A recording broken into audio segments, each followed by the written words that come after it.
And chat. How's it going, guys? Welcome back to Final Fantasy XIV. Yeah, we're almost done with Heavensward. Well, we finished Heavensward proper, and we've been in 3.x for the last 6 months. But, God, it's been more than 6 months at this point. Man. We're going to be doing 3.55 today.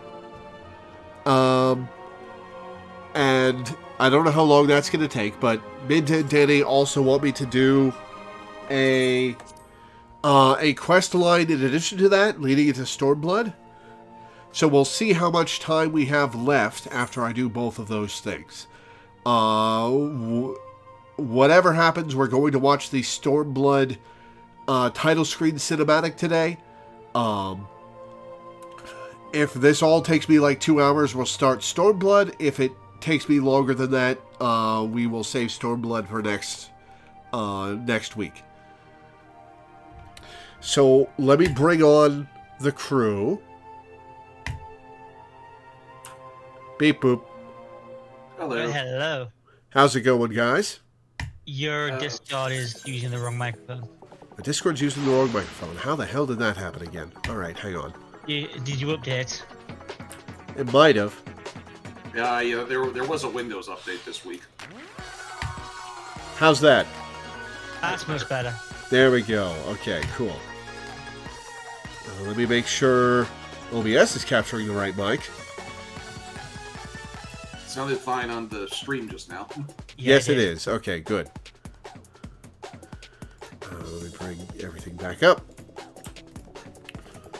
Yeah, the stream sounded fine, but you were broadcasting to Danny and I from deep space. Yeah. I hate that it always does that. Yeah, that's why after last time it happened, I just set it to like a manual thing. So like Discord, microphone, Yeti, done.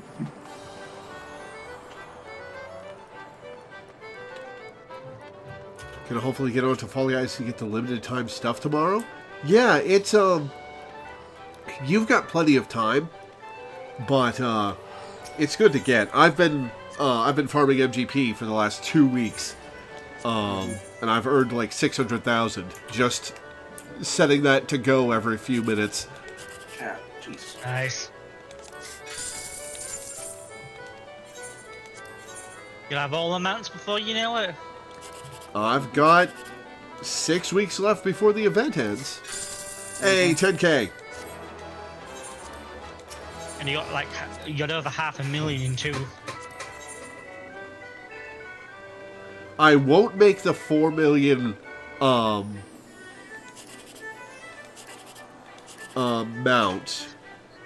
Have you seen this Lalafell here? Melon Lalamelon, and they actually are cosplaying as a melon. That's cute. Very cute. Look at the trousers. We've got seeds on the trousers. That's great. I told you last week that my old FC was breaking up, so I did find a new one this week. Oh, nice. And it's got a healthy Lalafell population, so they were very happy to have me. Because my main character is a Lalafell. So they were like, oh, the potato army grows.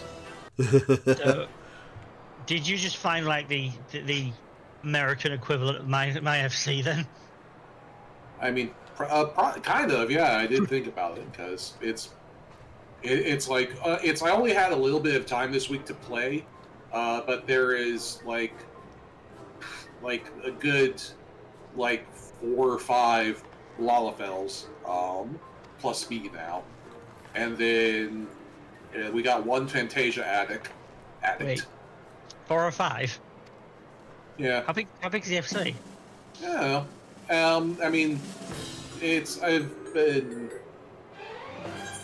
like, like I said, I haven't played much, so I don't know how many people are active, but, I'm on a small server, so, it is what it is. But, just like that night when I joined in, there were like 3 or 4 just around. So, quite possibly more than that, but like, on a Wednesday night, there were like 4 or 5 just kind of hanging out around the FC. So, bunch of Lalafels, one Fantasia addict who has changed their appearance twice this week already. Oh, wow. That's going to get And, expensive if they do it constantly. Yeah. How Some much is people a are like that, Fantasia? though. They go on sale, but usually like $5, I think. Oof. $10. It's not that much. I'll have a look. Yeah, definitely not 10. We are going to, Laura, actually, we are heading to, let's go to Foundation first. We're going to do that other quest first. And then continue on with the MSQ. Okay. £5.75. So yeah, that's like $10. It's not that much. Let me see, how much is that? Here, let me. You're gonna make me look while I have a cat in my lap. I'm going to invite you guys to the party.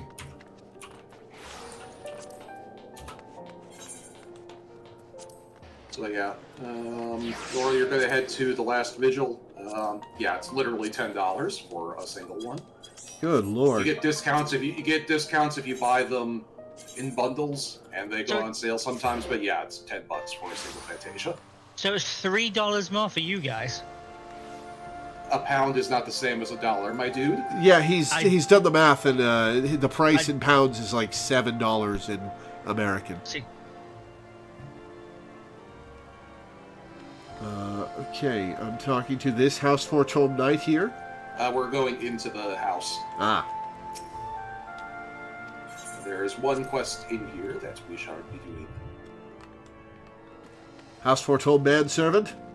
Yep, that's the one. Deep in Manfred thought, Manservant. the House Foretold Manservant reflects upon a day not so very long ago. 'Twas bitterly cold when you first came to our city, when I stood waiting for you before the Ark of the Worthy. To think that was where it all began. How much has changed since that day? Forgive me. Of late I have been studying the works of a Balladian poet king, who wrote, "To ye who ask of things to come, give thought to what is past and gone." So rarely have we the luxury to reflect on the choices we have made, on how they have shaped our lives and the lives of others. Even I, a mere steward whose deeds would not merit a footnote in the annals of history, can see the value in this. I say this to you, Mistress Weaver, because as you move, so too does the world. Pray, spare a moment to contemplate your journey while you can. That's a bit of a sobering thought, that I have that much influence over the world.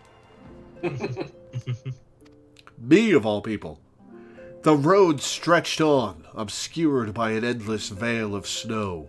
Somewhere in the white beyond stood the great iron gates, and on the other side, a humble manservant who awaited the coming of 3 travelers.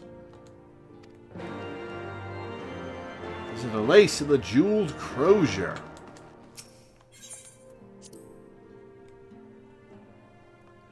Yeah, we are one of the biggest movers and shakers in the world at this point. We shake the foundations of society when we step inside. we are literally god slayers.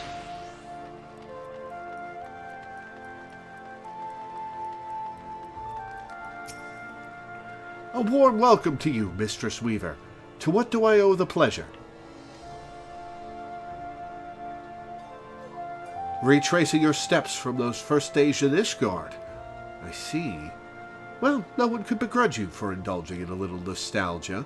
I am reminded how much I owe to you and yours. Lest you forget, foreign merchants were subject to a frankly unreasonable level of scrutiny until relatively recently. Not so now, however. Now, goods from every corner of Eorzea flow into our markets. And that, my friend, is change we can all appreciate. Merchants of all nations speak a common tongue, and its words are coin. Needless to say, there is little profit to be had in prejudice, especially against those who have received the patronage of a count. Thus, when the wards of House Fortolme arrived, she was glad to make their acquaintance.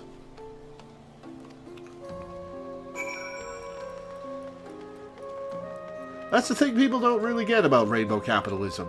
Yes, it's annoying and hollow, but it's the sign that society is turning to a good position. Yeah, and even if it is, performative, a performance can still help people that need to see it. Yeah, representation is good, even if it's Like how many kids are there that are just isolated and alone? Seeing a McDonald's advert with a gay couple would mean the world to them. yeah.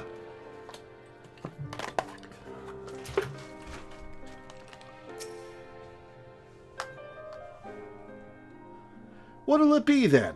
Ale? Mulled wine? No, don't tell me. Tea?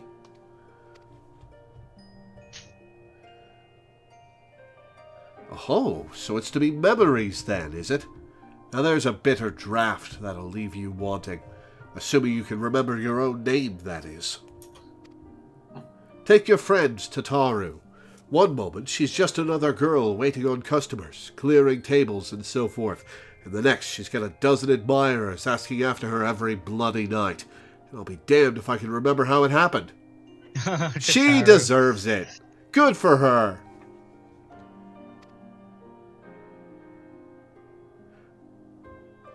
Singing those stupid songs, dancing those daft dances. Though, to be honest, I think it was her stories that really won him over. Stories of a certain hero's grand adventures across Eorzea, told with a flair that had put a minstrel to shame. Who doesn't love a good hero's tale, am I right? Hells, we've even got one about the man who built this tavern. Was one of the founding fathers of Ishgard, or so it goes. Mulled wine, like the kind I gave you months ago to give to that one guy, and it's still in your key inventory. Now, as the Enchiridion told it, besides Haldrath, the only knights who survived the battle with Nidhogg were the founders of the High Houses. Of course, these days, we all know better than to put too much stock in the words of the church, eh? But there's more to our tale than just words. There's a sword, too. One which has been passed down from proprietor to proprietor since before anyone can remember. She's a rusty old bugger, but if you look closely at her handle, you can just about make out an inscription.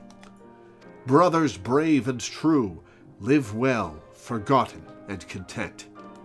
A man who forsook wealth and fame and chose the life of a humble tavern keeper. It's just a tale, of course, albeit a good one. As for the truth, who can say, friend? Who can say? I can! I saw the Echo Vision. He knew everyone's story, though he would never share his own. An optimist, he wanted to believe in the best in people. Sometimes that faith would be rewarded, other times betrayed, but he would listen regardless, and he would hope. One sec, forgot to take a med.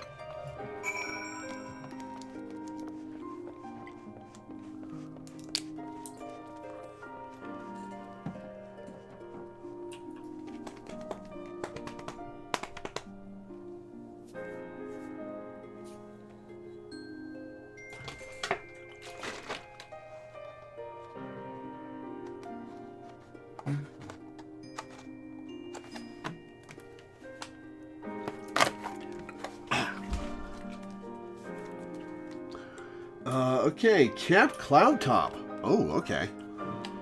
We literally just, like, a month or two ago learned the name of the Forgotten Knight. Like, they officially like released some material that made the name canon. Nice. Like prior to that, like, nobody knew. Like, I don't remember what the name is. It doesn't matter because he's just a guy. But like 6 years after Heavensward, they finally released a bit of content saying what his name is. So what you're saying is you've forgotten. Yeah. What's his name? Unless it's spoilers. So I have to look. Like I said, I don't remember. Like, his name's not important, but Like I said, you've forgotten. The night has been forgotten.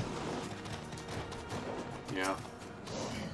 The story itself is spoilery because it was a short story published on the Endwalker site. So it's like the short story is about Endwalker plot stuff, and it just happens to touch on the Forgotten Knight. And so like now we actually know his name finally, all this time later. Cool. Mistress Weaver, I was but this moment thinking of you. I had hoped to speak with you at Sir Emmerich's investiture, but circumstances conspired to prevent me from attending. Mayhap you will allow me to say now what I could not say then.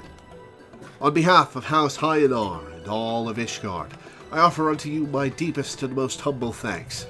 You risked your life to stand against our sworn enemy and freed us from a millennium of torment.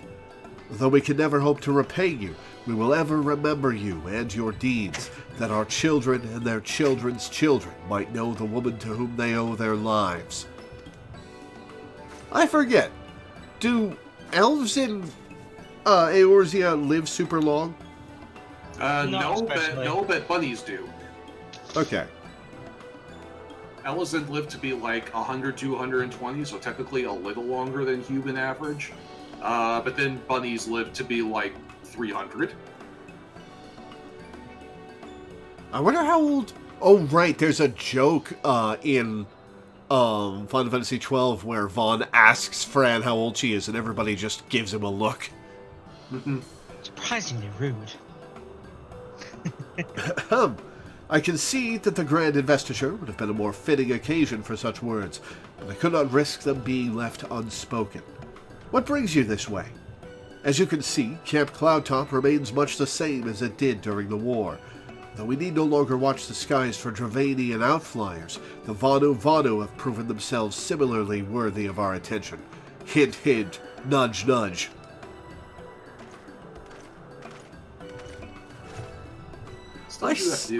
Still do have to start those tribal quests. I say, old girl, you have the most uncanny ability to appear whenever I least expect you. But enough about that. Au revoir?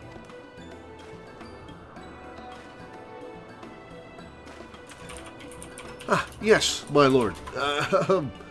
Lady Laniate, I am pleased to report that we succeeded in infiltrating Vundu territory, and there observed the Beastmen harvesting crystals at several different sites. Based on the volume of crystals acquired during our period of surveillance, I have prepared an estimate of how much time I believe it will take the Vundu to gather sufficient crystals for another summoning. I have also taken the liberty of drafting several proposals, outlining how the Rose Knights might prevent such an eventuality, such as raiding these sites, securing their stores, as well as a detailed assessment of the risks involved should you choose to proceed. Man, you're even better at this than Alphanur. Can we hire you instead? If Amandalene is trying to impress her, he is not.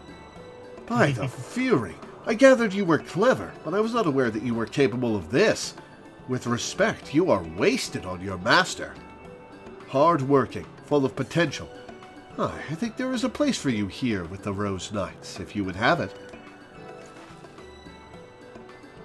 That you would even consider taking me into your service is a tremendous honor, my lady, and were I free to do so, I should gladly accept.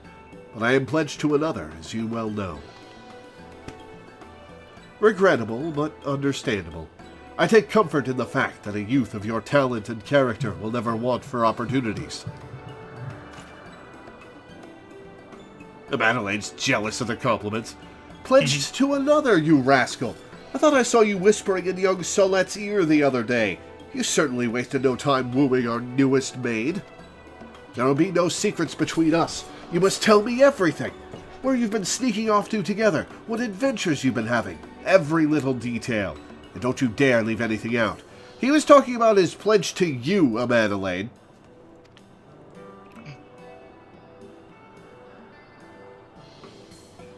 I am sure he will not. In any event, you have jointly exceeded my expectations. I grant you leave to return to the city. Should the need arise, I shall call upon you again. Thank you, my lady. I believe we shall do as you suggest. Until we meet again, Mistress Weaver. Yeah, what is he doing here? Isn't he in charge of Camp Dragonhead now? Why is he away from his station? Not so fast. The next airship isn't due for another hour, and we have so much to talk about. Ottawa. Ottawa.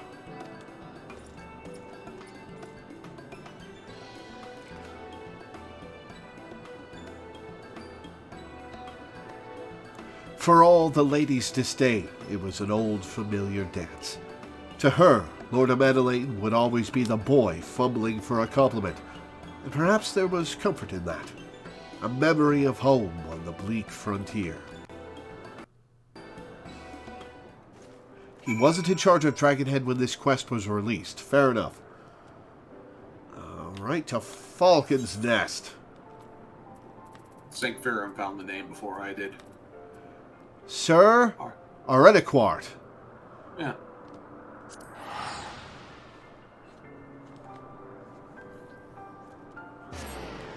Elf names, man. Elf names.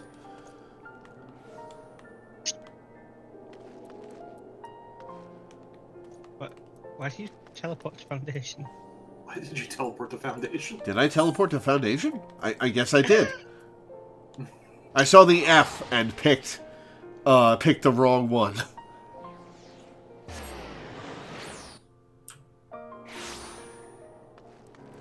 I was wondering why I didn't see the quest marker on my map.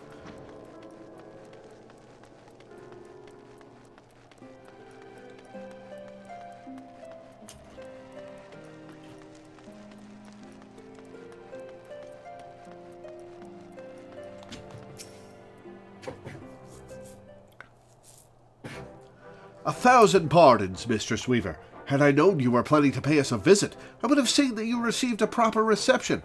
A feast, perhaps, or at least a formal welcome with the men in full dress. Nah, don't trot out the ceremony for me. I'm just saying hi. You have more than earned it. One need only look to the pilgrims who come in their droves to pray before the relief to see the truth of that. Some abide in... Not in the blood anymore. Yeah. Also, I guess I have redirected their religious fervor, not removed it. Oh well. Some abide in silence, while others shed tears. Not for sorrow, you understand, but for joy. Joy at being released from Nidhogg's torment.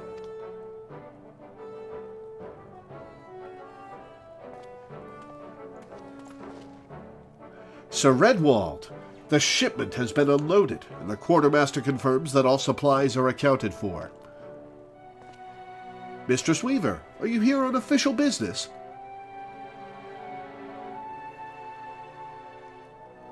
A journey to remember and reflect.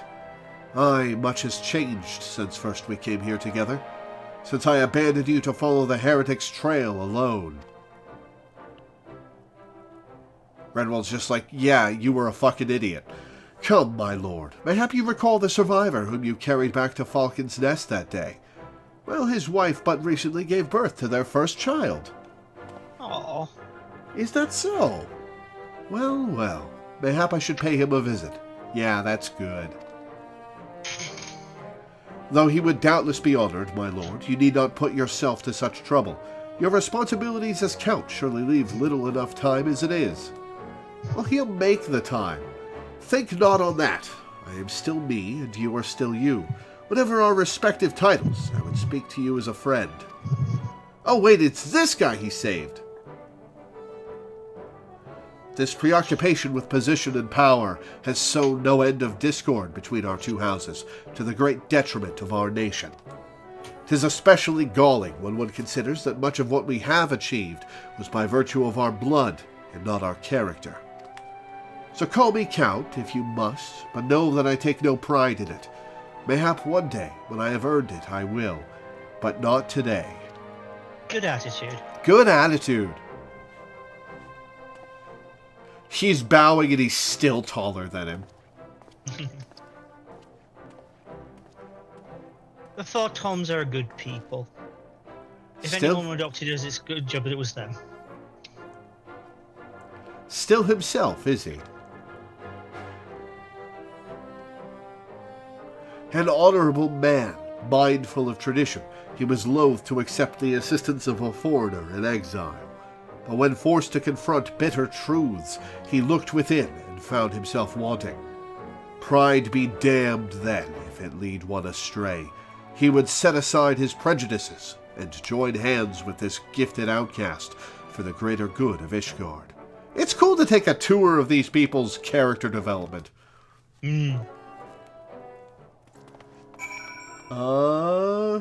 Visit the Supreme Sacred Tribunal of Hellenic Inquisitory Doctrine. So back to Foundation then. Yep, here you go.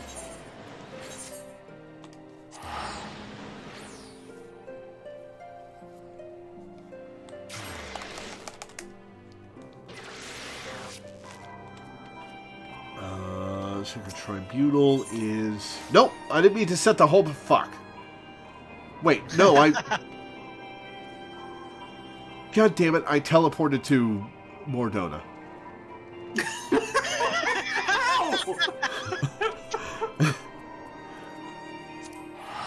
What? Okay, I was in the process of... my brain is still... that I have my...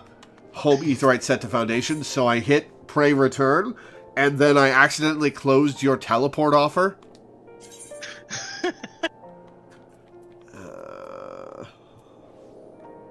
The Tribunal.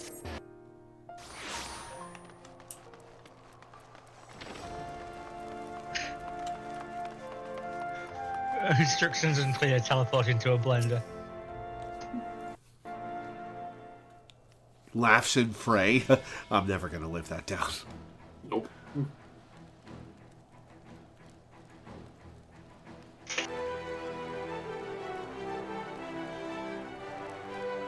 Oh, the sweet memories of me thrashing the Temple Knights. Excellent. 2 foreign heretics against 2 knights of the Heaven's Ward. Under the watchful gaze of the Fury, they would fight, and the winner's claims would be proven true. It was the opening gambit of a greater game, whose stakes would remain unknown for some time. Literally is fond memories of the time you beat up 2 Temple Knights. This is the Hoplon. Where the fuck is the Hoplon? It's like some kind of soldier. I think it's specifically a name for like a sword and board soldier. Or a spear and sword soldier.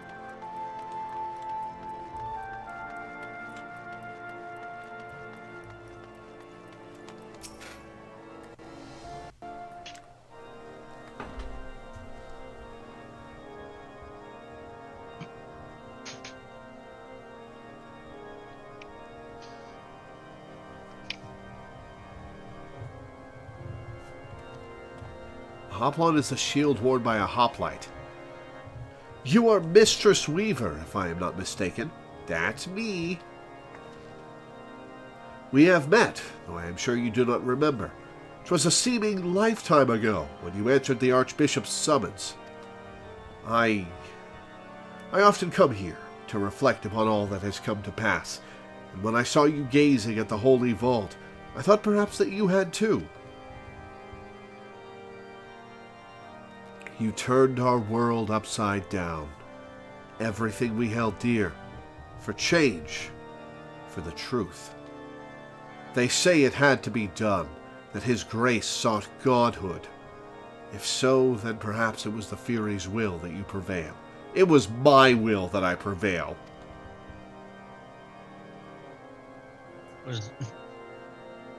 But to say it, to believe it, I know that no man is without sin, but he was pious and humble, wholly devoted to the church and to his people. I knew him, miss, and he was a good man. Whatever else he may have been, I will remember him as a good man. Just walks off, having delivered that criticism. To walk the righteous path, to live for the sake of others, to rise to the highest station, yet remain powerless to bring an end to your people's suffering. What price salvation, then, What sacrifice beyond reason? For uneasy lies the head that wears a crown.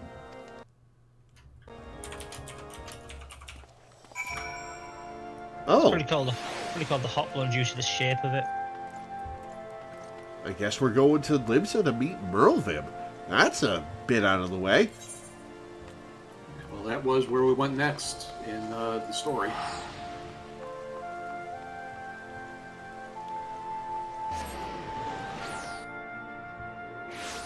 Breathe that fresh, non-Curthan air. Oh god, it's full of salt. Yeah. The salt makes it fresh. It is preservative. Mm-hmm. Lore, this is most unexpected. Do you have business with the Admiral? Yes, I can apparently call on her whenever I want, no matter what she's doing. I mean, we talked about how much pull we have already. True. A journey of remembrance, you say? Well, far be it from me to deny you. Unannounced or not, I suspect the Admiral would be most displeased if she heard that I had turned you away. Yeah, we're probably one of the few people short of, like, a literal head of state who can do something like this.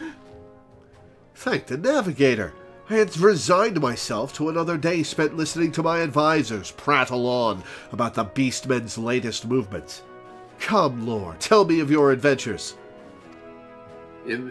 Since I'm part of the Grand Company, she calls me Lieutenant. The Ishgardians sail in uncharted waters. Though I hope these new reforms of theirs meet with no resistance, 'twould not be the first grand voyage to run afoul of reefs ere it had properly began.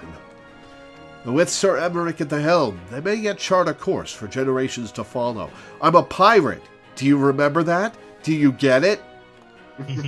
Which is not to say our own doesn't need correcting. The Alliance has grown complacent.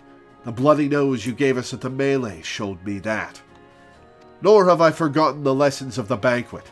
Rest assured, we will root out any further turncoats before the dagger is at our back. You have my word on that, and Lady Ugiri's besides. She had never been one to retreat, much less in the face of transparent theatrics.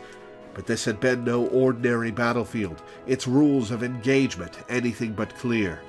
So she would watch, and she would learn, and in time she would act.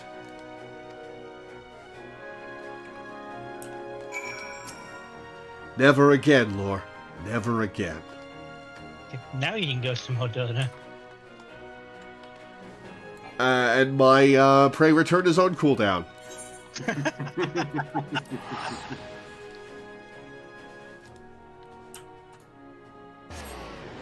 Also, the Argentine, we basically just barged into her office at 4 a.m.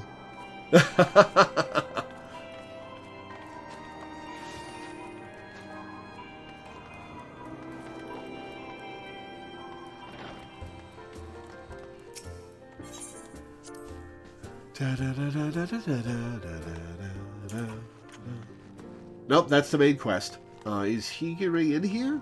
Probably. No. You know how he went south? Yeah, he needs to go north.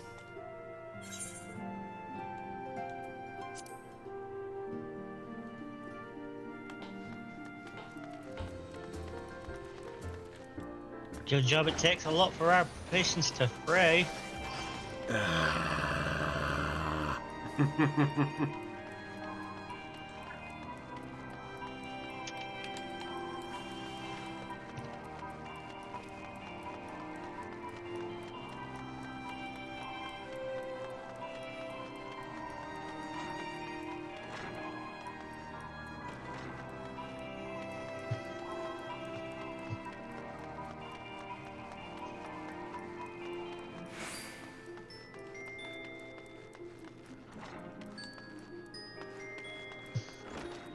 Aha! There she is.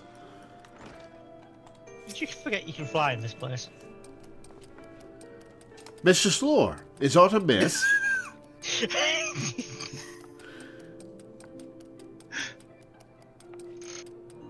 Oh, there's an open air balcony up here or something? Mm-hmm. Ah.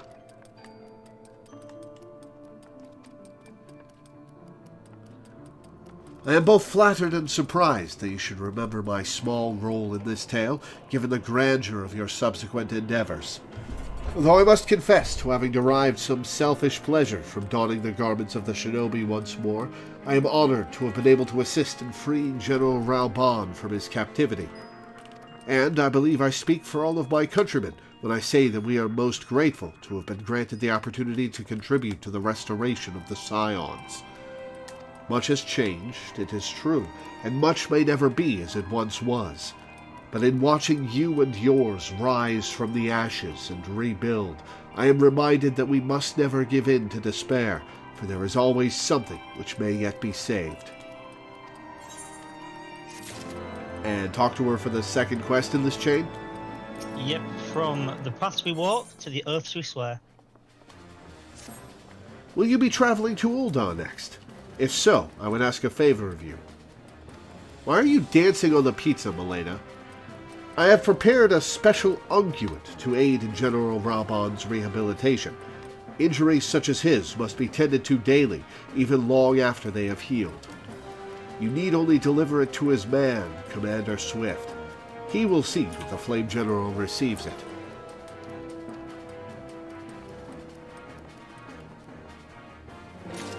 Alright, to Ul'dah.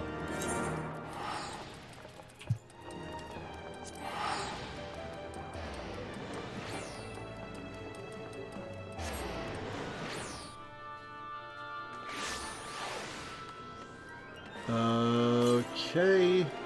Right here, even. Okay.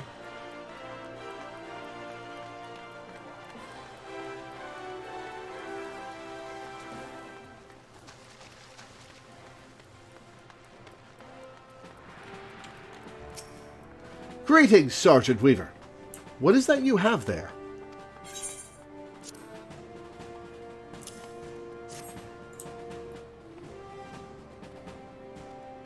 Unguent? I was not aware the General required such stuff. One of our Doman friends made this for him, did she? Very well, I shall be sure to pass it on. Actually, wait here. We have just this moment concluded a meeting, and I expect he would be glad to speak with you before returning to the palace.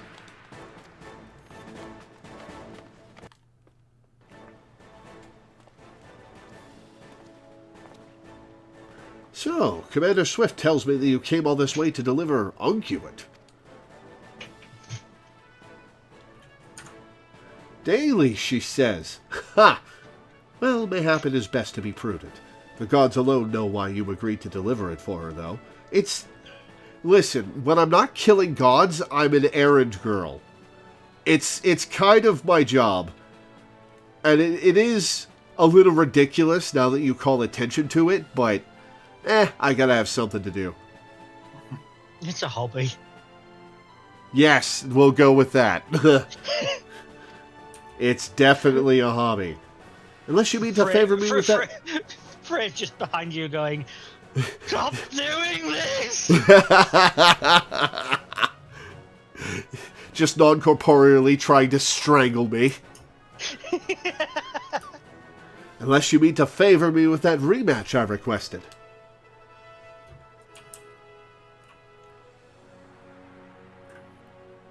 I had a whole character arc about this, Lorcana. You are on a journey of reflection, are you not? Aye, Merlvib said as much. And now you want to relive the moment you pulled me from the pit Ilberd left me in to rot.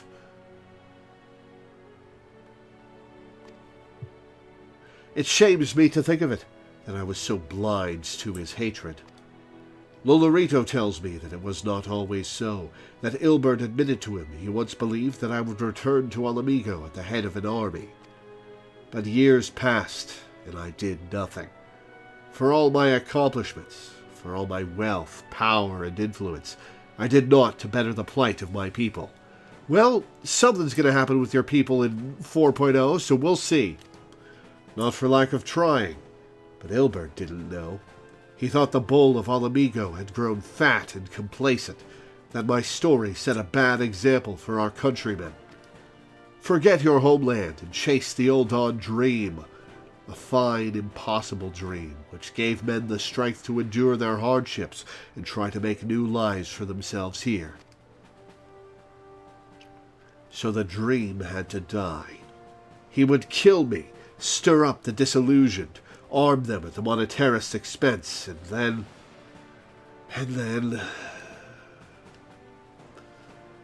Forgive me. The Scions paid the price of my failings. The gods know I've no shortage of debts to repay, of vows to keep, and duties to discharge. But mark me well, lass, there will be a reckoning. Mayhap not today, mayhap not tomorrow, but a reckoning there will be. I love how his pauldron is now just a stump cover. Yeah. Way to repurpose your fashion. Hey, it makes it work. That half cape is fantastic. Oh yeah. A refugee of a fallen nation, he had risen from the depths of poverty to claim a seat on the syndicate. Yet for all his great deeds, one was left undone. And like sands through an hourglass, the years slipped away, taking with them an old friend's hope.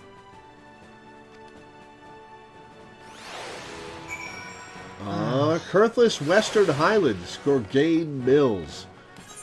We just had a character arc about this, which just reminded me of the funniest thing from D&D yesterday. So, for the past couple of sessions, we've been hyping up this final battle involving one of my players, like, evil mentors from their backstory. Uh-huh. And so for the past couple of sessions, they've been having this, like, mental back and forth where they're like, I want to duel her. I want a one-on-one duel with my former mentor so I can, like, defeat her. And everyone's like, didn't we just have a whole campaign about the power of teamwork? And also, don't we know for a fact that she's way stronger than you, and so that would almost certainly get you killed? And she's been like, yeah, but I gotta do it. It's my thing. And so, like, finally, right before the battle started, like, everybody talked some sense into her, and she was like, okay, yeah, you're right. We're going to do this together. We can fight her together, and we're going to win, and we're going to prove that I'm better that way, with the power of teamwork. Uh-huh. And then the first thing she does is she casts Force Cage around herself and the player. Which I knew was which the entire time they've been having this, like, character arc, I knew that was going to be turn one, was just casting Force Cage around themselves. So it's like, welcome to the Thunderdome, motherfucker. It's just you and me. I got you for 3 minutes of playtime. And so, like, both in and out of character, all of the players were just like, come on! We had a whole character arc about this, and then you pull that? What the How do you dispel a Force Cage? You don't. Well, it's not dispellable. I had a DM skullfuckery to dispel it when the time was right, and that was this is the Steven Universe campaign I've told you about on and off, and the DM skullfuckery was Rose Quartz herself showed up and broke the barrier. Wow. Because, like, this is the finale, so fuck it, we're balling. Nice. By the Fury, is that you, Mistress Weaver? Forgive me, but what reason could you possibly have for returning to this God's forsaken place? Mayhap it is fate which brings you here on this day of introspection and reflection. We are come to Gorgain Mills to accept the surrender of a half-dozen heretics who once fought for the Lady Iceheart. If you are intending to visit the cellars, I would ask that you do nothing to unsettle them.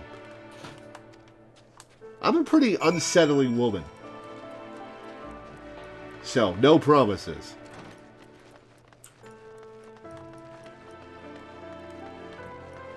Hey there, heretics, how you doing? What's up? Wait, I know you. You were at the amphitheater with the Dragon Slayer. I suppose we owe you an apology. When you came to us seeking to parley, we were sure it was a scheme to lure out Our Lady. We were sure about a lot of things. When she first shared her revelation, when she told us that she was not Saint Shiva reborn, we assumed it was a test. For had we not prayed for salvation, had she not descended to deliver us from evil? She replied that our prayers were but fuel for a fever dream, a construct born of desperation and denial. She was no savior, she said. But when we marched upon Ishgard regardless, she pulled us from the brink of oblivion and implored us to find another way. And here we are, ready to lay down our arms at last. It's time for your beheading. No. She considered you a friend. Had things had been different, mayhap we could have been better at grammar too. Farewell.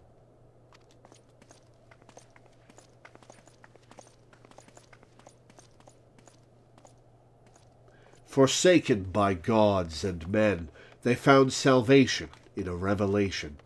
They would take up arms against their own kind to set ancient wrongs to right, cut out Ishgard's festering heart, and the war would be over. This they knew, believed with all their being, until their savior told them their efforts would be for naught. Convictory. All right. That's just right here in the song. Oh, okay. Yeah, we are literally just retracing our steps. Man, we really went back and forth across the world. Round the world, excuse me.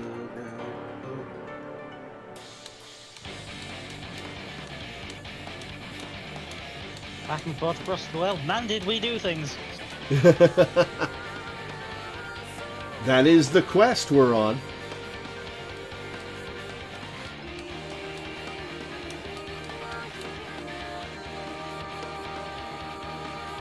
Oh, hey, I see a bunch of... No, wait, that's not people, that's stakes.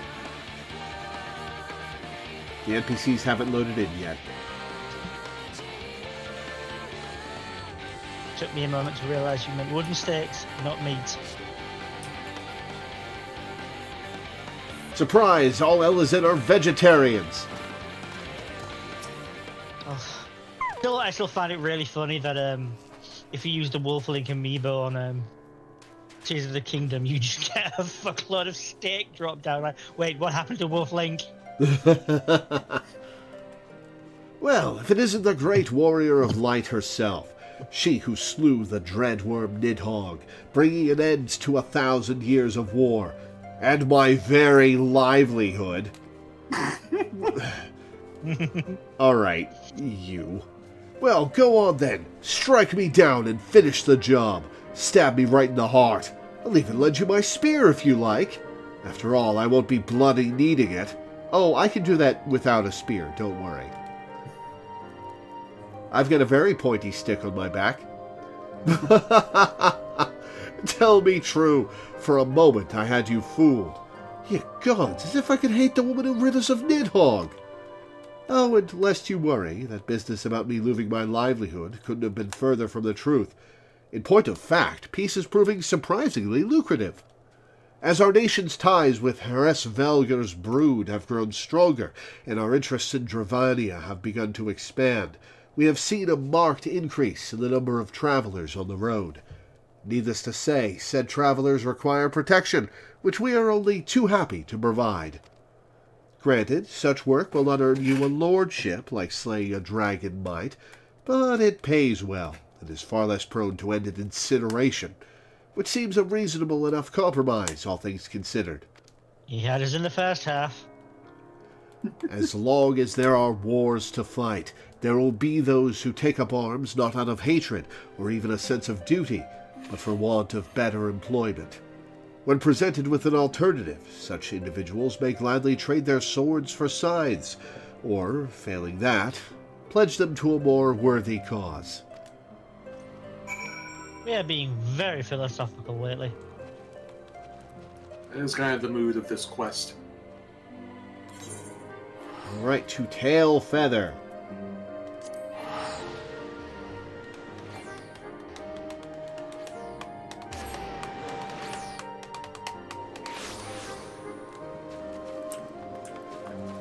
Okay, this part of the quest was much shorter than the first one. We may actually get this done within 2 hours.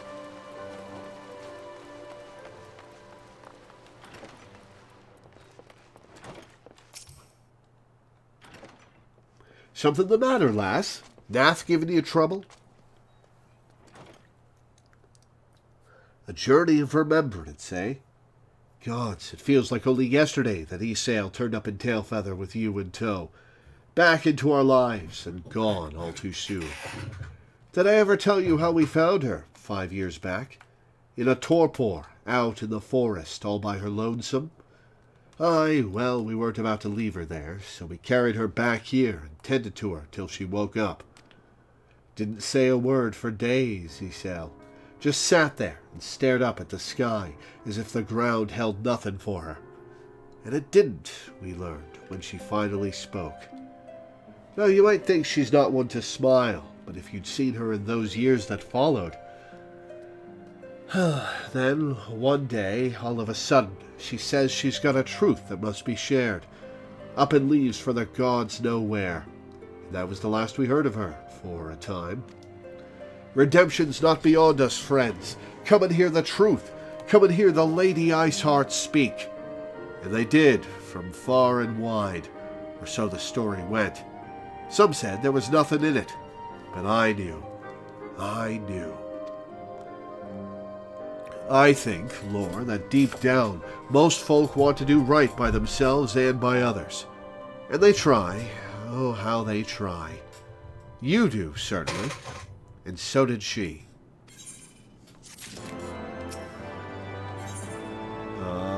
The legacies we leave.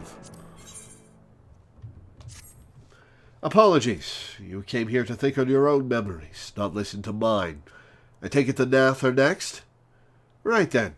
If we're to do this properly, you'll need to gather up your incentives, same as before. In case you've forgotten, that's a basket of fresh Calum tree fruit, a good-sized jar of Land's-trapped nectar, and a dirty great cartload of young Nonka flesh. Oh, come on, lass. Surely you can't be that bloody daft. You're more than welcome in their village already. Safe travels. Well, Thank God. I've actually been doing those tribal dailies, so I'm honored there. I haven't done any of the Beast Tribe quests. I don't think you've even started the Heavensward ones. No, I haven't.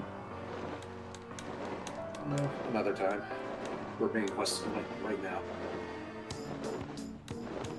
Sort of. We will be in a minute. Well, in an hour. In an hour, yeah. Whoops. Bypassed it because I was not looking at the map.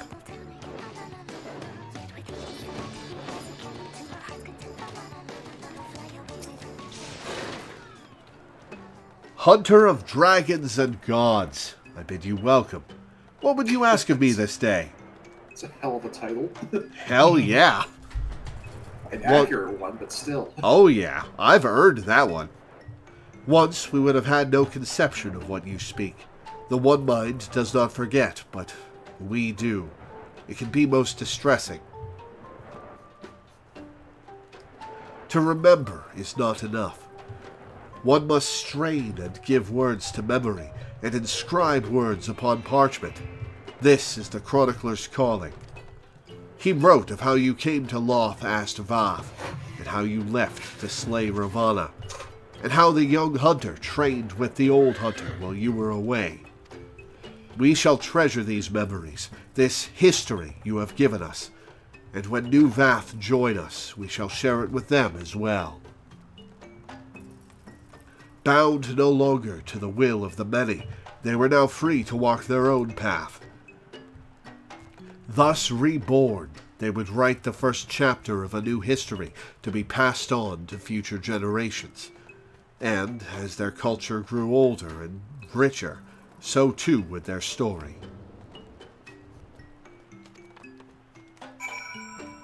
A Vidofnir in Annex Shrine. I believe there's a waypoint there, isn't there? No. There is, but it's also like 10 feet away. Yeah, fair enough. Hey, I'm on the crab. Oh, yeah, we are right there.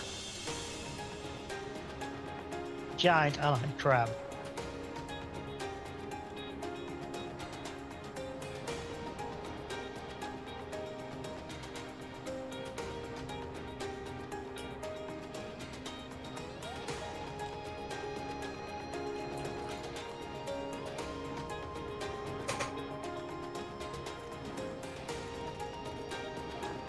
La la la la la.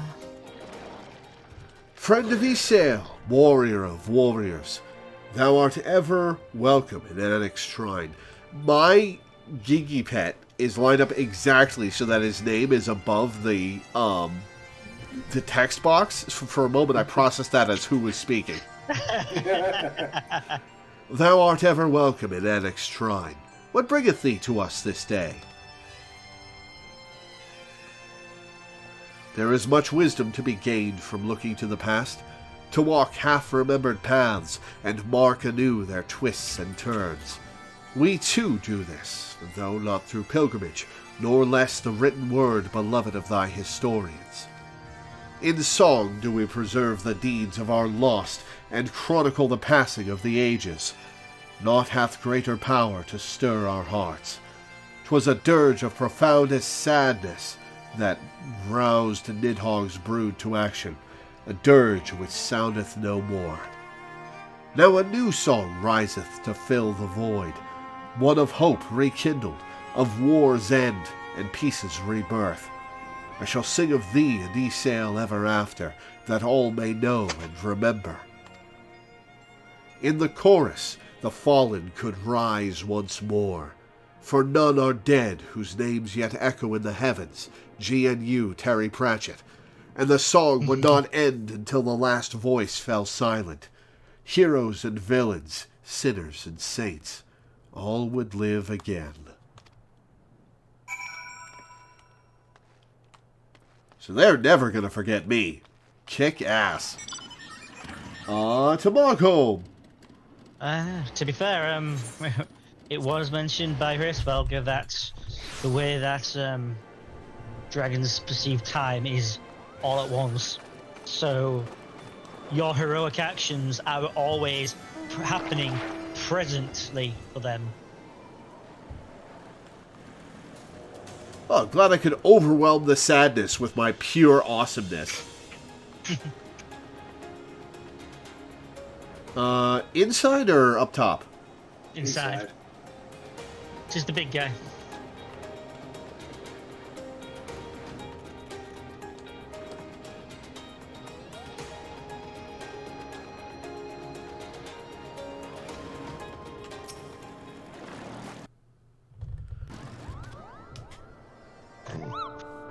Well, yank my palm and call me a mole bat.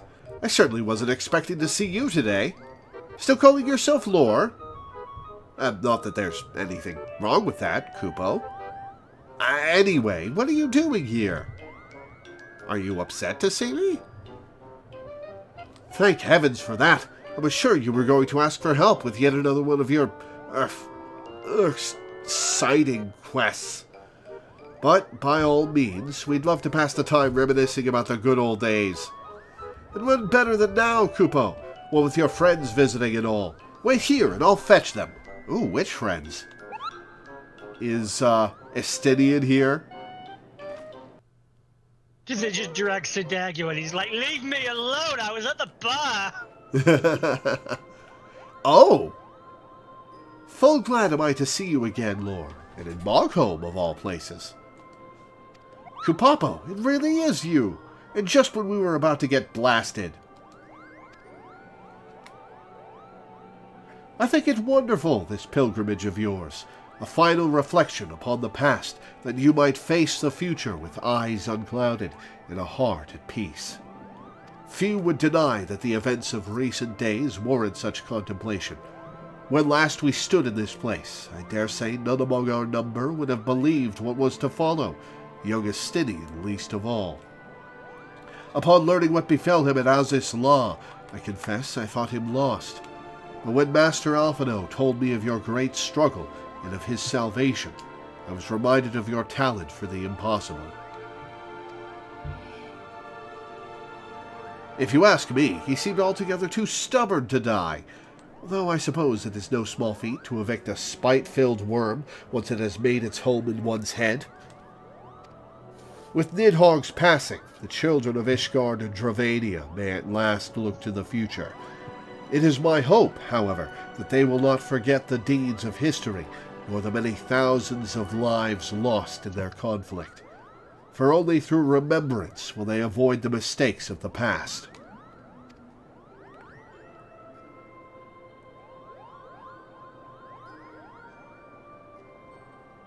We thank you again for your hospitality, Chieftain Moglin, and pray that you will one day allow us to extend you the same courtesy.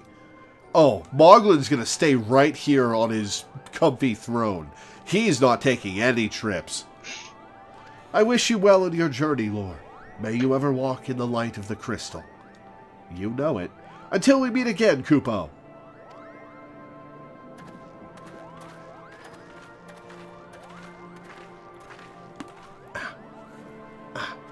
Even in the farthest reaches of distant, dangerous lands, one may chance upon a friendly face. Though given to mischief and largely unconcerned by the troubles of the outside world, they came to understand Ishgard's plight and agreed to lend their aid. Eventually, that is.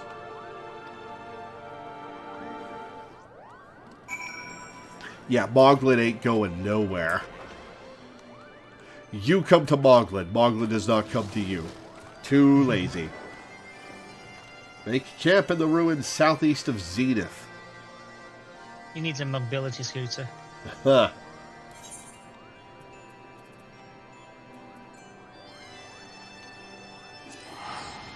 The weather's funky.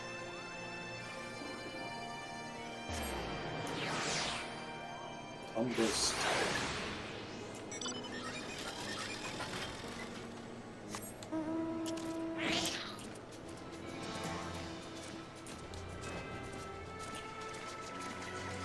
So, what do you think? Should I turn off mount music when we get to Stormblood so I can hear the new zone music?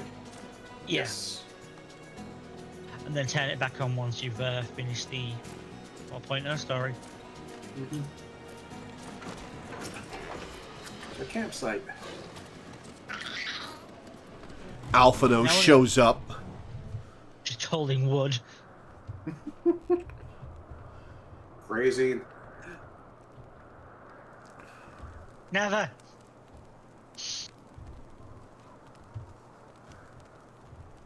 The crackling warmth of Alphino's campfire, the savory waft of Isel's bubbling stew, the soft snoring of Morgan asleep on the grass.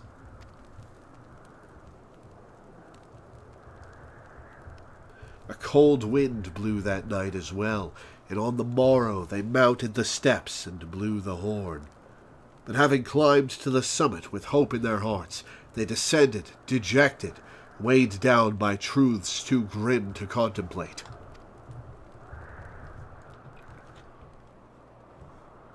Those are some big-ass dandelions.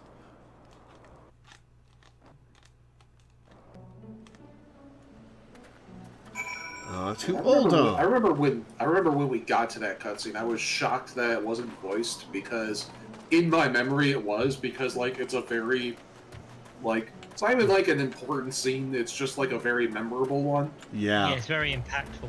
It's a very impactful scene.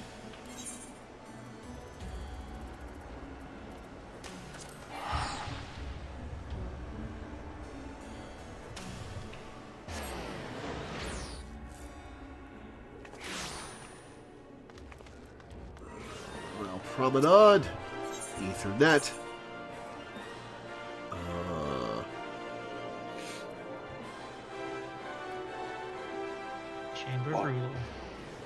pesky dumbass paladin trainer. Genlins.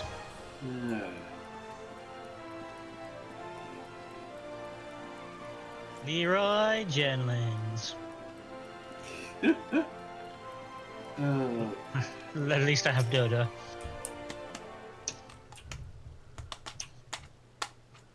Man.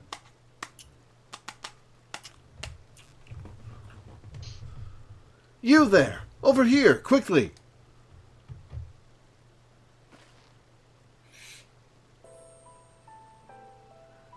Hello?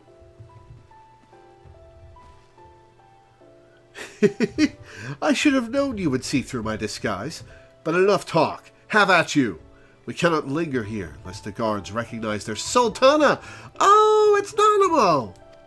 So you didn't see through the disguise? Nope.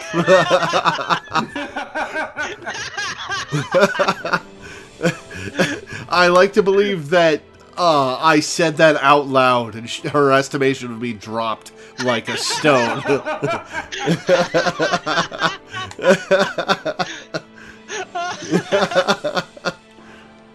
As you may have deduced, I was taking the air outside the palace when I saw you standing there, staring off into space. Have you something on your mind?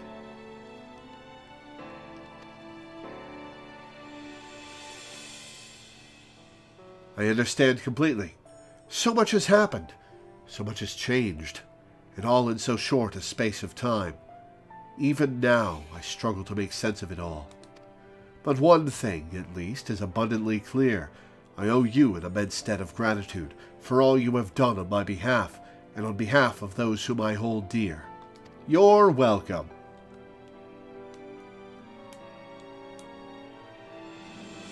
After I awoke, Papashan told me everything. It was a lot to take in, but nothing could prepare me for what Lord Lolorito had to say. That ruthless, manipulative swine came before me and expressed regret for what had come to pass, and, thinking to make amends, offered all of Teleji Adeleji's assets, as well as half of his own personal fortune, to the crown, and I accepted. Long did I debate how best to use this wealth. There is no end to the troubles facing our nation, and no shortage of worthwhile causes. Yet none among our people have suffered more than the refugees, and it is they who shall be first to receive aid and succor. Okay, so he was trying to keep his head on his shoulders, so he gave up half his fortune. How wealthy was he that he gave up half of his fortune and he is still on the council of the richest people in this country? Yeah. Well, we've seen that happen in real life, so... Yeah. There is also the matter of the terrible wrongs committed against you and yours, for which I am in large part responsible. No, you're not. Nay, do not protest. It is the truth. Accordingly, I have set aside monies to aid in the Scion's rebuilding, if you would have them. We could use the help.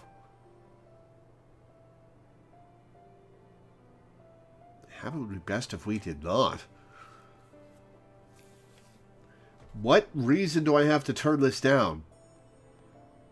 Hang on.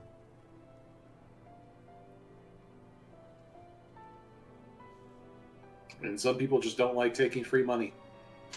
I suppose. Well, not me. That would be most welcome. Thank you, Your Grace.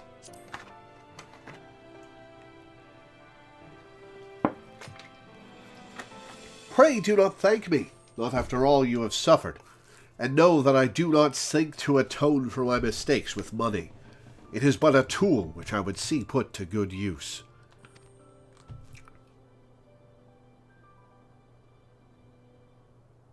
Oh, listen to me. So much for enjoying a moment's respite outside the palace walls. It rather seems as if I have brought my responsibilities with me. I suppose I should return.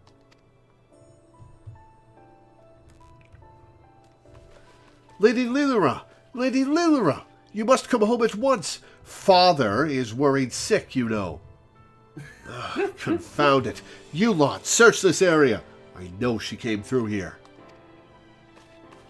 On the other hand, it is essential that a ruler see firsthand how her subjects go about their daily lives, and I have not visited the markets in weeks. It would seem a shame to let this opportunity go to waste. Shopping trip! Want me to come with? Lore, might I impose on you to have a brief yet cordial conversation with those Sultan sworn, and leave the choice of subject matter up to you. Take care. One of the things I'm most invested in this game is the love story between Nanamo and Raban. Which is a weird thing to say, and probably a weird priority to have, but I really want to see where that goes. Yeah, it's a fun dynamic. I mean, they're just best friends. Oh no, buddy, they're not. As a Lalafell shipper, I like shipping, or as a Lalafell player, I like shipping my warrior light with Nanamo. They'd be a cute power couple. The two most powerful potatoes in all the realm.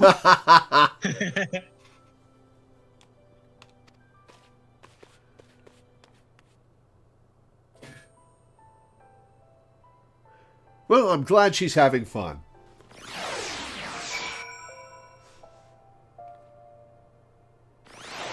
And I'm glad she's taking charge at last. For as long as she keeps the throne.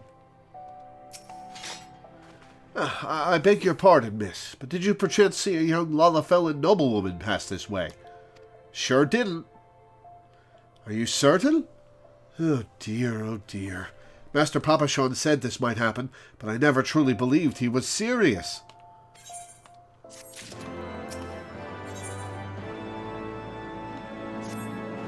Wait, I know you. You're Loreweaver. What a stroke of luck. I can think of none better qualified to help us. You see, it is no mere noblewoman that we seek. But Master Papachon was most explicit about the need for secrecy. Pray forget I mentioned it. We will find the lady on our own. You are not good at keeping secrets. What cruel fate to lose her father as a child and be compelled to rule in his stead. And how the years had tempered her dreams and taught her, sometimes brutally, the price of naivete. Though outwardly unscathed by her ordeal, it was a wiser and more wary Nanamo who reclaimed the throne. Wait, does she no longer plan to abdicate? Oh, but democracy! It was agreed that while the war was going on, causing a massive upheaval of the political structure would create too much of a weakness. Oh, true. I guess the war with the Empire is still on.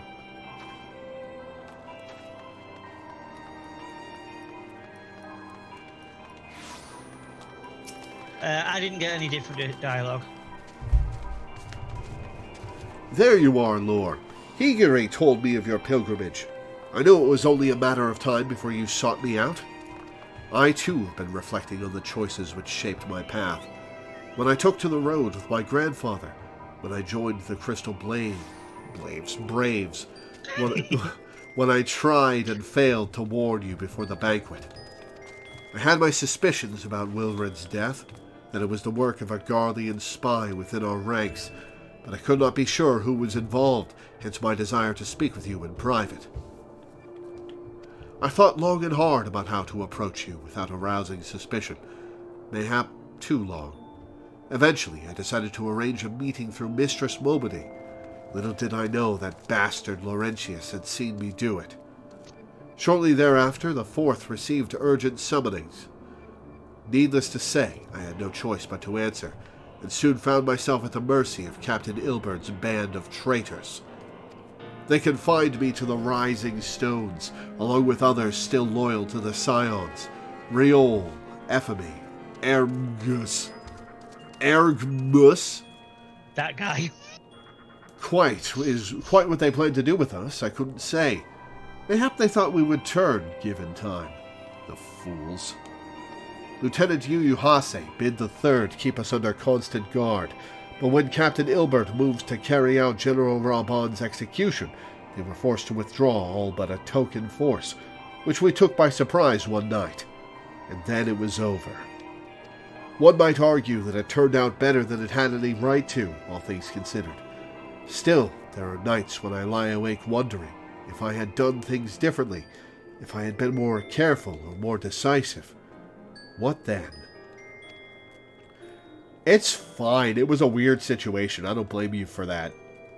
But there is naught to be gained from thinking thus. We must count our blessings, must we not? We are still here, and most of what was broken can be rebuilt. You will see, Lore. You will see.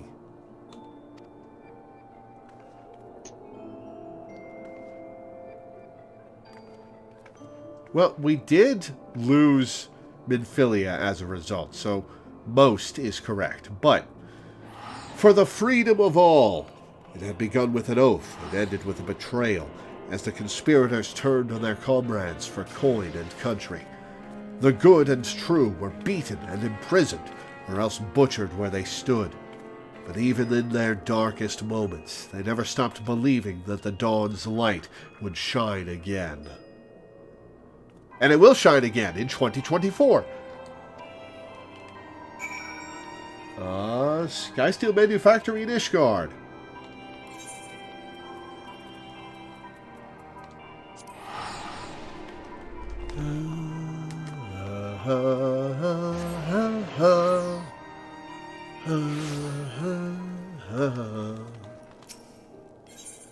Ethernet, Skysteel. You know what? I'm going to turn off Mount Music now so I don't forget. Good idea.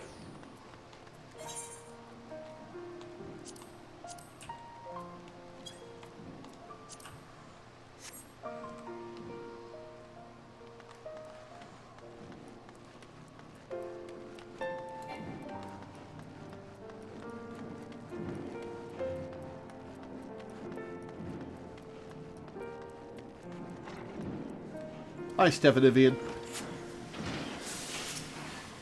Just ignores him and stands here waiting.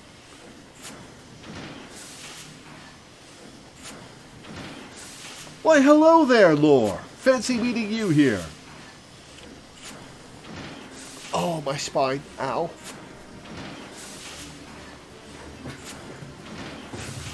That's an unusual reaction to seeing these two. Reminiscing about the glory days, eh? Aye, we spent many a sleepless night hammering away in that corner of ours. How's your mana cutter holding up, by the way? Very obstructively. Ha! That's good to hear. Not that I had any doubts, like. Our craftsmanship's second to none. Quite right. It will take more than swirling winds and raging dragons to bring her down. And that, my friend, is an Ironworks guarantee. Speaking of which, on the back of the field test success, we've gone ahead and licensed the design for mass production. Soon, the Skysteel Manufactory will be churning out mana cutters by the dozen. Which is why we're here today, as a matter of fact, to make sure their machinists don't bugger anything up. Apparently, adventurers have been queuing up to place an order, and even some sky pirates. Just imagining the sea of clouds teeming with our creations fills me with a father's pride. Which is a very funny sentence coming from a Lalafell. Right then, that's enough patting ourselves on the back. We've got to make sure the cutters are up to snuff, or Jesse will never let us hear the end of it. From now till we finish, there will be no more breaks, distractions, and not one wink of sleep, do you hear me? Oh, fucking car chocobo.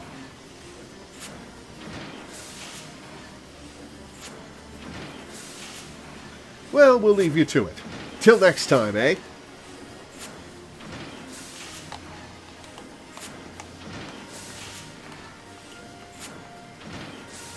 Despite the many hardships they had endured, or perhaps because of them, they greeted every new challenge with a smile. Their workshop, their battlefield, their tools, their weapons, they invariably rose to the occasion, delivering ingenious solutions to seemingly insoluble problems.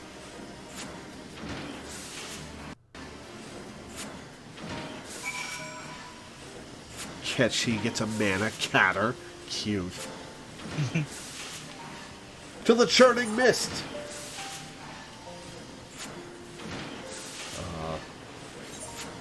There you go. Thanks.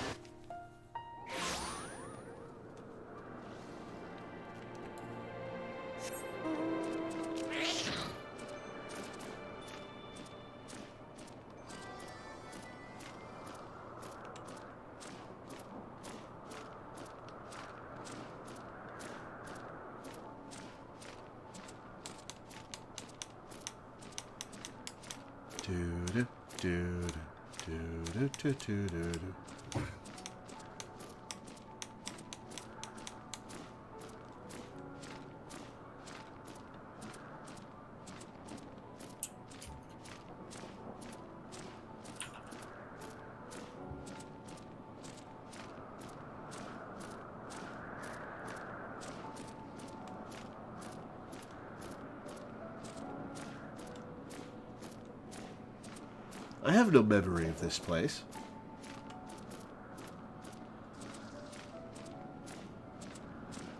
Ah, this is not where my target is. Okay. That explains that. Oh, it's in the floating islands. Right. I was thinking that's where we were going.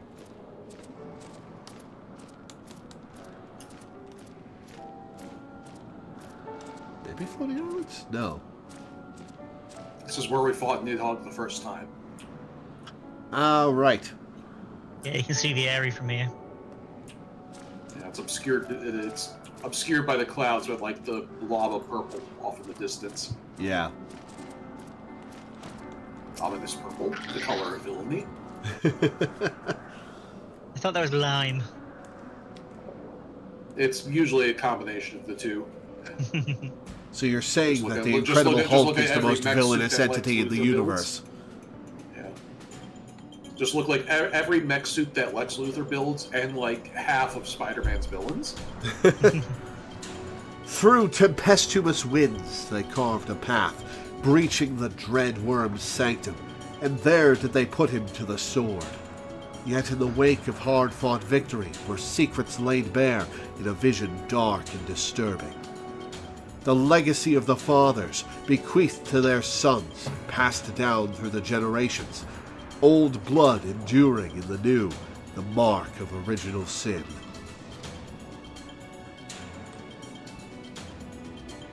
Goes through the Nidhogg dungeon for old time's sake. Hilda! It's Hilda time! Yay. I feel like that's one of the first examples of color theory that you ever notice in pop culture, is that Spider-Man's outfit is red and blue, so like probably 3/4 of his villains have green as their primary color. Green Goblin, Doc Ock, Electro most of the time, Lizard. Who else? There are more, I'm sure, but... Nope, But not all- but, like, Otis most of Stand. the I don't big care ones are about green. Otis Stand. Prowler has some green. Yeah, Yeah, but I think the is mostly Prowler- purple with green. The He's Prowler... Miles' villain, though. Well, He was he ori- was an original Peter Parker villain from sometime in, I think, the 80s. Maybe the 90s. But Ultimate Spider-Man brought in the Prowler as Miles' uncle. And the rest is history. Yeah. And there she is at last. Gibrion said you were wandering all over, reminiscing about days gone by. Seems a bit soon, if you ask me. It's not like I don't understand, though. Some days I'll be walking through the broom, same as normal, and it'll hit me all of a sudden just how much has changed for us. Though I know it's a bit different from what you've been through. Puts me in mind of the first time I saw her and her friends up near the Aetherite, being shown around by that House Fortome man. Her hair trousers silver. No wonder she's still in poverty. That's expensive dye. It's the darkest silver I've ever seen, if it is silver. It looks more like Oh. shiny black to me. Trust me, the silver dye in this game is very dark. Weird. Oh yeah, all her pants. Oh yeah, I see what you mean. You're right. Oh? Whatever. You never told me you'd met before, and he didn't tell you he met us now.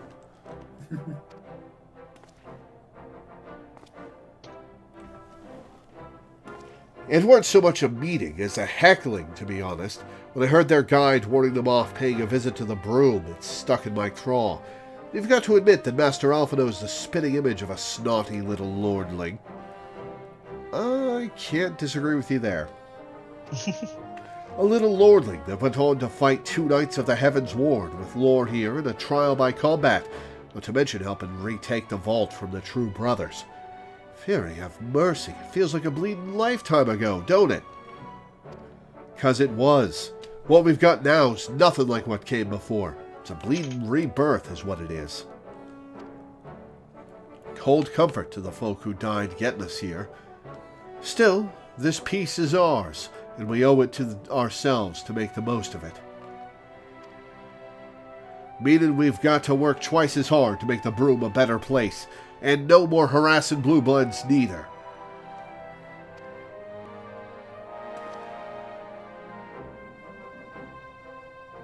Aye, aye. I choose to believe that that is a pledge she's making right now, and they have been harassing blue bloods for the entire time until she got faced with me. A world apart from the opulence of the pillars, they had toiled, shrouded in the haze of the broom.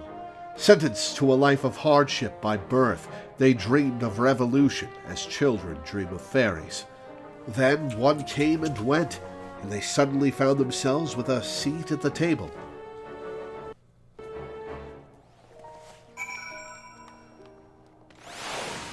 Oxzundu, Lord Vanu. Aha!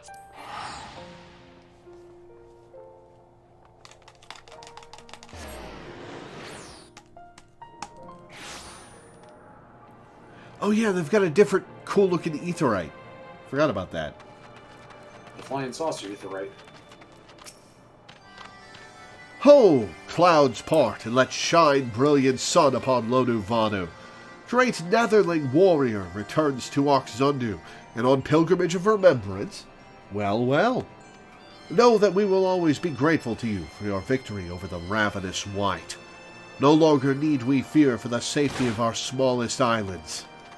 But Lonu Vanu is not one to forget Netherling's first coming, when she saves us from certain death at the hands of the Black Ones, distant memory though it is. Yes, her many deeds are the stuff of legends. We shall remember the stories and the hero's name, Loreweaver, for they are worthy of celebration now and ever after. An earnest, good-natured people, they had borne witness to the rage of their beloved god's twisted manifestation, and proclaimed it to be false. By the grace of kind travelers were they duly delivered from its wrath, the mad god's death signaling the birth of a new hero. Oh, Mitra. Haven't seen you in a while. Yeah, last time we saw her, you still was naked. Don't tell her I said that. Buddy, it's the first thing that's coming out of my mouth the next time I see her.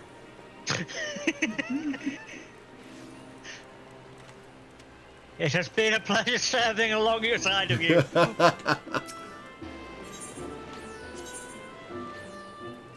I still love that moment when Alphino's like, "Oh yes, you were naked. I shall never forget it." And then, like, you can practically see the tank buster appear over his head. It would have been so funny if they actually put a tank buster marker in that cutscene.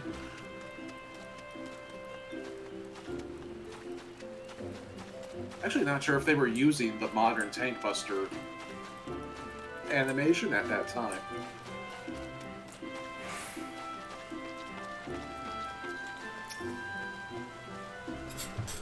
There's a real cool Vanu dungeon in Sea of Clouds whenever the next Dungeons with Fans happens. Huh. Yeah. Never reap. Yep. Netherreap. It's a fun one. How many 3.0 dungeons have we not done? Or 3.x dungeons, I guess. We haven't done any of them. Well, so. yes, I'm asking how many there are. I think there's like 5. Okay, It's so... it's more than 5. I think it's like 6 or 7. Okay, so check. 2 Dungeons with Fans days then. Well met, Lore. What brings you here this night? Indeed. Though it seems an age, it was not all that long ago that we rescued Stola from the life stream. How quickly we begin to forget even those memories most precious to us. Ah, so you were staring at her naked body too. Okay, there's 9 of them, but we have done one of them because it was just vigil for the ether current. So if it's 4 dungeons each, then that's 2 dungeons with fans. Nice. In my defense, I might add that I have rarely missed an opportunity to make new memories with my sister. Oh, right, sister! Ignore my joke. I was about to say, it's like... What are you... What? I don't remember this NPC!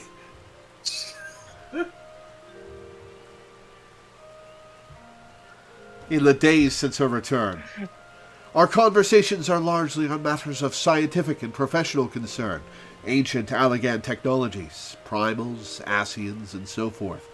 She has an insatiable thirst for knowledge, as you know. Yet, while I understand her desire not to burden those around her with her troubles, and to carry on as she did before, I do worry that her willingness to manipulate her own ether to compensate for the loss of her sight may have dire repercussions. How are you surprised by this, Loreweaver? You knew this was the deal months ago. Matoya only said that to Yustola after everybody left. Oh, right, okay. She never told you then, but of course not. She would rather have defeated the purpose. You should know that the technique she employs places a tremendous strain on her body. She is, of course, well aware of her limits, and more than willing to ignore them should she deem it necessary. I pray you see that she does not. Reminds me of a character I came up with a few years back that was blind, except that she could see magic. That's literally, yeah. Yeah. And that's literally what Y'shtola does now. Yeah. It's really amusing when you do the starting quest for Limsa, and at one point Y'shtola is using that visor that lets her see ether. And she says, "To think I could see ether." Yeah. It also is something that is mechanically relevant whenever she's a party member in the group trusts, because Y'shtola sees magic, she sees bosses casting spells perfectly, and so as part of the AI, all of the characters have little quirks to them. They're usually pretty hard to notice unless you're really paying attention to them. Yeah. And Y'shtola's thing is that she always does mechanics flawlessly. Yeah. Because she sees all of the tells with perfect clarity. And she will completely ignore illusions and just walk right through them. Oh, yeah. Cool. Yeah. It's also very handy if you're going through the dungeon time. It's just you remember, it's if you don't know what to do, follow Y'shtola. She knows what she's doing. I'll have to keep that in mind. Regrettably, she is wont to ignore my advice when it does not suit her. Yet, given your shared experiences, perhaps she will be more willing to heed your warnings. Her sister was under no illusions as to the dangers of the life she had chosen. Should the worst come to the worst, Y'shtola would do what needed to be done, pay any price, make any sacrifice, and that without hesitation. She was a woman of conviction, deserving of respect and kismessitude, and no small amount of worry. And finally to Slowfix.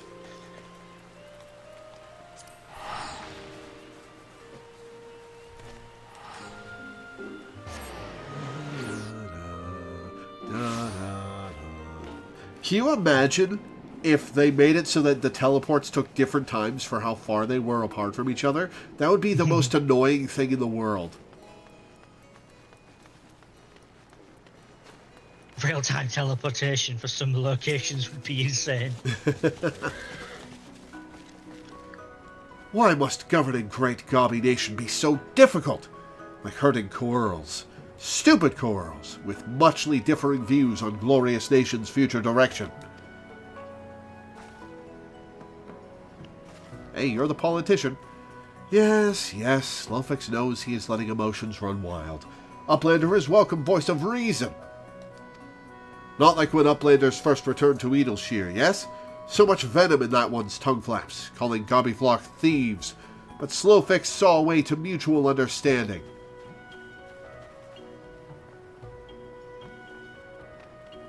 MapleStory asked transit system.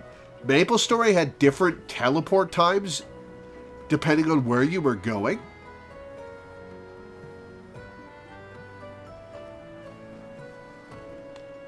Citizenship in society, first step in strengthening communal ties, gives all vested interest in continued prosperity of egalitarian utopia.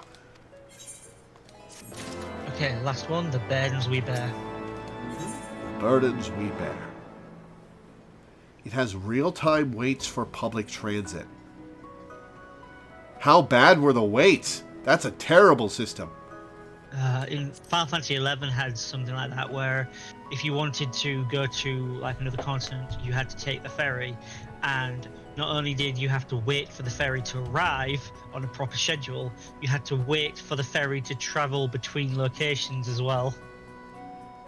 Holy shit. Also, if you were on the deck, you had a chance of being attacked by monsters. Alright, well that's at least something to do. High-level monsters that would kick the ass of the people first going on those things. Oh. Yeah. For the final objective... World of Warcraft also had real-time, like, boats from one continent to the other. So, like, it was like a 5-minute rotation or so. But, like, if you wanted to get from, in the beginning there were 2 continents. And if you wanted to get from one continent to the other, you had to take a boat. And so you had to go to a ferry and wait for the boat to show up. Sometimes players from the other faction would camp out the boat. And so if you were low level and there was a raid of bored high level players from the other side, you weren't going to that other continent. God, WoW's forced PvP system was something I would never want to play. It was a different time. There was one specific honor system that people almost always stuck to, though. If someone was fishing, you'd leave them alone. What an odd thing to carve an exception out for. Alright. For the final objective of this quest, you will receive no guidance from the journal or the duty list. You will need to read the text carefully and decipher the clues to determine your next course of action. Sulfix is a goblin beset by troubles great and small. Harsh font emote. Ah. Yep. And now Slowfix bids Uplander fulfill civic duty as citizen of Edelshear with hand-lending of great import. In caves south of settlement lives Old Crone. Oh, we just gotta go say hi to Matoya. Wielder of powerful magics used to crafty make frogmen that chase away curious gobbies. I am not killing the poor Oragos for you. Uplander has made many busy deals with Old Crone, yes? That Uplander can appeal to Crone's better nature and make her call off Frogman Harriers. Oh, you don't know her very well. Alright, to Matoya. If I can remember where Matoya is.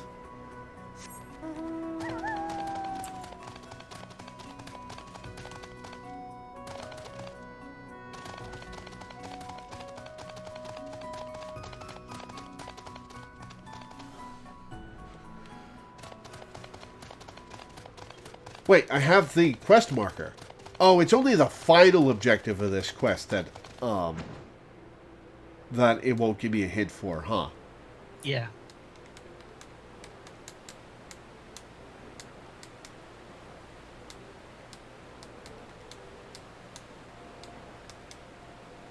I'm sure we'll be able to figure it out when the time comes, but if need be, we know.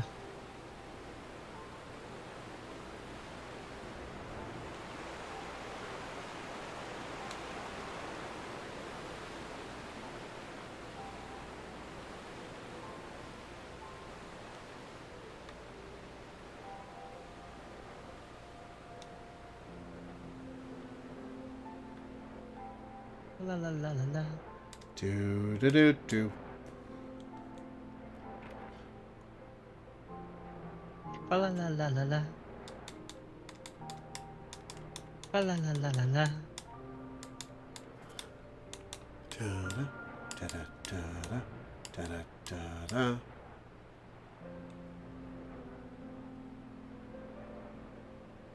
If only you could teleport straight to the Froglands.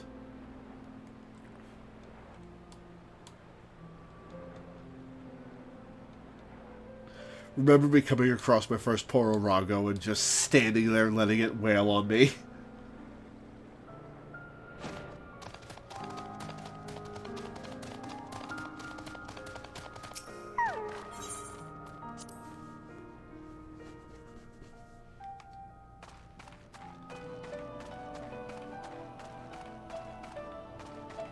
It's so cool that it has her Final Fantasy I music. It has not left my my orchestra in my mansion. Well, this is a pleasant surprise. I'm well aware that you're only here because you want something, but at least you didn't bring your little friends. So, out with it.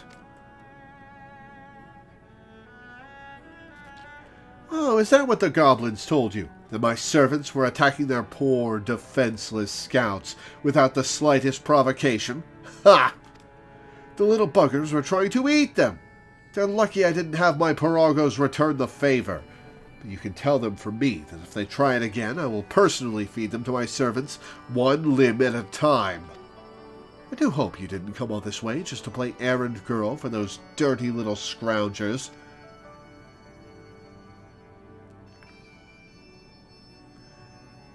No, I'm on a grand journey of remembrance, and it's your turn, where I remember how I unleashed my inner supervillain on you. Aren't you a bit young to be going on grand journeys of reflection? You haven't lived long enough to have so many regrets.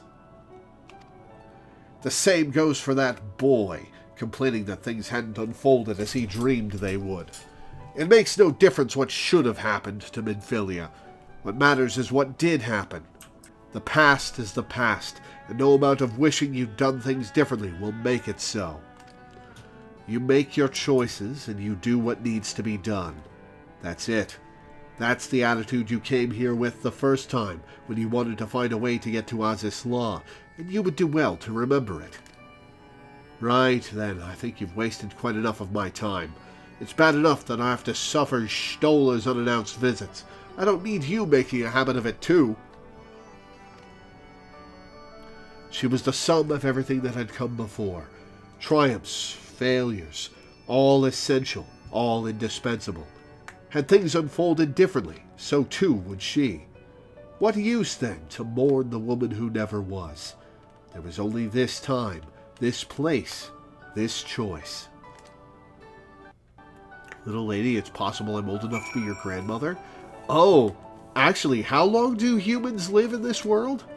How old is Matoya? The usual, so she's probably like 80, 90. I could definitely be her great grandmother's age.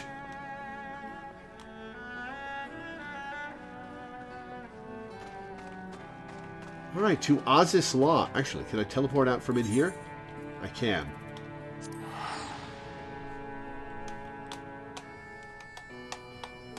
I don't think we have a confirmed age for her. Oh, right, this place.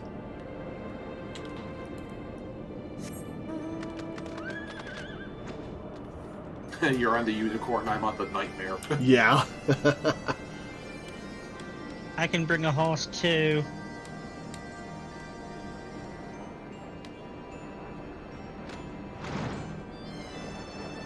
Where are you going? It says down on the map.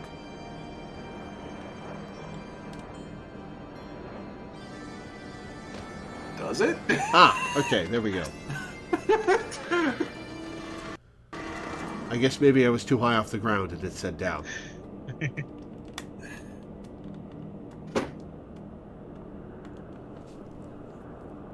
I imagine I'd look older if I were 200 years old. You spy something on the ground at the landing's edge.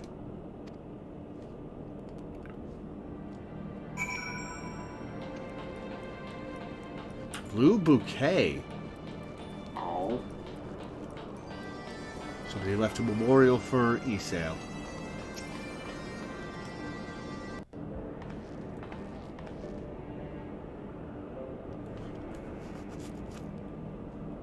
That's not a blue bouquet. It's got 2 blue flowers in it and a bunch of white and purple.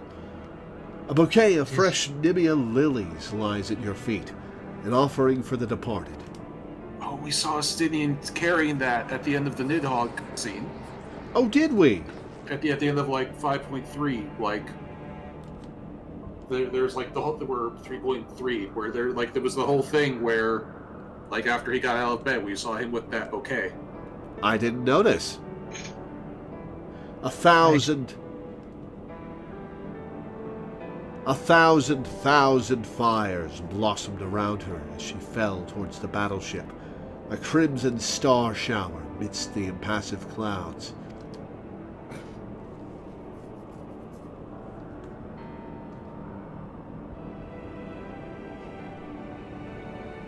Then came the azure light, faint at first, soon blinding, then shattering, casting motes of diamond to the 4 winds.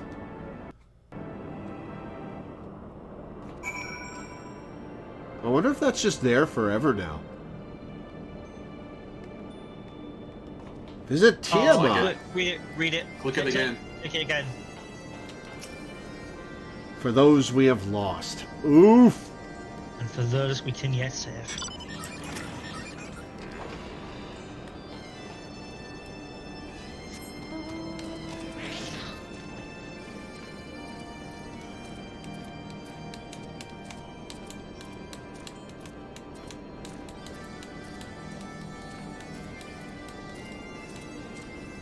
I shall dub it the Blue K.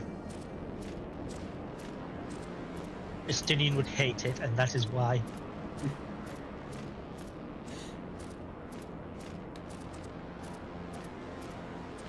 Asking Matoya her age versus Vaughn asking Fran her age. Which goes worse? Fran will just glare at him and not answer.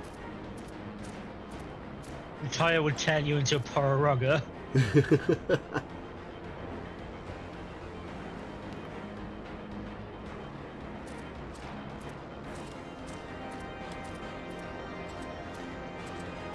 Matoya has no reason to keep you alive.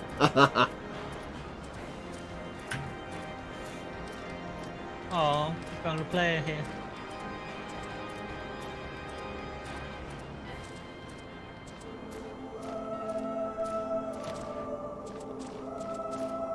There's the interaction point. Right between 3 people hanging about here. Alright, look at my screen. Are there... Oh, there you are.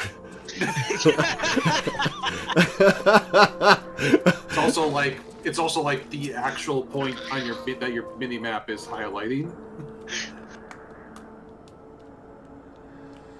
Child of man, chosen of Hydaelyn, naught remaineth for thee here save the delusions of the condemned.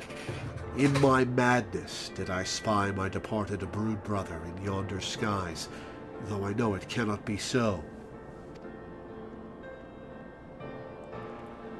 What sayest thou? My senses are yet mine own? Then he whom I saw was but my dead brother's rancor clad in mortal flesh? And thou didst deliver him unto death's cold embrace. I bear thee no ill will, child. 'Tis beyond me. All my hatreds are bound up in moments ephemeral and eternal. My beloved's passing and his resurrection. I can't get over her wall eyes. Those pupils are not looking in the same direction. I am no better than Nidhogg. Consumed by love, twisted by rage, I too sought vengeance without end. Oh, hey! Yet thou hast since renounced it, hast thou not?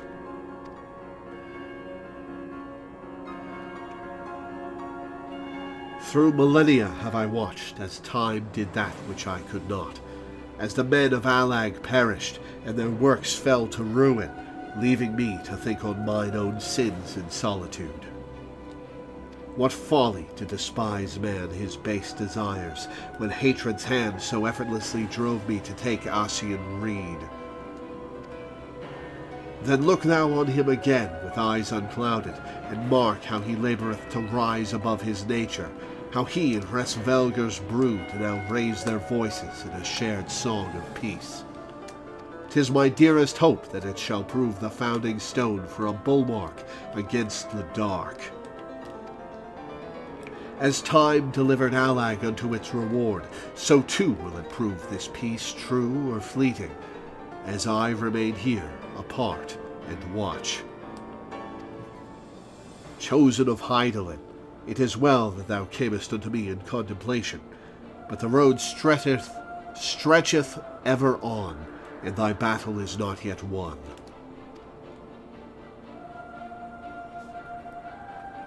Man, I feel really bad for Tiamat. Perhaps there was hope for them. Perhaps this time they would learn and remember. But her part in the tale had ended long ago. Within this monument to hubris would she remain until the end of days, beyond redemption.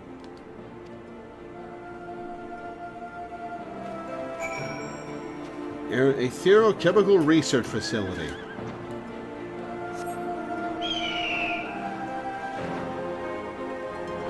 I have become the being that killed Bahamut.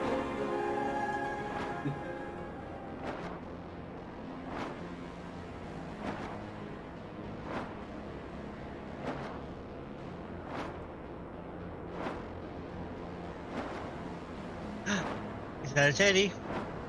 It's a Teddy. Hey, Teddy. It's a Teddy! How's it going, man? Pretty good.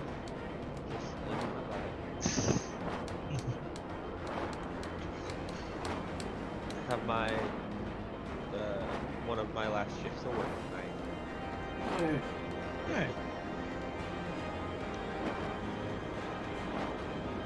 You're doing some Heaven's Sword reminiscing before finishing it.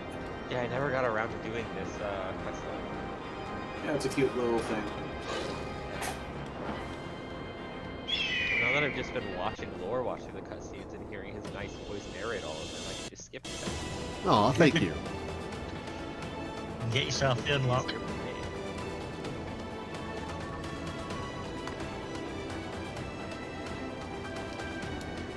Just staring at the computer, dumbfounded. The Undying Ones were defiant, disbelieving, even as death embraced them. Then the knights too succumbed, loyal to the last to a cause long lost. His body growing light, the Archbishop looked upon the arbiter of his fate, and knew not what he saw. And then it was over. Naught remained save the eyes. Thinking to bear them away from the covetous hands of men, Estinian took the accursed baubles in his own, and was duly bent to their will, if only for a time. The final objective is definitely going to be find Estinian, is my bet. At a friend's behest had they embarked upon their journey, and so, after their triumphant homecoming in all the pomp and circumstance, there was but one way it could end.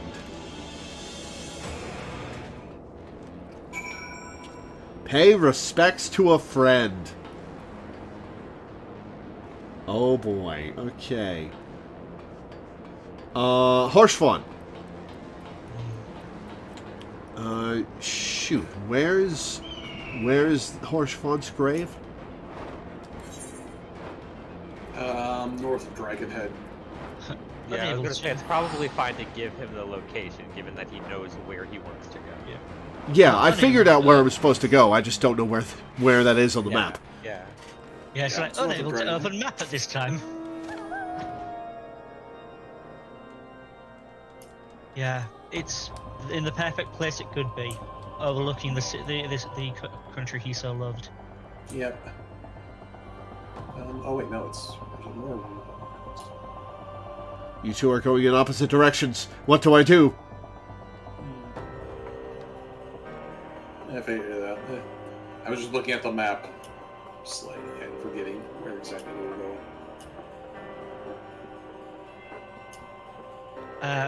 Don't immediately interact with it. You'll see why when you stand here for a little bit. Oh, right. Madeleine or Artoirel shows up, right? Ever so often? Yeah. Oh, yeah. Francel. Oh, Francel. Hi, Francel. Hello again, old friend. It doesn't get any easier, does it?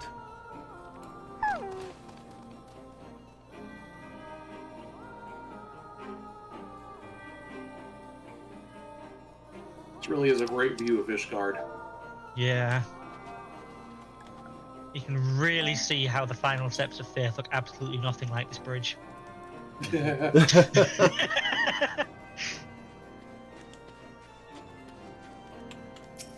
See, what actually happened was that we shrunk down really small.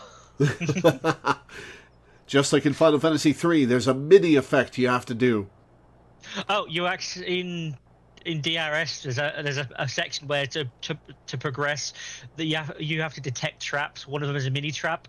After you beat one of the bosses, somebody has to go back to the mini trap, get shrunk, come forwards again, and fit through the bars on a gate. Ha!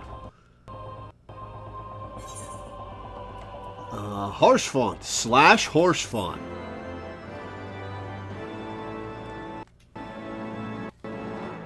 You've learned the emote horse fawn. On the road again. Alright. Emotes. Nope. Social emotes.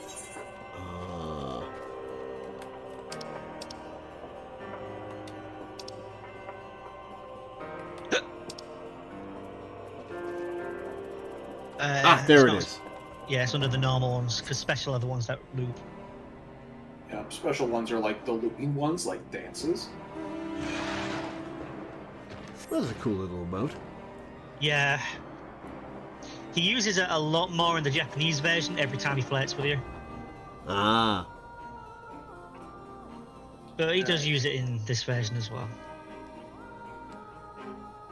Now we can head back to MSQ. Yes, but first, I've been going for a couple of hours. I'm going to take a quick break. Good, I need to as well. Just... More Dona. I shall be back momentarily. Alright, Burb.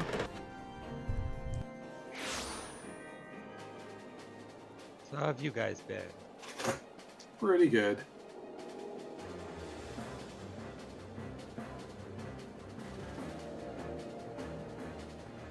I'm trying out the Fall Guys thing.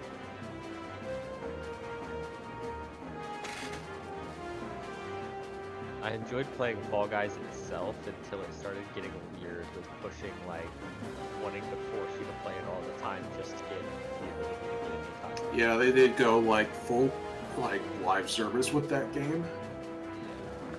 And I know 14 is technically a live service game, but like 14 feels less like it's trying to bully you into playing it all the time. Yeah, it's like there's a like kind of the closest thing this game has to live service bullshit is the seasonal PvP rewards. Yeah. And that's like a super minor thing. That's like, you know, Those are literally just, hey, participate. yeah, those are literally just, hey, participate.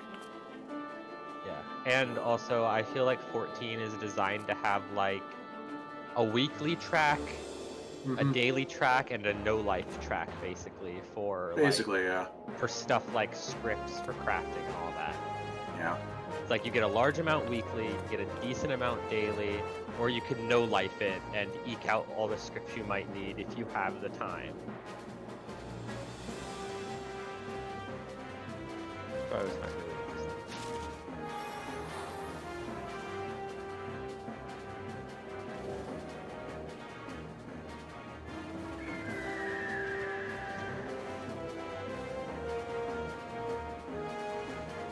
So how have you been, Linda? Very good. I don't know if you were on earlier when I was telling D&D stories, but my long-running D&D campaign, which is going for a little over 3 years at this point, is coming to a close soon, and we are in the middle of the final battle. Nice. And I managed to troll one of my players very hard accidentally, which has been hilarious. Because, like we fought like the evil dragon that was trying to destroy the world, and that was like ostensibly the big bad evil guy. But the actual final battle is against the evil mentor from one of the character's backstories, as as you do. And for like the past 2 or 3 sessions, the character has been struggling with this thing of like, okay, I know my mentor is coming. I want to duel her. I want a one-on-one duel with my evil mentor to prove that I am better than her after all this time. And everybody knows that's a bad idea. because first of all, like, didn't we just have an entire 3-year-long campaign about the power of friendship and how you don't have to do these things alone? And also, don't we know for a fact that she's way stronger than you? So a one-on-one duel is going to get you killed. And so finally, like, in this past session, right before, like, the battle was about to start, like, she finally broke down and was like, okay, you guys are right. We're going to fight her together. It's going to be great. Then the first turn, the first thing the evil mentor does as soon as the fight starts is cast Force Cage around them, so it's just the two of them inside a Force Cage. The power of friendship until the game says no. Yeah. And the thing was, like, the entire time we've been going through this mental dilemma, trying to, like, get the character trying to get out of this one-on-one headspace. I knew exactly what was going to happen on that first turn. You were just like, well, Force Cage, probably. Yeah. And, it's like... So, like, both in and out of character, I mean, well... You know, a whole character arc about this, and we ended up here at... What the fuck? Well, I mean, this just means that it becomes, the character realizing that, they realize it's not what they want, and now they've been forced into the situation where they have to engage with the thing that they realize they don't want anymore. So we'll have to. It'll be interesting. I'm sure there can be all sorts of dramatic monologues. Yeah, there were some dramatic monologues. There was a lot of, oh shit, I'm dead. I am genuinely doomed. Also, wow, the Fall Guys event gives MGP like nothing else. Jesus Christ. Gives you what? MGP like nothing else. Oh yeah, it gives you a ton of MGP.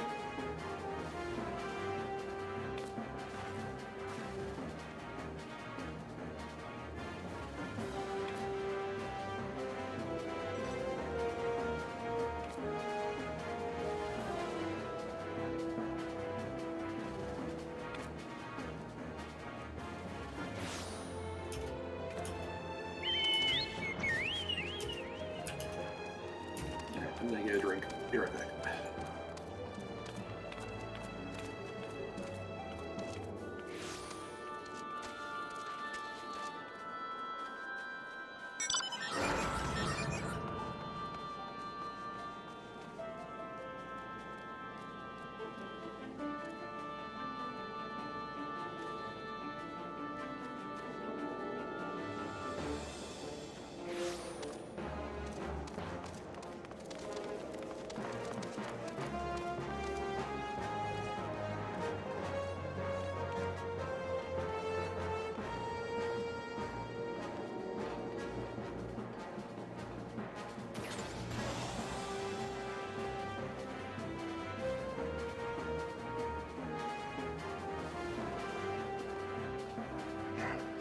I am back.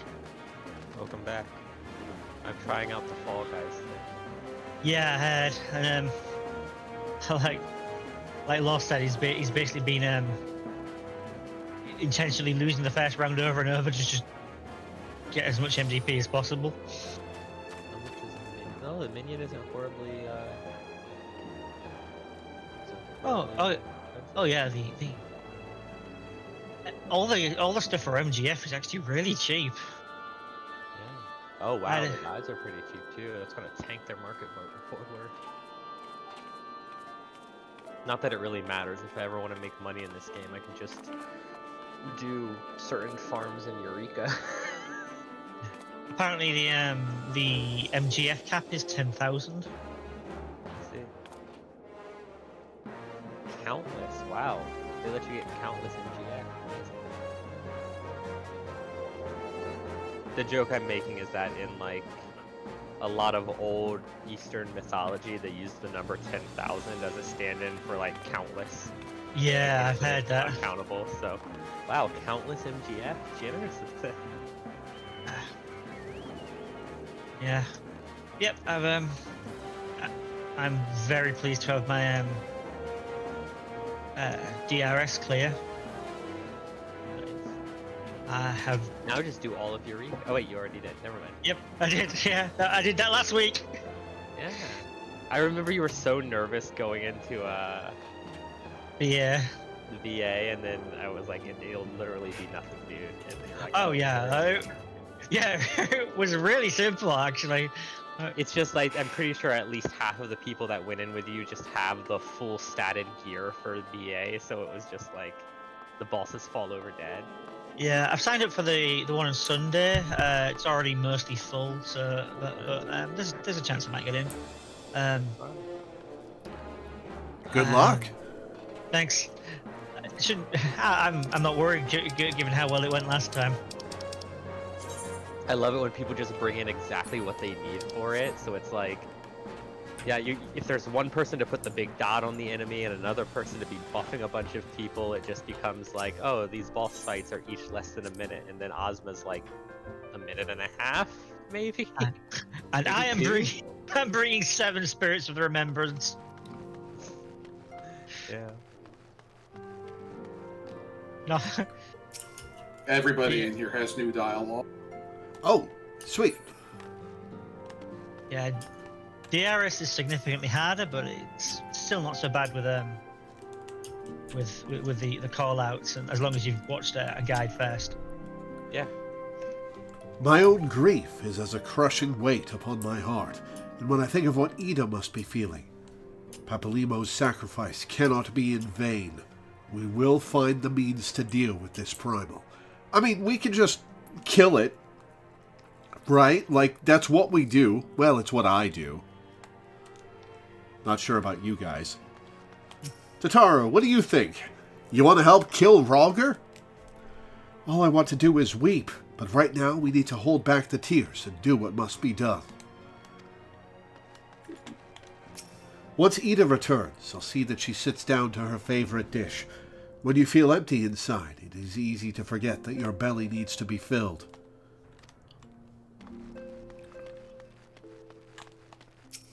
They told us what happened with Papalymo, and forgive me, there are simply no words. Sacrificing oneself for one's duty. Such actions remind me of the warriors of Doma, of the samurai and shinobi who died for our cause. Is killing the god of destruction considered blasphemy or worship? Ooh, that's a good question. Am I expressing my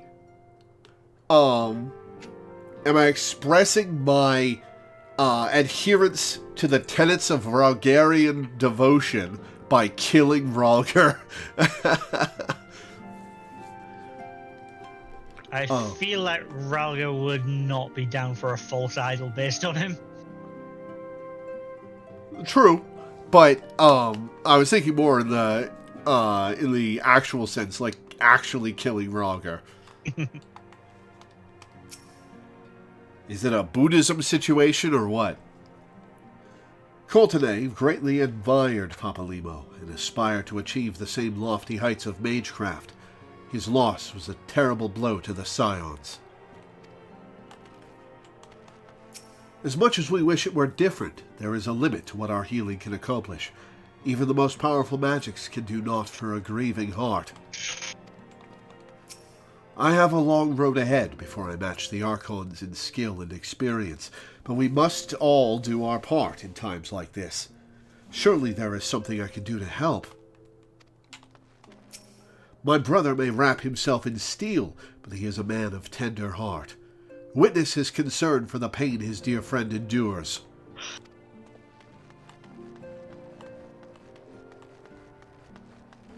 Alright, that's everyone.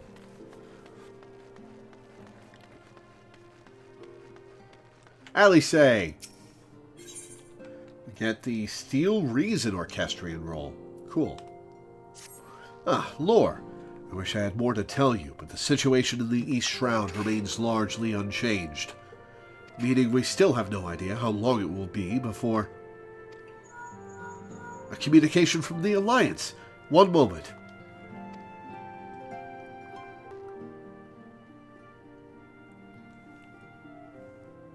Yes, of course. Our representatives will be present. My thanks. Lore, I got a job for you. Word from Gridania. The Council will shortly be reconvened. The Alliance leaders have already begun to assemble. They wish to discuss the Primal, of course. As of Y'shtola's last report, the cocoon yet hung above the wall, unchanged. Yes, but the Elder Seedseer doubtless shares our concerns about how long it will remain so. I am told that Sid Garland has been called in to add his expertise to proceedings. A wise decision. The more minds we have working on this, the better. Does Sid know a lot about super magics? Primal binding magics? Is that within his area of expertise? I don't think it is. Well then, I suggest we leave the rising stones in Tataru's capable hands and make haste for the Lotus Stand.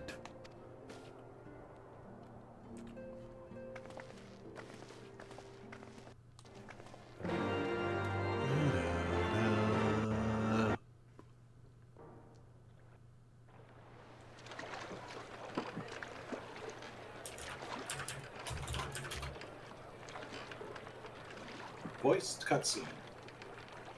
Awesome. Who is this?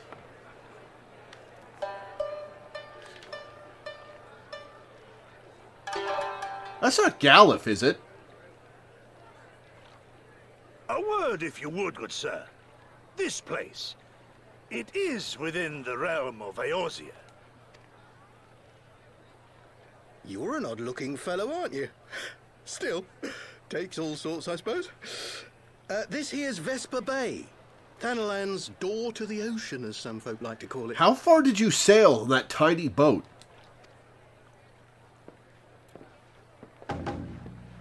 Am I to understand from your answer that I have indeed arrived in Eorzea? Eh? Yes? You're in Eorzea? Ah! A plain response at last, and the one I wanted at that. My journey was not without its hardships, and I would sooner travel by land than put to sea again. Who is this guy? Is he Doman? You do not believe that so small a bark could bear me across the ocean? Such timid little sailors. I had but to set my course and set my jaw till I made port.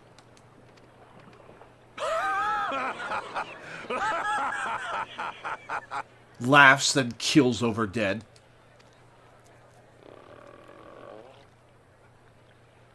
Though, 'twould perhaps have been wise to lay down my oars a moment to sup on more than the spray of brine water. The trembling of my limbs, I sense a brief repast may be I in feel order. you. I'm starving, dude.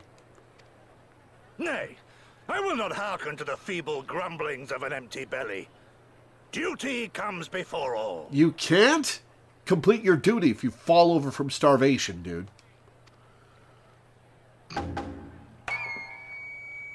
Well, there's an emote that I'll bet we get later. There we go. Man, are you all right? And there's the other emote we've got. Oh, Oreo J, what are you doing here? Thou art We're fine 10 feet away indeed, from Yeah. the waking Oh, sands. right, Vesper Bay, right.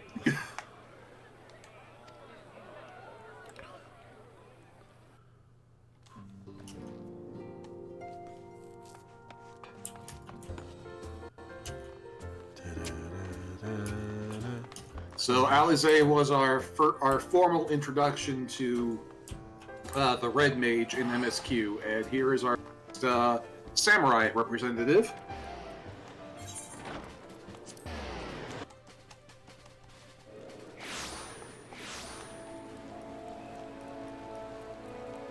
I wonder how they're going to introduce the Viper in, like, 6.55 or whatever. I mean, I was gonna say it's like, well, it hasn't had. I was about to say we'll let you know when, because it obviously hasn't happened yet. But no, we won't, because that would be spoilers. But yeah, it's. I mean, we don't know either, because it hasn't happened yet.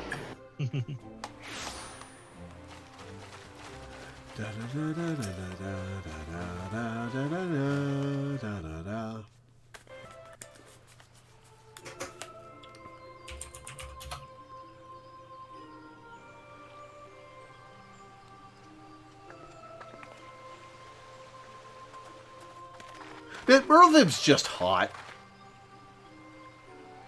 Who's hot? Merlvim. Ah, That is true. Rogadine are sexy. That's just the nature of them. Yep. not really my type.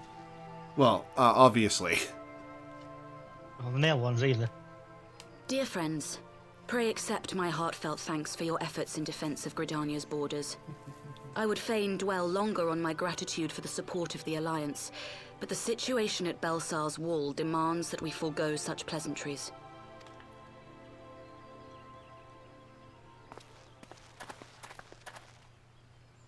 According to our most recent intelligence, the cocoon of light that formed in the air above the wall remains undimmed and unbroken. After measuring the cocoon's etheric concentrations, Archon Y'shtola has confirmed the presence of a primal entity. I think we knew that already.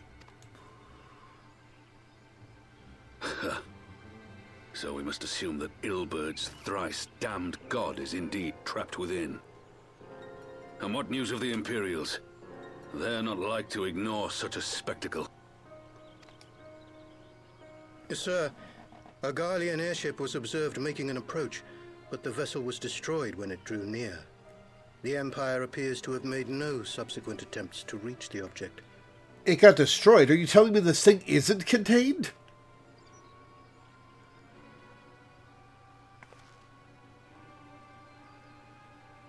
The soldiers who witnessed the incident spoke of a lance of light issuing from within the cocoon, of an entire warship being reduced to smoking ruin in the space of a moment.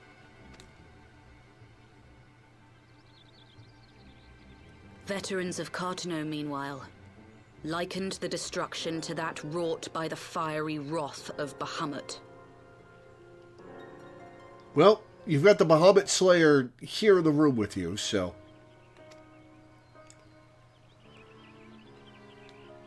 We could face another calamity. Well, with what we learned from the Warriors of Darkness, we absolutely So the must primal is awake, not. then? Contained, yes, but for how long? We must destroy it now, lest it break free. Agreed. There is, however, the small matter of how to get close enough to a being that swats warships from the sky as you would a bothersome gnat.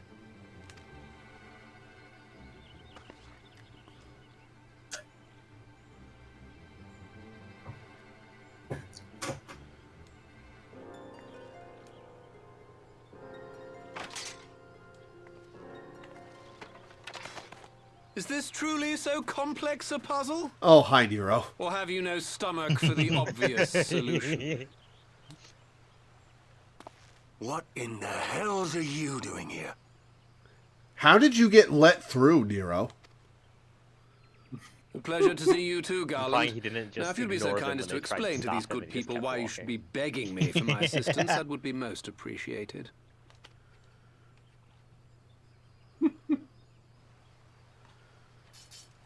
Well, the stubble kind of suits him.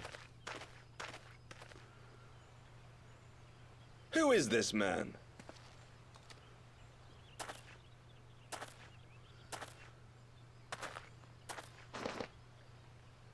Oh, how terrifically rude of me. Nero Tolskeva, former tribunus of the 14th Legion of the Garlean Empire. These days, however, one might say that I'm something of a free agent. What do you want, Nero? I was getting to that. Although you already know what I'm about to propose, old friend. An alliance with the Empire? As you have rather belatedly realized, within that frail binding lurks an entity alike in strength to the great Bahamut, and the only force in existence which might conceivably contend with such a foe is the very creation which captured the Elder Primal in the first place. Omega. I speak, of course, of Omega. Omega. Omega? That hulk has been gathering dust beneath the plains of Cartanau since the Allagans breathed their last. And none alive knows how to wake it. Do you know how to wake it, Nero? I'm sorry? Do you understand who it is with whom you have the privilege of speaking? Well, that's what he was doing in Cartanau, I I'm guess. Nero Tolskeva, master engineer. The mechanical genius who restored the Ultima weapon to full operational capacity. Having played Final Fantasy VI, I now have a new appreciation for Omega Weapon. And Omega Weapon wasn't in 6. Oh, right, that was Ultimate Weapon. Yeah. Okay, never mind. And Omega Weapon are different. Yeah, that's it.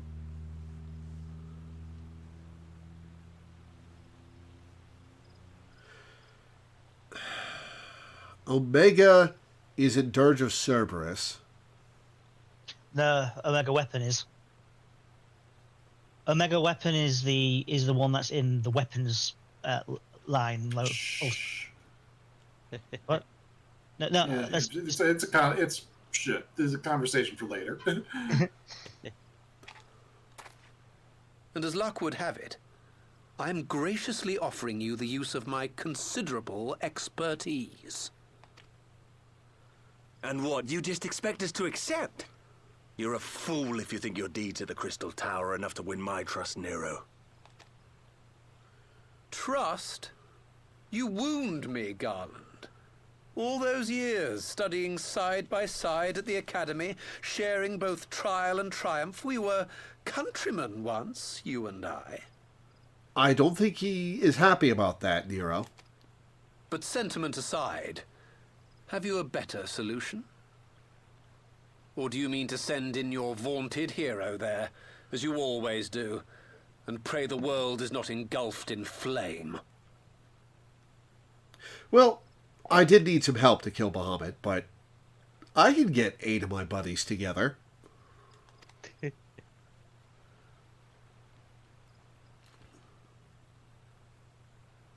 Let us approach the problem in a rational manner.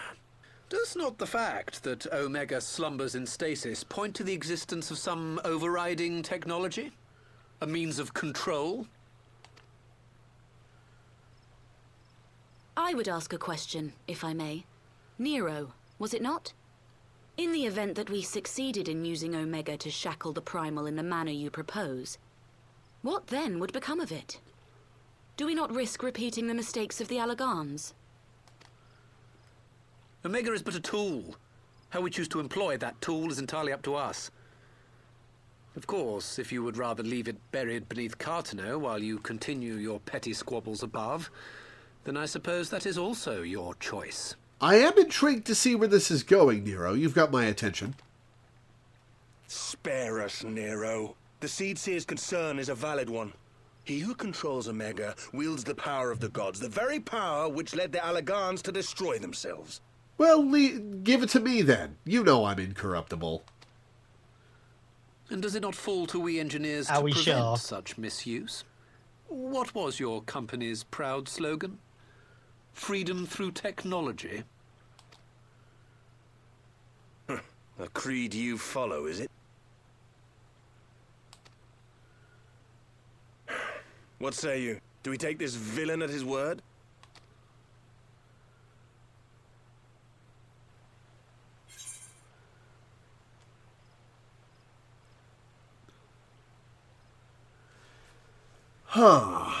Which do I want to say?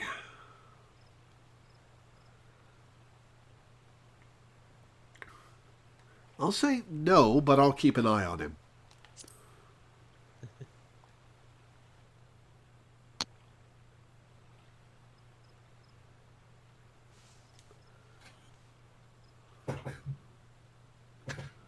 As will I. I don't like it, but then it doesn't look like we have much choice.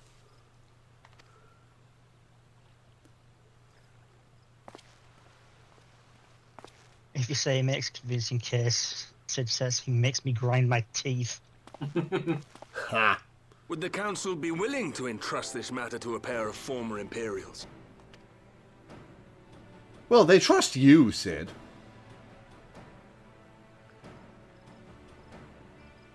Yes. The task of restoring the Allagan relic will be yours. But the responsibility for its reawakening must remain with the Council. Do we condone this course of action?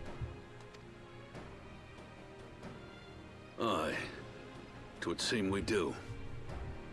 Let the record show that we invest this contingent with the authority to enter Carteneau and take command of Omega. Well, Merlin hasn't weighed in yet. Sid, I appoint you leader of the expedition. Science, Camera pans I would over ask and that you she's just assign some making out few with of your her, number to escort Admiral Master buddy. Garland and supervise the other one. Hey, I'm down for exploring an ancient Allagan wreck. I'll The go. guy who totally isn't Mistbeard. Yeah. Exactly. We should be happy to oblige. The politics of Carteneau being what they are, I dare say our neutrality will prove useful in avoiding any unnecessary entanglements. If I am not mistaken, Doma occupies a similarly neutral position. Might we not persuade you to join the expedition, Lady Yugiri? If you suspected any foul play from Nero, you would be welcome to kill him. She's just like, yeah, sure, I was considering it anyway. Killing him, I mean, not joining you. Joining you is fun. And Nero's just like, My blade is yours. Not a moment's hesitation, eh? You'll forgive me if I do not shake your hand.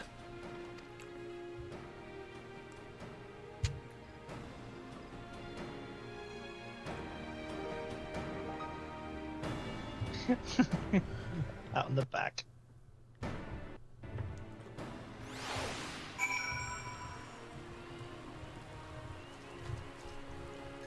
Yeah, this was the thing I was trying to get you. Like I think it was like 2-3 weeks ago when somebody mentioned Carteneau, and I was like, "Now, Lord, do you remember what's beneath Carteneau?" when was that mentioned? That was like sometime at the end of ARR post patches. Yeah, it was during 2.x. It was Telegi's motivation for trying to gain control of Carteneau. Oh, he named it. He said Omega was under there?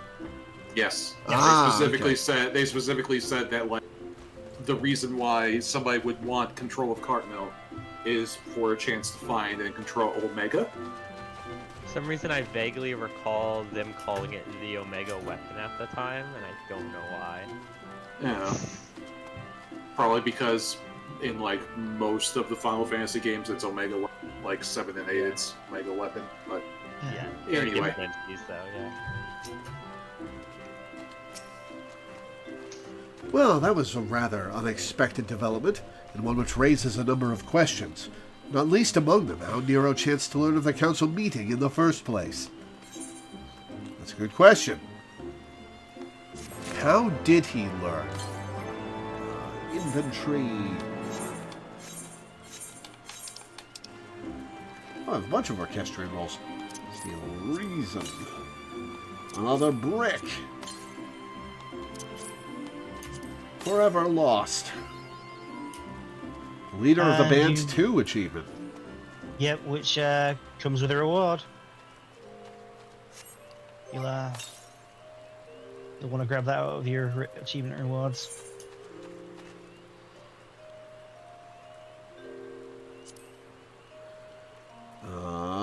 Ultima Orchestrion roll. Okay, cool.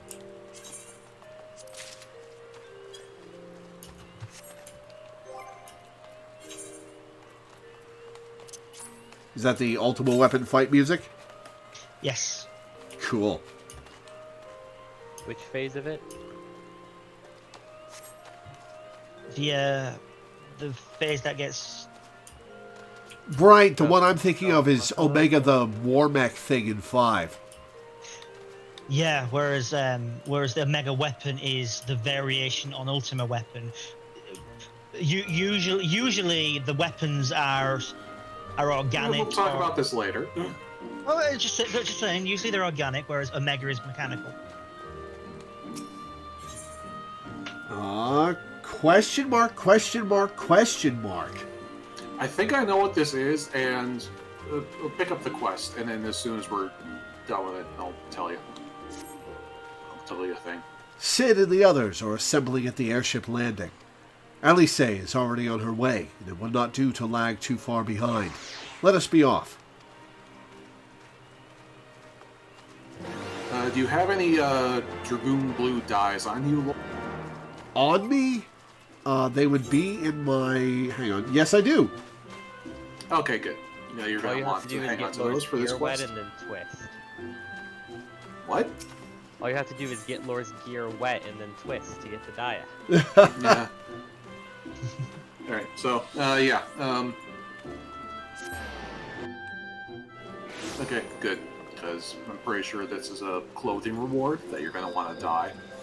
Well, there was literally an airship landing, if you're right. Oh, there was? Yeah, you can try to as long as you've got all the Easter eggs attuned to. Oh, right. It's like one of the exits. Mm-hmm. To be fair, those are really easy to forget.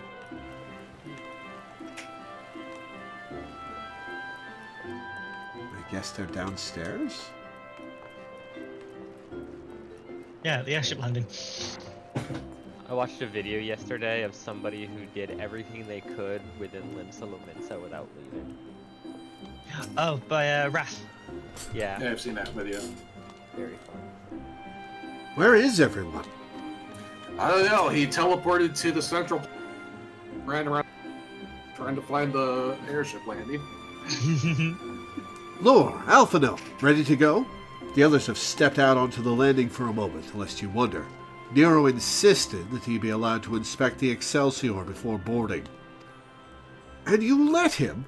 Despite his very timely offer of assistance, the thought of that man poking about in the workings of the ship without proper supervision does not fill me with confidence.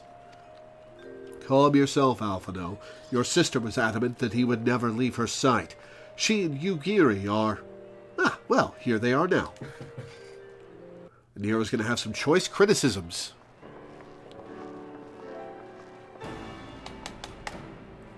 Right, I think that's everyone. Shall I set course for Cartano? Might I ask that we delay our departure slightly? I require no more than a few hours at most. Our colleagues are studying the cocoon even as we speak, and I would hear their latest observations ere we proceed. It would seem wise to gain as clear an understanding of the situation as possible before formulating our plan. Oh, I thought time was against us. How foolish of me. Hold your tongue. When we want your opinion, we'll ask for it. Forgive me, my lady. I shall keep my counsel until such time as you have finished procrastinating. That was biting. Oh, that's a good line. Say what you will about Nero, he's got a tongue.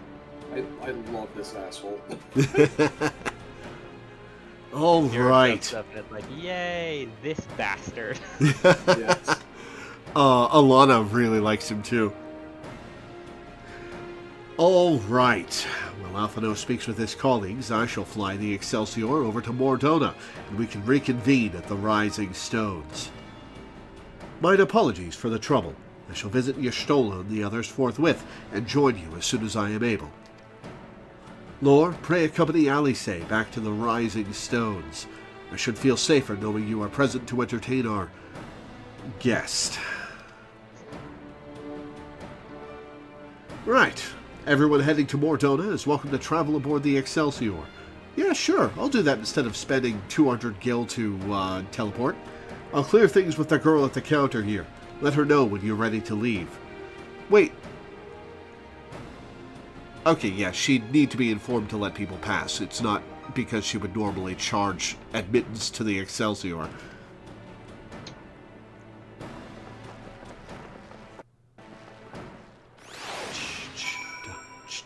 That would be so funny if she did, though. like that guy who set up a parking meter that asks for money to let you into a parking lot on his own and pretended it was an official government thing, and then just took it back one night 15 years after he set it up and vanished. Hida. You are traveling with Master Garland, miss. The Enterprise Excelsior is right this way. Travel to Mordona.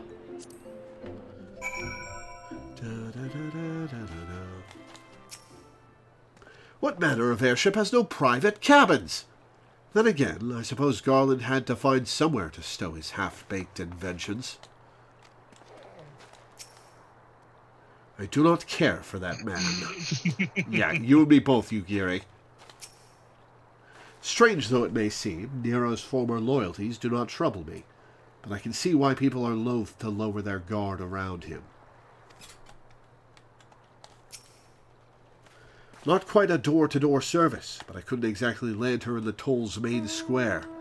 Shall we adjourn to the Rising Stones, then?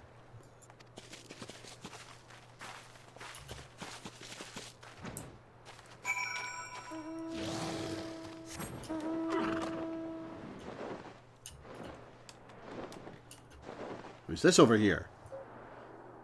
It's a Fate. No, it's not. Fate's off to the east.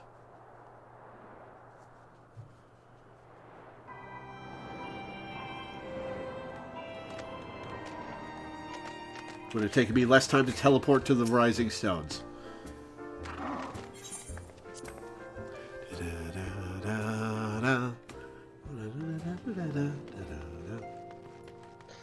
Also, I've played enough of the Fall Guys thing now to just say, wow, even though Final Fantasy XIV has a much stiffer feeling movement system, it feels better to play this than it felt to play Fall Guys. Yeah, Fall Guys where you're bouncing off everybody, that kind of felt bad. I have to say, though, having been listening to the Fall Guys area and match soundtrack for the past 2 weeks, I'm not sick of it. Yeah, I said the other day to a friend, and I kind of stand by it now, you could, like, swap out the Splatoon and Fall Guys soundtracks, and it wouldn't feel too out of place. Oh, yeah. Yeah, you could, couldn't you?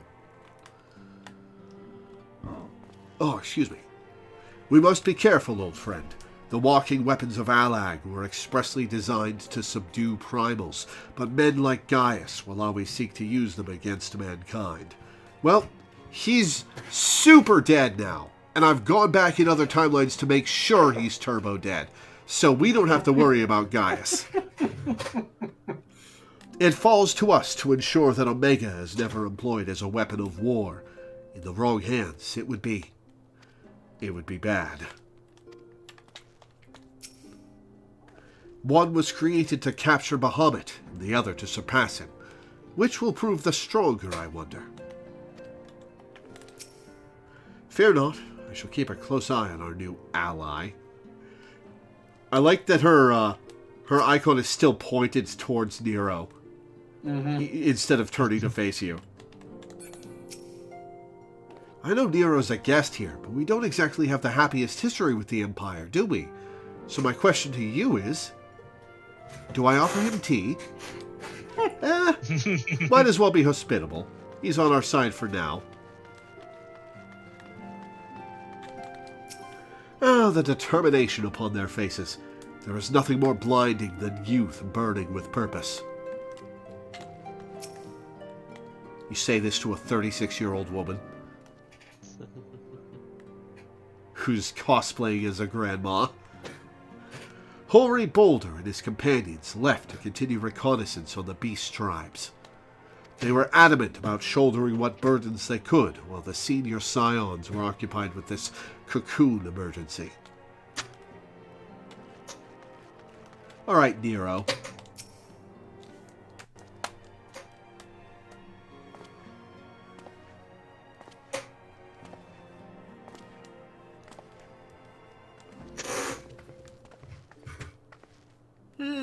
So these are the fabled headquarters of the Scions. I confess I would have expected an order of self-proclaimed warrior scholars to surround themselves with the fruits of man's enlightenment. And yet there's not so much as a single piece of magitech in sight. Well, he's right. We could do with a few books around the place. It never ceases to amaze me how primitive you Eorzeans truly are. Look, do you want to sling insults, or do you want to get to work, Nero? Oh, I'll have you know that the Rising Stones is home to the very latest in magitech innovation. That's news to me. What's up, Tataru?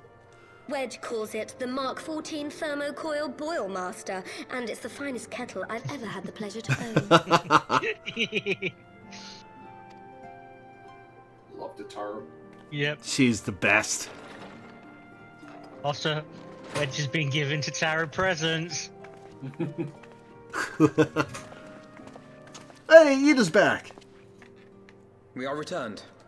Well, Ida and I, at least. Ishtola and the others remain behind to continue their assessment of the binding magic.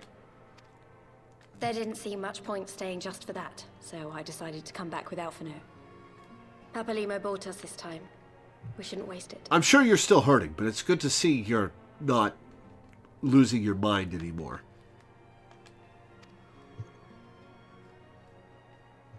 I have an electric teapot. By your leave! It's this guy. Everyone here in the UK has an electric teapot. It's very strange to hear that so many Americans don't. A lot of Americans don't have a teapot at all. I said not teapot, kettle, but same thing. A lot of Americans don't have a kettle at all. Yeah, tea's not as much of a thing over here. We tend to mostly drink tea when we're feeling ill. Yeah, but boiling water is useful for more than just tea. Well, yeah, but... I mean, we've got stoves. We have microwaves. stoves, and we have, like... Microwaves. Just like microwave a cup of water and... Oh, God, no. Why? Why? What's wrong? It's just jiggling the water around. Count Bob's right. We threw our tea in the harbor. Exactly. I mean, I get being a snob about not cooking some things in the microwave, but, like, it's water. You boil it. Who cares how you make it hot? I just use the stovetop if I need hot water, and with, like, a pot. Basically, It's so convenient. Water, click, done. I do like my electric tea kettle. It's good for making hot chocolate, but it also uses a hell of a lot less power than both the microwave and stove do. All right, we've gotten off track. He's British. There's nothing more on track for him. I'm sure Nero has plenty to say about the wasted power on the, what was it again? The Mark 14 Thermocoil Boil Master.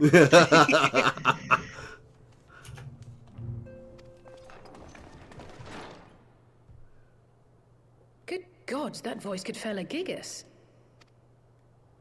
This is the Rising Stones, domicile of the Scions of the Seventh Dawn. I enter at the invitation of one Lord Urion. Inside voice. I don't think he has one. I spy you there, Shadow Walker. You always were a hard one to find. Is this her dad? He's the dumb and Brian Blessed. Yugiri, do you know this man? Well, that's some dull surprise on her face. She's an Aura. It's an Aura thing. Gosetsu, why are you come to Eorzea? In search of you, Yugiri. For days and nights did I row across the angry sea. I made port in good spirits, only for my own flesh to betray me over the trifling matter of an empty belly. Collapsed in the street like an unfed stray I was, until Lord Urianger came to my aid. Over a most welcome meal, we spoke of the plight of Doma, and I learned of our displaced countrymen's work to resettle this blighted land. 'Twas blind fortune that I was able to locate you so swiftly. But now we must make ready to depart. Our master languishes in dire peril, and Doma calls her daughter home.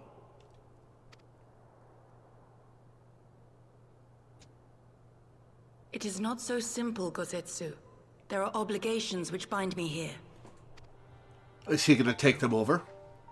You refuse?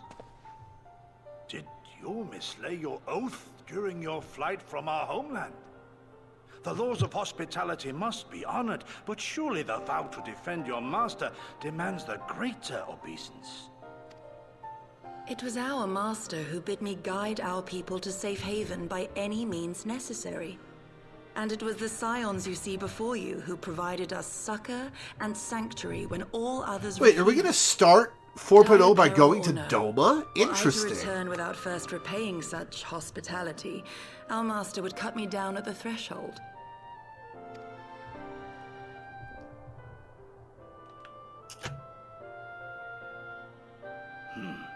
Mayhap that is so. See, he does have an inside There voice. is more. A crisis threatens all within this realm, Eorzean and Doman alike, and I go to play my part in its resolution. I will not bring shame upon our liege by abandoning my people or my duty. My duty to watch this guy like a hawk and slit his throat if he takes a step out of line. I'm hoping he takes a step out of line. How very noble of you. Now, in the name of honor, kinship, and, yes, practicality, might I suggest we get this expedition underway? Or would you rather debate the finer points of duty and leave Omega to the Empire? The Empire? Yugiri, you draw steel against the curse of Garlemald? Among other things. Then why did you not say so? My blade is oath-bound to fall upon the ranks of the Imperials wheresoever they march. Lead on, Shadow Walker, and may the enemy tremble at our coming.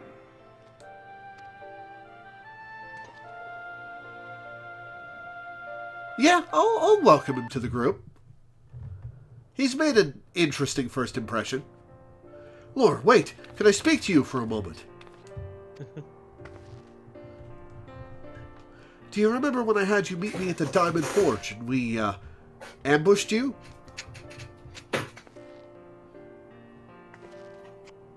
Well, once we had your measurements, I set to work making you a traveling outfit in my spare time. I've only just this moment finished the stitching, but I wanted you to have it before you left. Here! Oh, this I gotta see. You can try it on right now if you like. Gonna do it in the cutscene. What's it gonna be?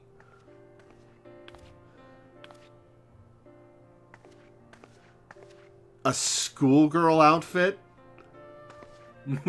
You're giving me a schoolgirl outfit? It's not really a schoolgirl outfit. Assuming we measure correctly. When I'm at Lalafell, it's definitely a schoolgirl outfit.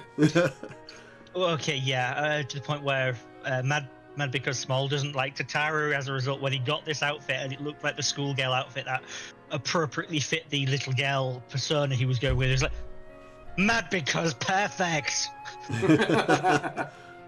I guess I never really thought of it as like school-esque, but I guess when you change the tie to like a scarf and you give it a skirt with like the thigh, they're not the thighs, the knee highs. Yeah, a little bit. Yeah. Huh. Assuming we measured correctly, the fit should be just right. Snug, but not too snug, if you know what I mean. We did measure around your chest. So, how does it feel? I'll dye this blue and put it on for a while. You're not just saying that, are you? Oh, I can't tell you how much this means to me. To have crafted something worthy of the Warrior of Light well, let's just say it makes all the practice worthwhile. I also sewed in a blood pearl charm to, bring you home. May it always protect you. Oh, that's sweet. Thank you, Tataru. Now I have to wear it. The blood pearl charm isn't in the skirt, right? A Great. monocle? Yeah, the monocle is the one bit of that outfit that I'm a bit iffy on. I used to use the top on my red mage many moons ago. I pretty much wore this outfit for Stormblood. I think I also wore it in Shadowbringers. Well, I'm not wearing the skirt, but I'll wear the jacket. Let me see. What shoes am I wearing? I'm just wearing, like, flats, aren't I? Not boots. So maybe I picked up the super black dye from the Fall Guys event. So maybe I'll apply that as well. Oh, that's shiny black. The gunmetal one. Sorry, adventurous jacket. Dye.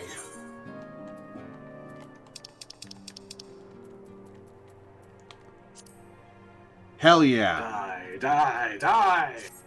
Yes. Okay, and the boots are in my armory chest. Boots. Sign adventurer's boots. Oh dear God.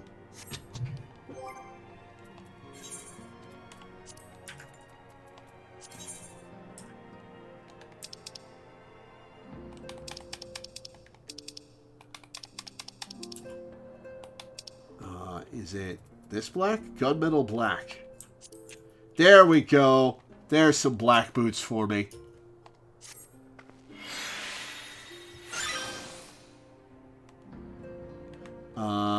Okay, let's put these in,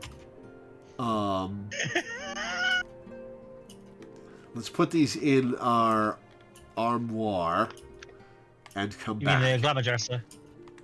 Yes, whichever they fit in. Yeah, they're going to dresser. If they went in the armoire, you'd lose a die on them anyway. So even if they did go in the armoire, you'd want them on in the dresser. Ah, gotcha. I actually have room in my inventory, so I don't need to put them in the glamour dresser right this second. I like how Count Bob's frustrated with your armory chest.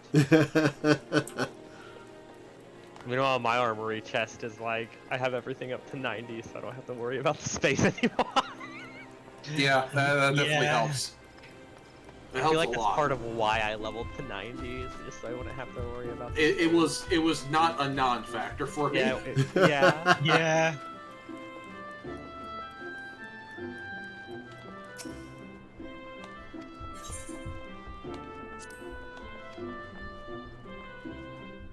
I have been having that issue with weapons lately, but that's because of the Glamour dresser, right?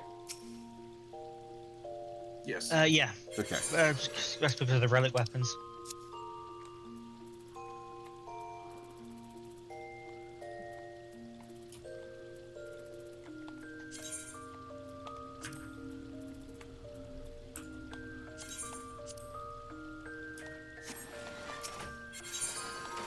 Glamour plates.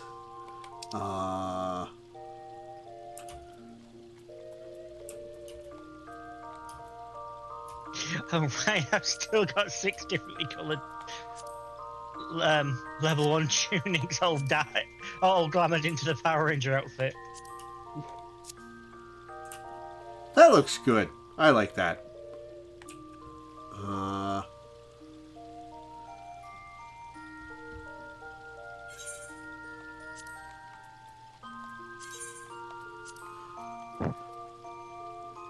soot black dye.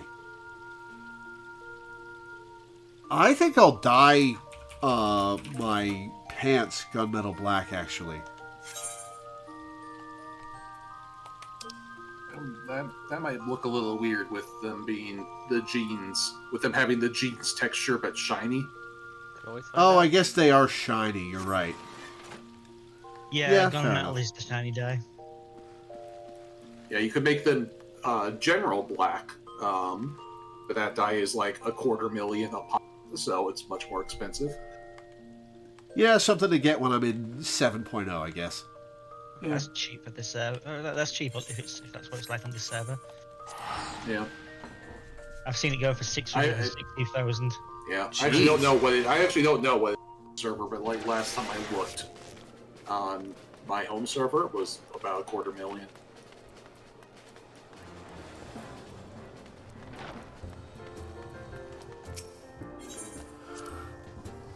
Ah, excuse me.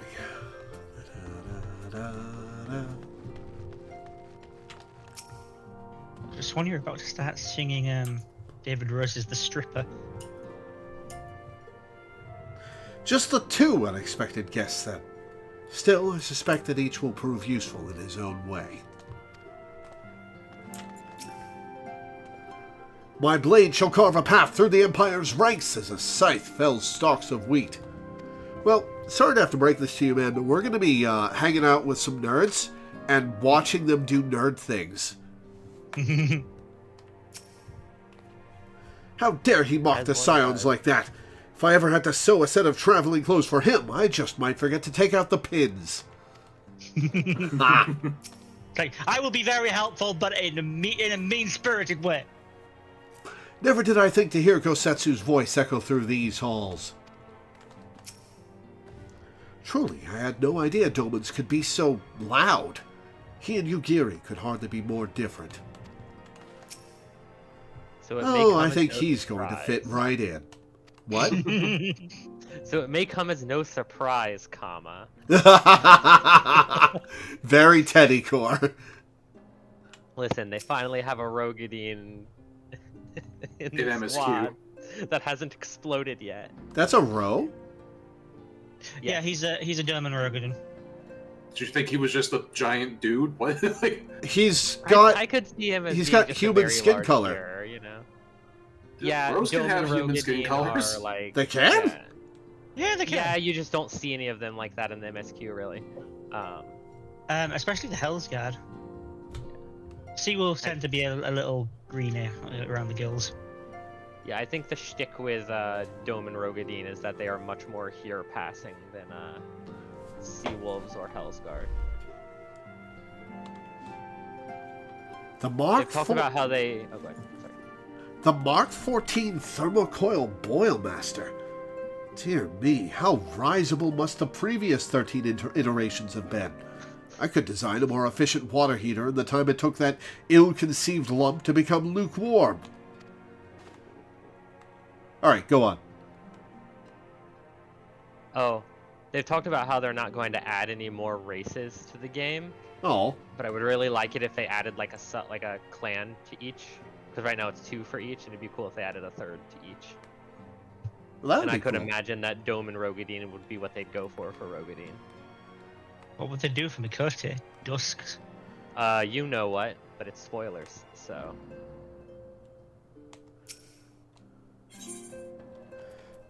He who continues the attack, Imperial Will. Fly free, my pretty.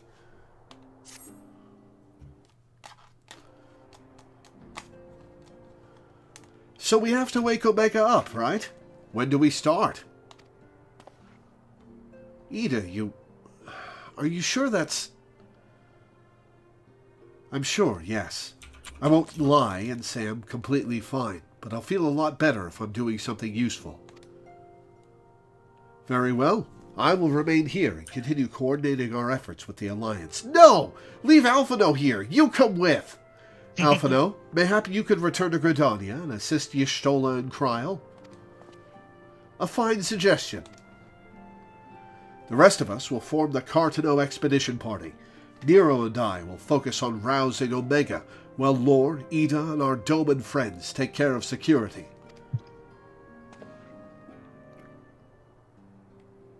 That emote.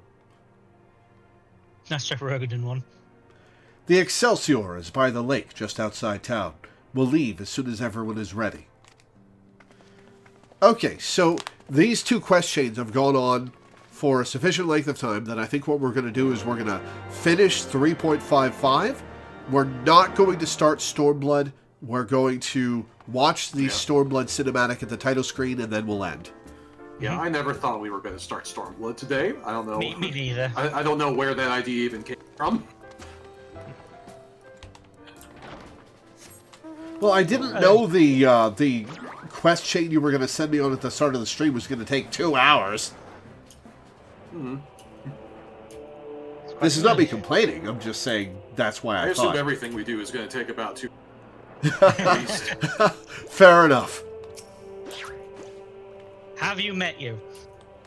More like, have you met us? Gosetsu is an accomplished swordsman. Should it come to battle, he will prove a staunch ally. Would that I could say the same for Nero. Will this contraption truly bear us through the skies? Do you not have airships in Doma? Surely you've at least seen the Imperial ones. Yeah, but the Imperial ones are like giant metal, super blimps, and this is like a little Corvette. Fair enough. Soon, Omega, soon. I will see you rise again. Normal things to say. He is a very normal man. He's the most divorced man alive. And he's never even married. I was a bit lost for a while back there, but I'll be fine. Trust me. Oh, Sid is glowing. Is this going to be a solo duty? Yes. Oh, That's why Danny left already. Also, Amanda and I are matching. Hey, nice. I also changed up my sword to the Boken, so I am embracing the schoolboy aesthetic. The schoolboy, the Japanese high schooler aesthetic.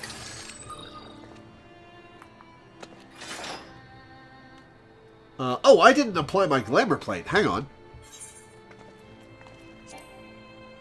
Oh, goddammit, I can't apply it here. All right. Town. Fuck, hang on. We are applying this glamour. Town. Oh, right, okay. I don't have to go back to an inn. I can just go back to town. Right. Yeah. We are applying this glamour plate before we leave. Before we get to this cutscene?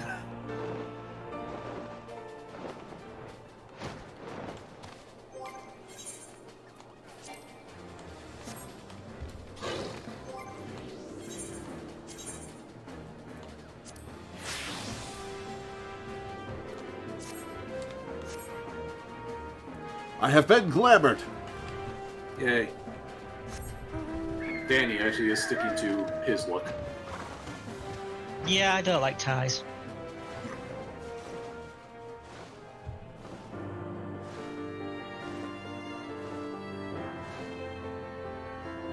And yet you claim to be such a big deal.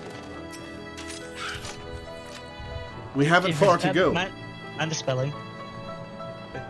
We haven't far to go. With any luck, we'll be in Cartano before Gosetsu graces the deck with his dinner. Once there, however, we had best be on our guard.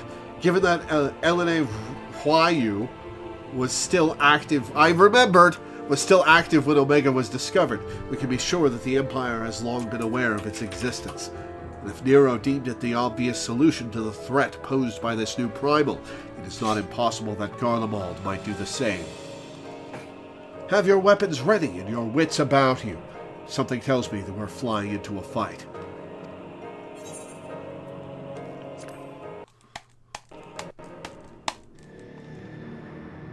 Here we go. Here we go. Appropriate, since my copy of Super Mario RPG arrived in the mail today. That's going to be a fun stream.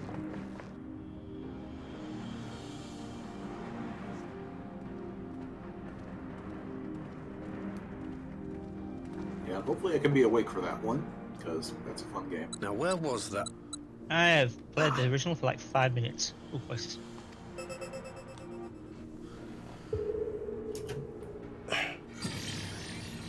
I've enabled the teleporter. One brief jump and we shall arrive in Omega's control room. How convenient. You've been here before.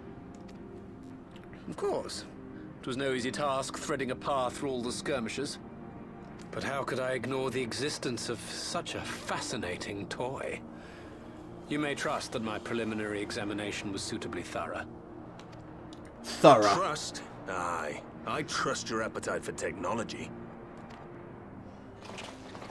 Thurah. I chased Thorough. down a suspect airship, and who should I find but the traitor, Sid Garland.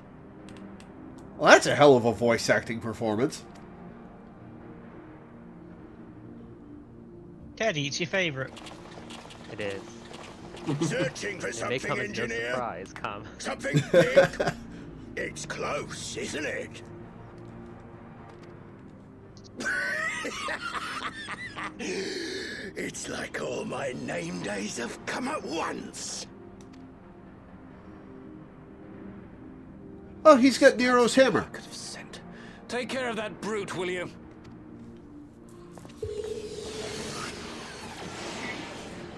Oh, thanks for abandoning us. Can't let Nero tinker around in there by himself.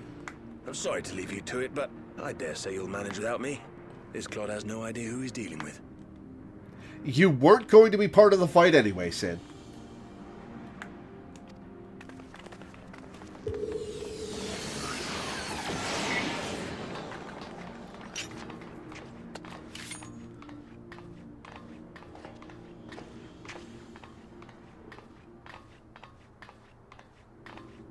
I am Gosetsu, Samurai of Doma. You will rue your choice of opponent this day.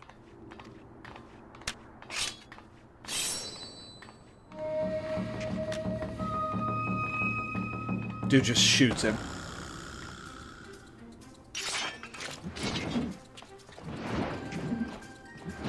It's playing the Nero battle music.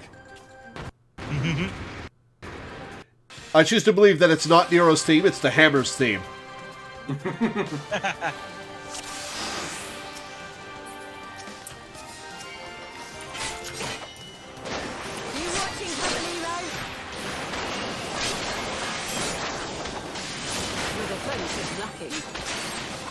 What does the what part of his name translate to?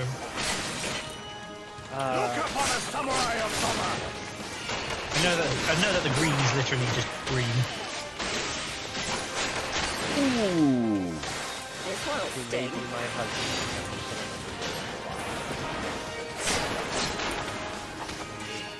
Leave this to me.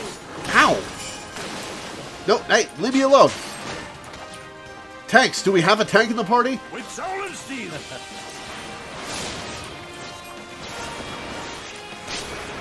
Hey, guys, I'm the DPS. Keep him off me. No retreat. No surrender. Oh, now his buddies are in. Great. It's my right to strike.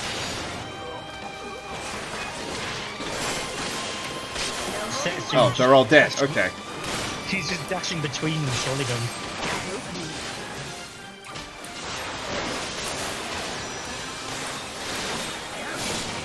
Green Guard. Very appropriate name. Green, what will you lay off?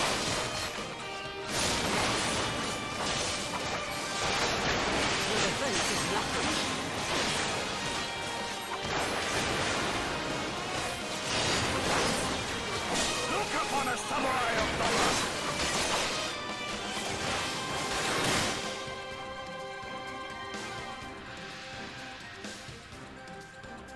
Oh, we are all DPS, aren't we? Surrender! We have you outnumbered. Since when does that ever matter to me? Would be the first time.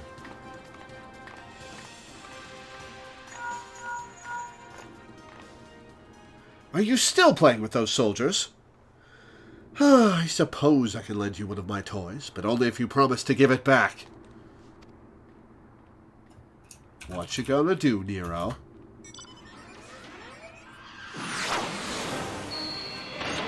Oh, hey, it's a Magitech armor, personalized in his colors. The Red Baron. Behold, the Red Baron! Now end this nonsense! Oh, I get in it, don't I? Alright. Oh, What I the- like that grin. That was good. No one told me they'd have Magitech armor. Forward, for the Empire! And well, he runs away. The honorless cur thinks to abandon his men. I shall see that he shares their fate. Pray attend to the rest of his minions.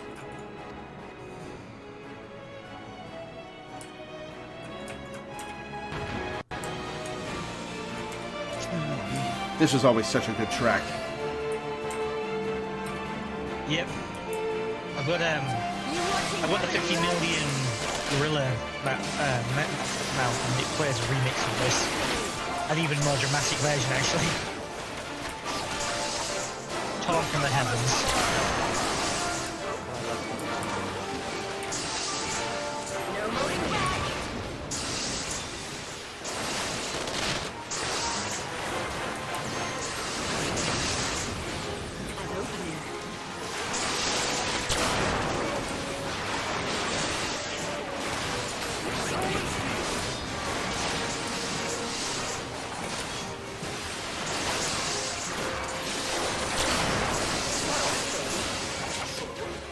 Oh, hey, Iron Giant.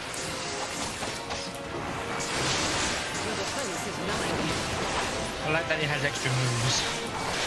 Nero's been playing.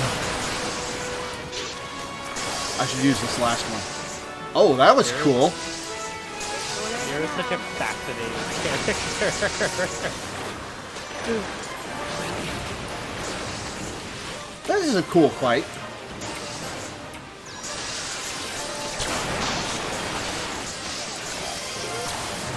No retreat. No surrender. I like how the reason why Nero lost the most divorced man thing was just because we couldn't let him have a win.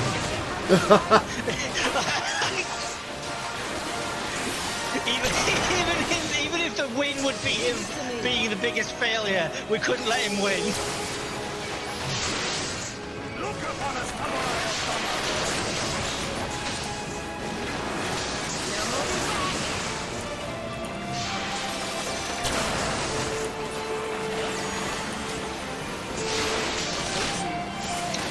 Whoa! Hello. Okay.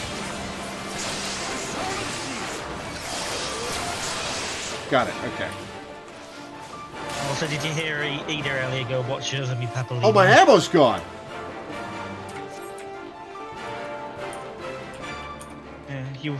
Are you watching Papa Lima? Go back here now. Please?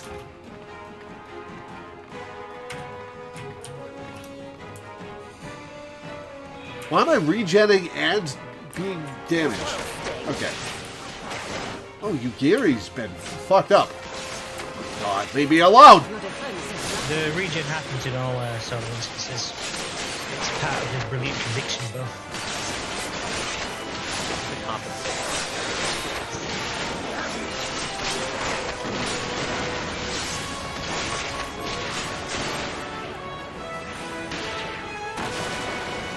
Oh, ow, fuck.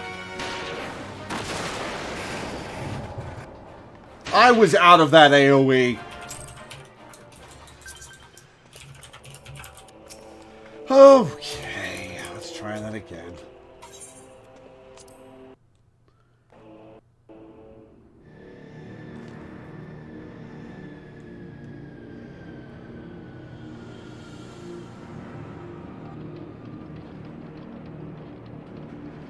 I stood in the fire for 15 seconds. I was talking about the AoE that killed me. Standing in fire didn't help with that. Yeah. Yeah. No, it took me a minute to figure that out. This one'll sting. I saw the other AoE. That's why I was leaving it. Insert you stood and fired me here. Fire hot. Why fire hurt lore?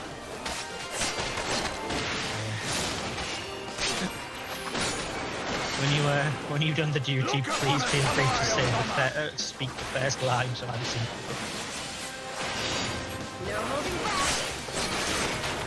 Shouldn't have run into it. It spawned on top of me. What are you guys talking about? Leave it to me.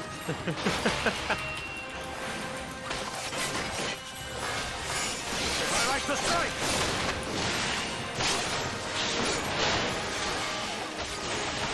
Yeah, I was not paying much attention to your stream, but I'm going to trust Elena's word over your.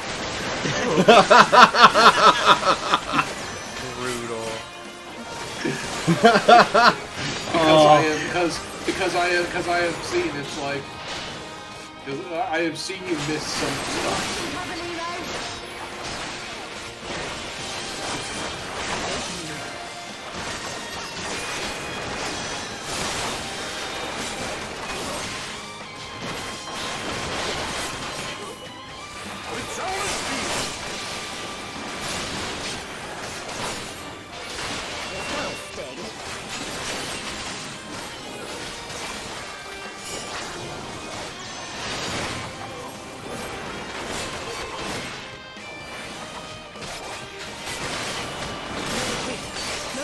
Alright, got him.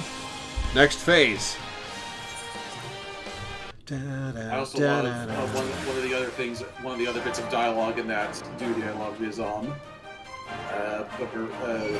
Gosetsu saying, he felled a Titan, but it still only counts as one. I can hear Lord of the Rings in there.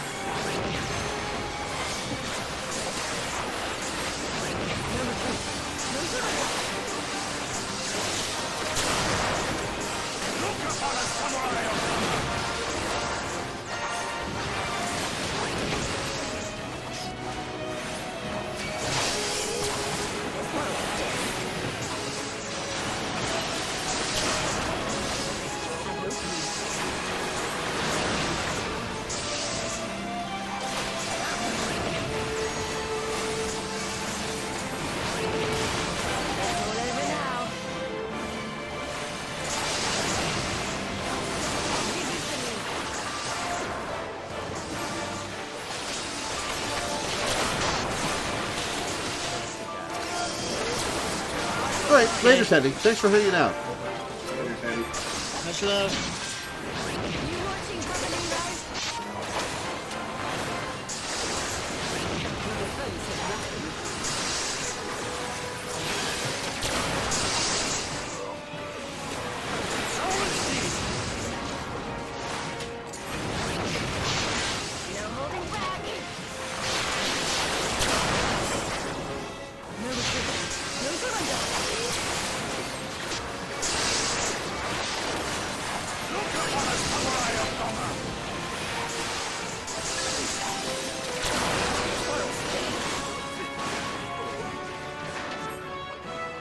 Okay.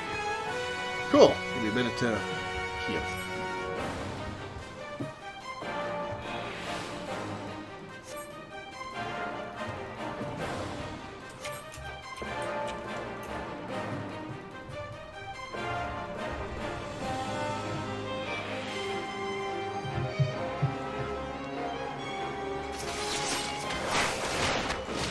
Alright, fight thunder.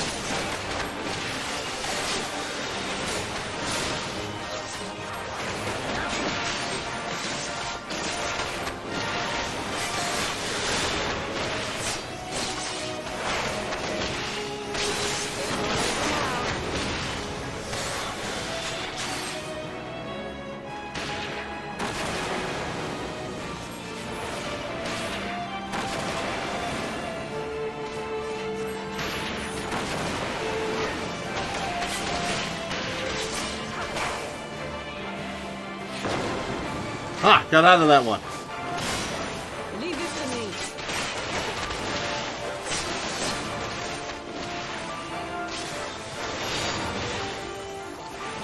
Tis my right to strike.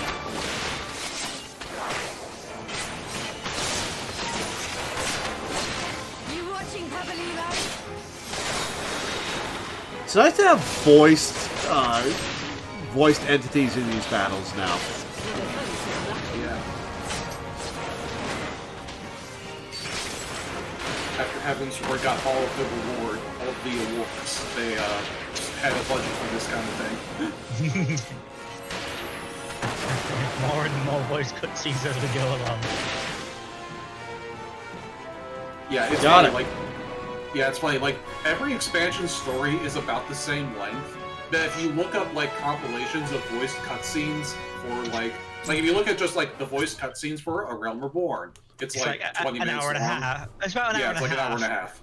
And You then know, voice Endwalker's cutscenes like... for Heavensward, 2 hours. Voice cutscenes for Stormblood, 4 hours. And then like Endwalker's like I think 17 Endwalker's hours. like 8 hours. Let me see. This is neat. Cool aesthetic. There's a voice cutscene now, so we'll talk about that later. Yeah, could you, if you could say the line there on? Temporal stasis disengaged. Temporal stasis All systems disengaged. operational. All systems Garland? operational. Garland? Thanks. All clear on this side. It's waking up. Well, that was easy.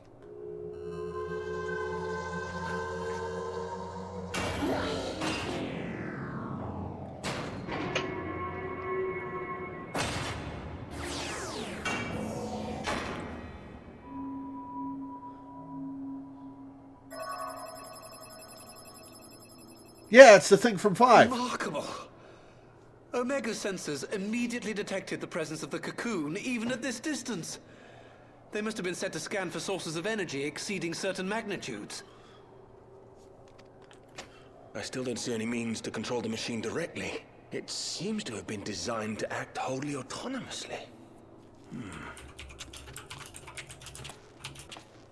Once we release Omega, we can be fairly certain it will attempt to capture the Primal at Belsar's Wall. Assuming its mission is successful, our only option at that point will be to re-engage its stasis system and put it back to sleep.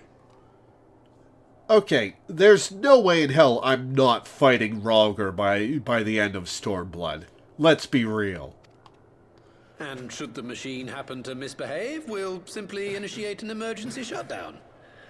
I confess, we don't yet have a complete grasp of its capabilities, but I'm certain the details will not elude us for long. Well, I understood less than half of that. So, my question to you is, are we doing the right thing? It was fairly simple, Ida.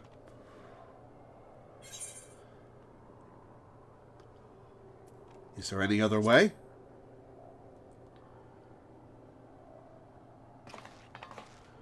I suppose not.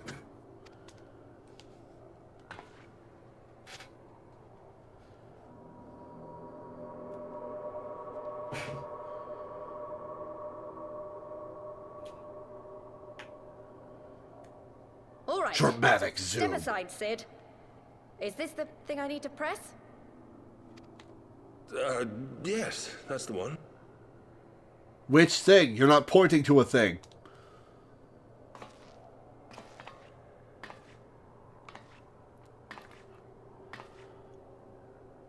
You gave too much for us to waste this chance, Papalimo.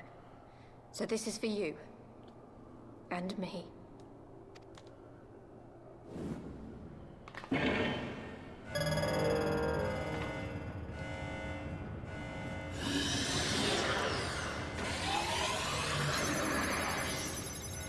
Ominous. Yes! Fly free, my pretty! Show us what you can do. That voice actor is having the time of his life.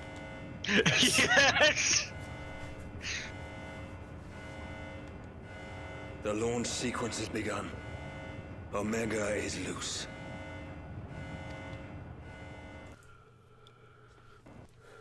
Excuse me. I've been waiting for this. Oh, uh-oh. Oh, the shield is failing. Oh, no. Oh, time to see what Ralger looks like.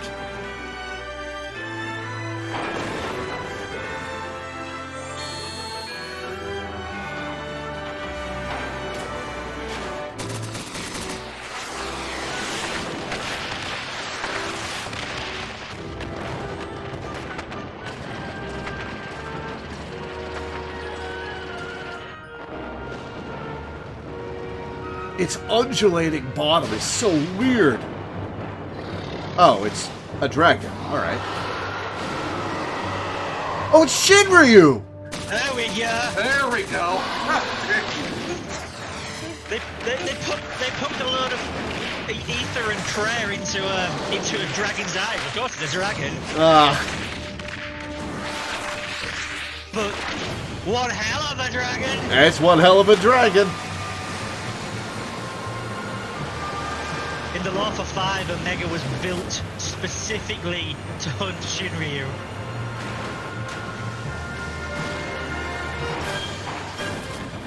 And of course, the first attack that Shinryu always uses is Tidal Wave. It's been so long since I've played 5. I think I beat Omega and Shinryu. He does it in all of his appearances. Tidal Wave is his signature opener. What other games has Shinryu been in?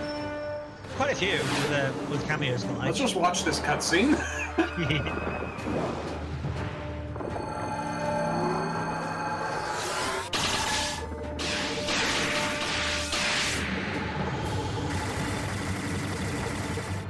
Omega being very much a beetle.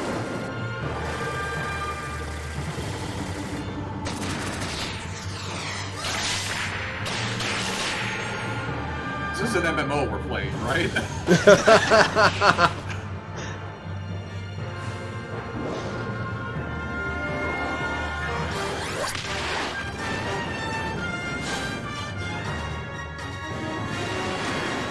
Was not expecting Omega to fly.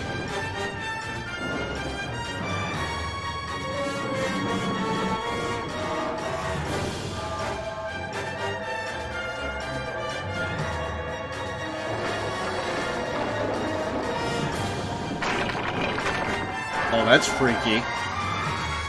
Growing ribs in its mouth.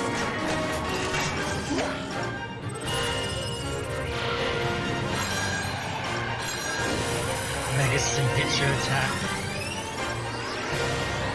Laser attack. And good old DBZ beam struggle.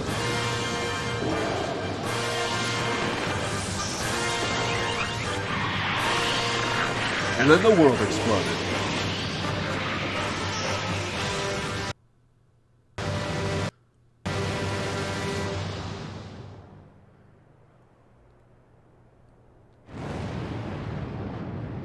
So was Gootwain or whatever his name is part of the 5th Legion? That would be funny.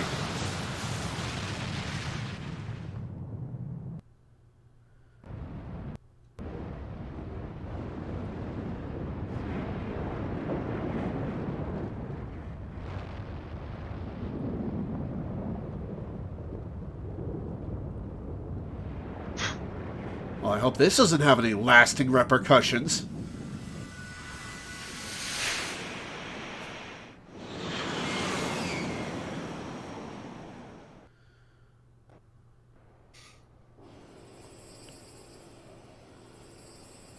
We did not appear to capture Shinryu.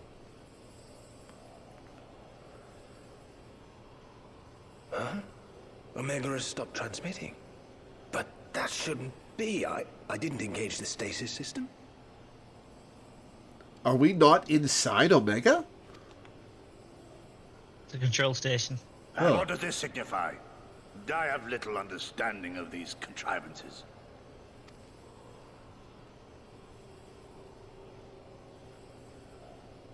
The launch went exactly to plan, but all signals emanating from Omega have ceased. This may indicate any number of things, but we will need to join the Scions out in the field if we are to ascertain which one.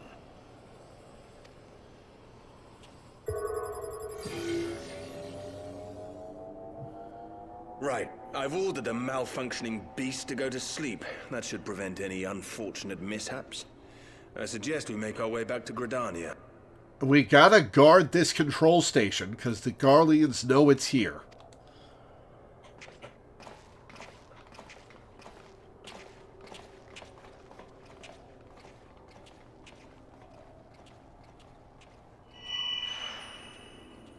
What? Omega destroyed the cocoon. Papalimo's spell is fading. It was bound to his ether, you see. And if the connection is broken... Why did her tattoo disappear? Oh, okay. Because of Papalimo's ether. Why was that tied to Papalimo's ether, I wonder? He said he regretted giving her the mask. What is the deal with Ida? Mysteries. Mysteries indeed. I'm not sure why we lost contact with Omega, but I mean to find out. Let's be on our way. Travel to Gridania!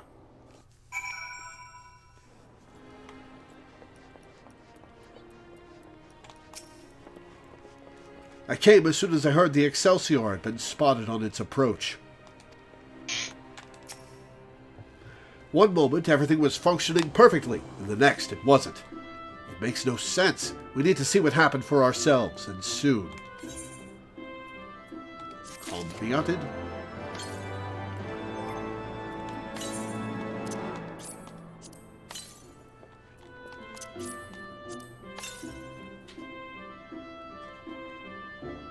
Oh, there's a quest name. This is not the start of 4.0, right? No. Okay, good. I mean, there's going to be a credit sequence when we... Oh, right, credits play. Alphino looks like he has news for us. I almost dread to ask. Look of a man with much to say. The far edge of fate. Which is the name of the patch. Words can ill express how glad I am to see you all unharmed. When Omega came hurtling towards the cocoon, everything dissolved into chaos.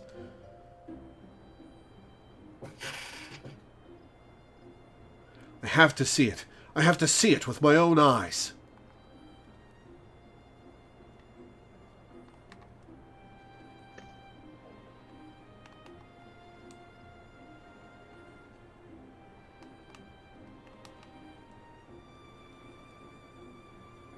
Shinryu's been in the GBA remake of 1, 4 the After Years, translated as Nova Dragon, 5 its original appearance, 9 translated as Nova Dragon. I don't remember fighting Shinryu in 9. When you go to the Ether Tree, you fight a dragon that's leading the Silver Dragons. Oh. Huh. Yeah, because you've got the scene where all the Silver Dragons are attacking. The Red Rose protects you from it. You touch the purple orb of Memoria. There's a big flash, and you're fighting a boss. That's called Shinryu in Japanese. Ah. It's a shame it wasn't translated properly. Aye. And it did have a different design. Yeah, that's why I didn't recognize it. I have to see it. I have to see it with my own eyes. Ida, wait. We must first... The Elder Seed Seer is expecting us. Worry not, Alphino. Gosetsu and I will watch over her. You may safely attend your meeting. My thanks, Yugiri.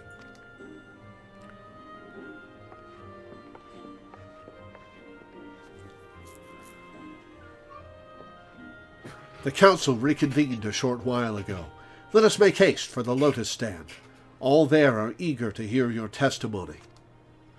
So we saw Omega hurtle off, and we saw a green meteor, which means that Shinryu is probably still alive.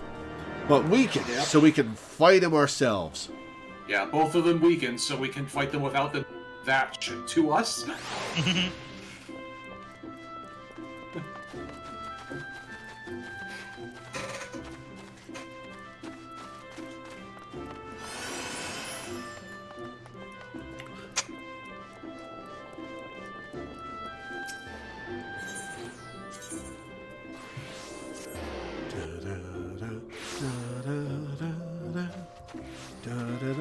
If anything happens to her, I'll tell Gosetsu to shop for you. You'll hear it all the way from Gridania.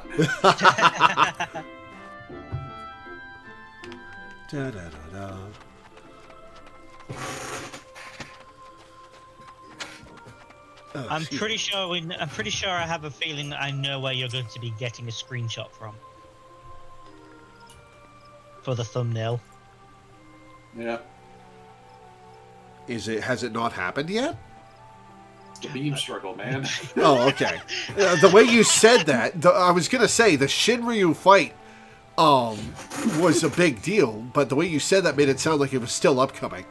No, I was talking about the Shinryu fight. Okay, good. Another calamity averted, eh? How many times now have you and yours hauled us back from the brink? Many. 'Twould seem Garland's little friend was as good as his word. Oh, he's not a friend, Raban. Had I not instructed you to throw Nidhogg's accursed eyes into the abyss, all of this might have been avoided. I thought them beyond reach. Yet we really should have stabbed them. Screwed that play a little bit. We really should have just carved them into little pieces, Emmerich. Yeah. Although I do love it that Aramik is at the council now. He's just here. It's the 4 of them now. It's not just the 3 of them. Yeah, that's pretty cool.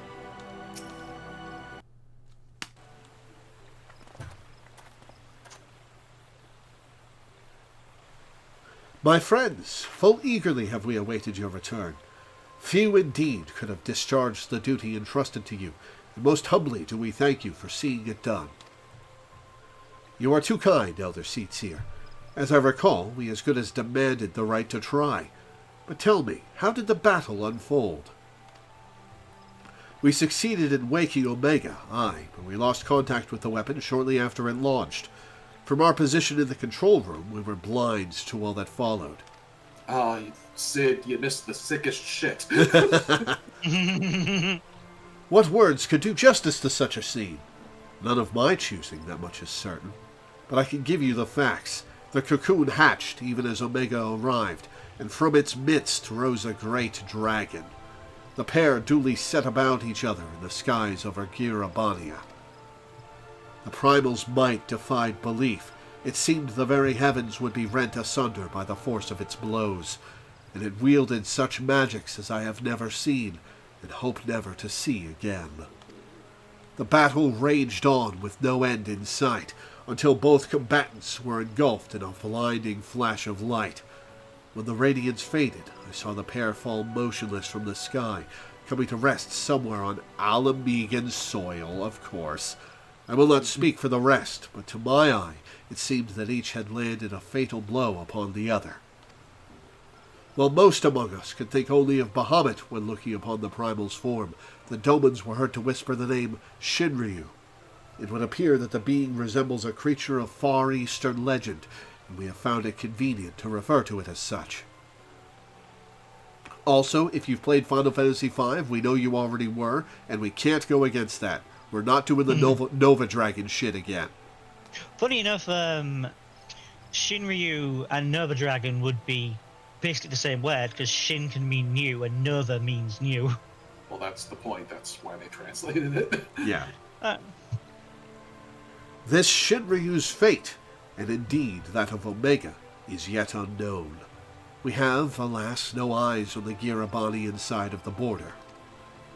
Aye, which is why we have sent our main force under the command of Marshal Tarapin to capture the wall. With the Imperials in disarray, we have the perfect opportunity to secure Gridania's border and assess the aftermath of the impact. I myself will join the Marshal and his men when the council is adjourned. Well, that explains a few things. I'll wager that flash of light coincided with our loss of contact. Lest you wonder, we quickly re-engaged Omega's stasis systems, so even if it has fallen into the Empire's lap, it will be of no use to them, save perhaps as a statue. Well, they could study it. Correct. Without me to guide their efforts, it would take them decades to decipher Omega's core functions, if they managed it at all. Yeah, but we've still got to guard the control room, guys. Such reassurances do much to calm our fears, yet the relic's fate is but one of several concerns. Indeed, I humbly submit that the time has come for us to make contact with the Resistance representatives in Girabania. Though Ilbert has forced our hand, it would seem only logical to seek an alliance given the inevitability of Imperial retaliation. And by working in concert, it is not impossible that Alamigo might finally be wrested from Garlemald's grasp.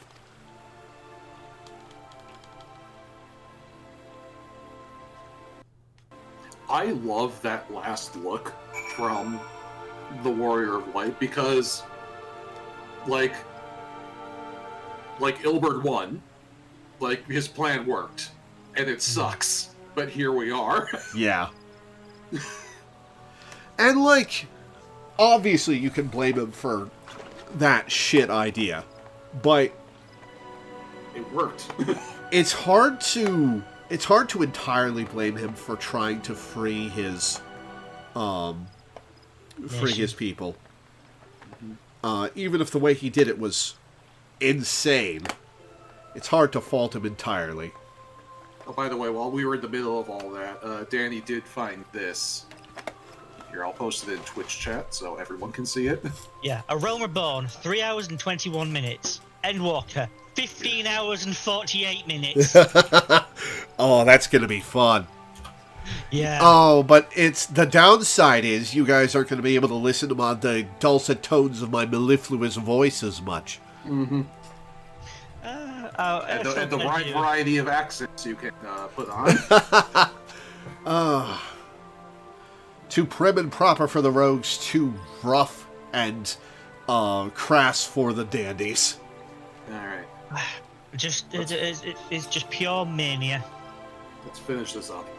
This operation to take the wall will be Ishgard's first military action under Alliance banners.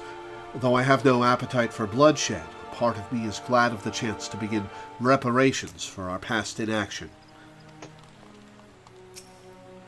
Pray accept my humblest and most earnest thanks once again, Warrior of Light.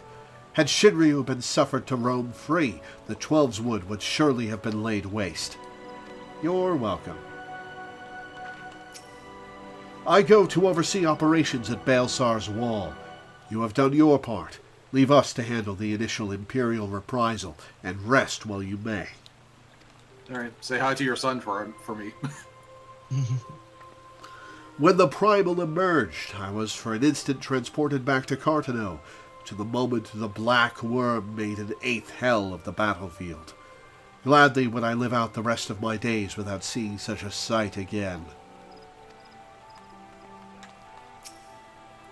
If, as seems likely, we put Omega into stasis after... what did they call it? Ah yes, after Shinryu was defeated, we should have little to fear from either one of them. I should very much like to see this Shinryu creature for myself. It was pretty cool. Shinryu's always been a really cool monster design. Definitely, honestly, I think Shinryu might be the most memorable monster design from 5. That's fair. Although 5 does have a lot of memorable designs. 5's got some bangers, but Shinryu's just... it's creepy, and it's cool, and it's badass. Its design is super interesting. I like it. Yeah, and most Shinryus are implied to all be the same one from 5, traveling through the interdimensional rift.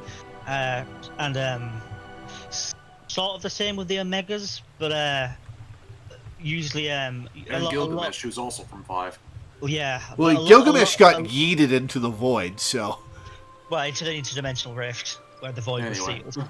But yeah, Omega tends to birth new models of itself, hence why you've got, like in 12, you've got Omega Mach 12.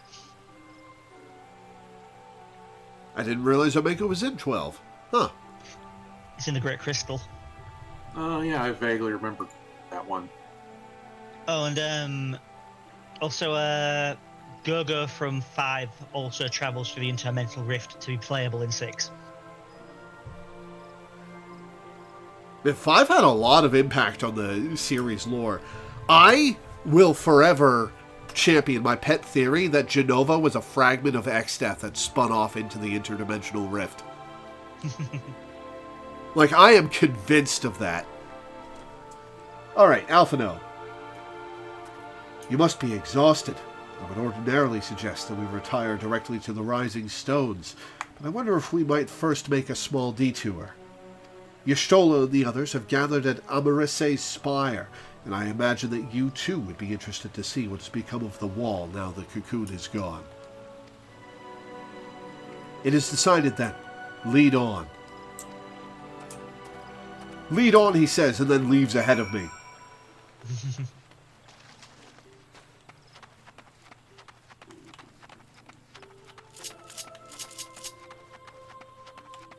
Wait, can I teleport out of here? Yeah. You want to go, well, you can teleport, or you can just go Lancer's Guild and take a boat. Which Aetheryte is it? Hawthorne Hut. Cool. I was here in the East Shroud very shortly before stream. It was at 5 o'clock my time. There was a wedding that I was invited to. Cool. Which was also the first wedding that a friend of mine had got to attend, who was absolutely desperate to attend a wedding because every time there was one for the last several months, it was when he was Lore working. back here. Lore back here. Oh, hey. Only the curs of Garlemald would sully such beauty with that black iron monstrosity.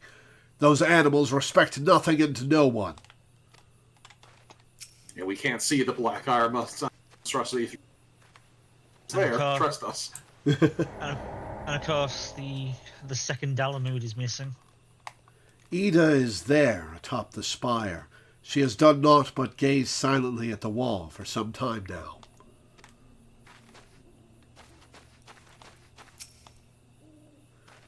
No trace of the cocoon remains. 'Tis as if it never existed. Trial! Oh, thank the 12. After witnessing Omega's single-minded onslaught, I had visions of you being trapped between it and its target. Hardly the most rational concern, I concede, but if you had seen what I saw... Alright, let's see if Ida's actually up here.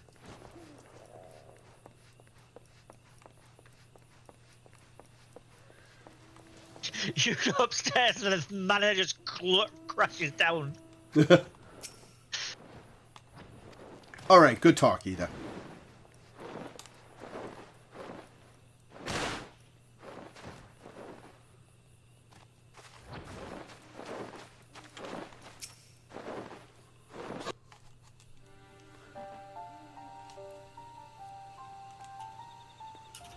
My friends, I cannot well express how glad I am to see you both unharmed. They say that Omega's clash with the Primal shook the very firmament. You need not have worried. The battle took place far above the ground. We were able to observe in relative safety, though I'm given to understand that there were casualties on the far side of the wall. Oh, yeah, I would assume so, Y'shtola. It was like watching a nightmare unfold before our very eyes. Ilbird's primal manifested in the form of a colossal dragon, a being of pure violence. It burst forth from the cocoon with such terrible force. That such a horror should spring from the eyes of Nidhogg comes as no surprise. Nor do I wonder at its form. Ilberd all but announced it in the moments prior to his death. Plainly, it was his dying wish to visit a second calamity upon the Empire.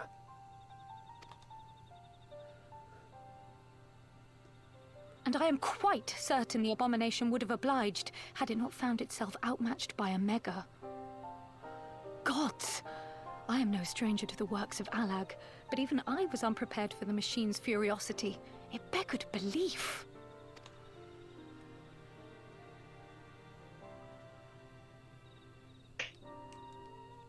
And how fares poor Ida in the midst of all this? Have you spoken with her? She is up on the platform, lost in thought. We deemed it best not to disturb her, but mayhap she would welcome some company after all. Shall we?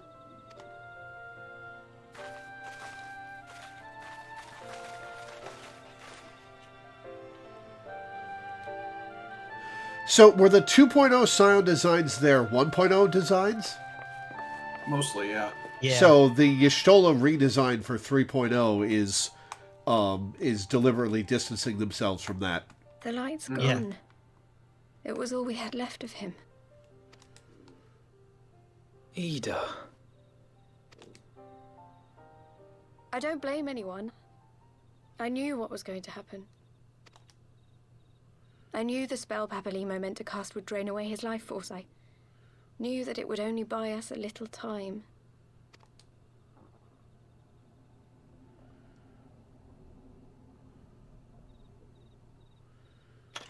Oh, she's taking it off! Okay, wasn't expecting the long hair. Oh, she a Garlean? Ida, there is no need to explain.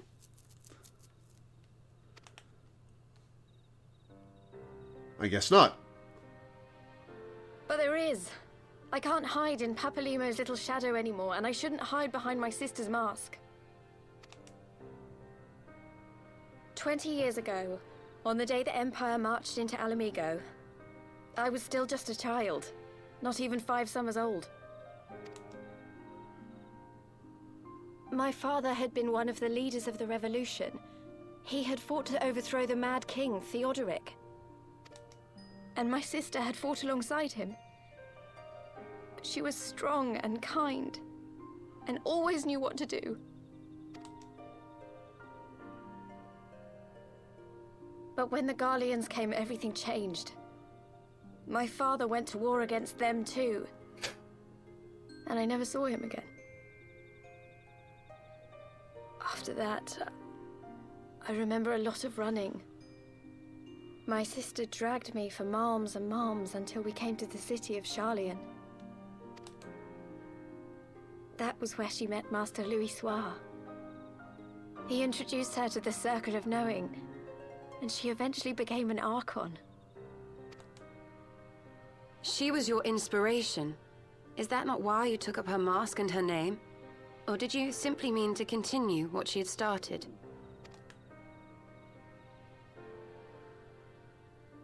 You've known all along, haven't you? That I wasn't Ida.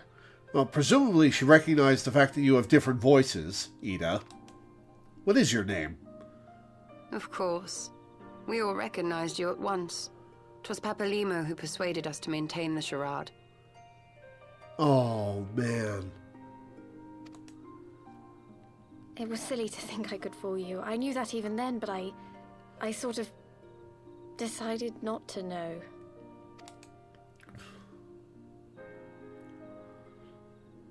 Ida died 6 years ago, on a mission to smuggle refugees out of Alamigo. They say she was overwhelmed by Imperial soldiers when she stayed behind to save a little girl. She was so strong.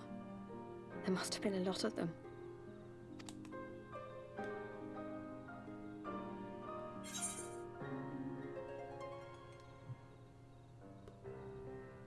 Well, obviously she didn't tell me because of the same reason she didn't tell the other Scions. Lore, come on. I'll let her continue her story.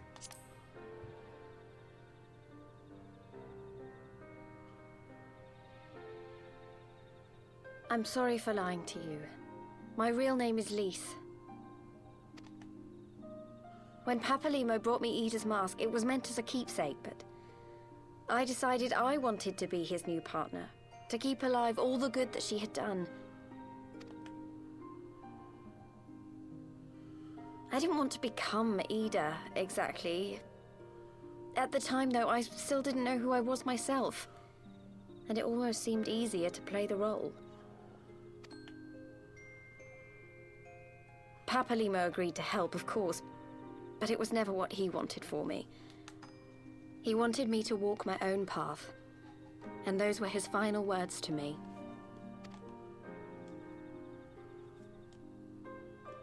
The Archon's mark he gave me is faded, and my last excuse along with it.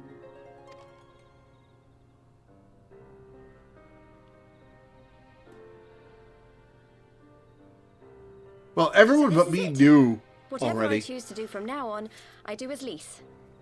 And I choose to continue my family's fight. I want Alamigo to be the country that Ida and my father always wanted it to be. Awesome. It sounds like you've got a mission then. And look, everyone but me already knew who you were, so it's not like their attitudes towards you are going to change, Lise. It's nice that she's got a new lease on life. Ah! You made the joke at the exact second line and typed it in chat. War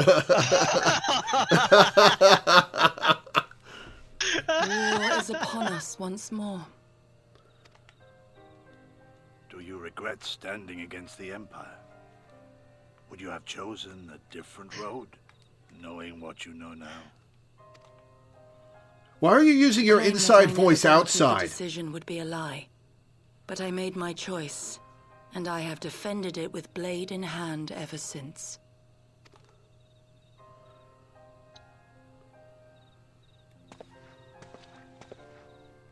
The battle continues. There and our you go. steel is needed. Come, Shadow Walker. We leave for the east, for Doma.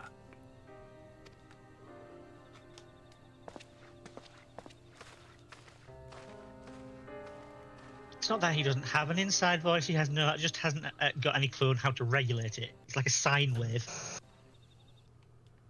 Ready for a metric ton of Lise puns? Oh, God. You guys are going to be unrelenting, aren't you? It is also, like, I gotta tell you, it has been so hard to call her Yida this long. Like, I think if you go back and, like, look through our videos for the past couple of years, there's a good chance that there have been times where I've said, it's like, oh, there's Lee. Yida. Because this twist has been, like, you know, like... It happened like, 8 years like, ago. Of course, like, we've all known her name is this whole time. We've been playing with you. And... It happened yeah, before I started LWU. It's a little hard to put that back. Put that secret back. It was brave of Lise to remove her mask after so long. Though she has scarce begun to come to terms with Papalimo's loss, that one act made plain her determination to move forward. And should she ever falter, we shall be there to support her on this road she has resolved to walk. I had the cat. Mm-hmm. This reveal does explain why Edith did not seem that knowledgeable when she's supposed to have a PhD. Oh, yeah. That does make sense. Yeah. Yeah, and it kind of implies that the reason why she was so close to Papalimo is that he was a bit of a surrogate father. Mm-hmm. Yeah.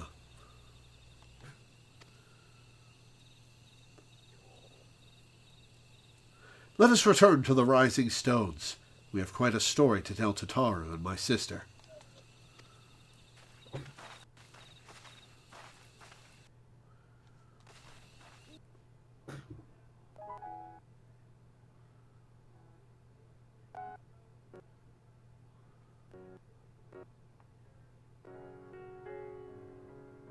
And there's the credits. Man, Heaven's Word was so much better than A Realm Reborn. I know, right?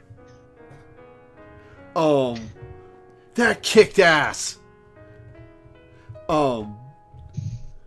Yeah, that kicked ass. As much as it grated living in Ishgard for the last 10 months of gameplay.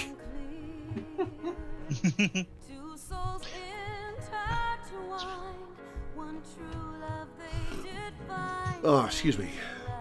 As much as that grated, this kicked ass.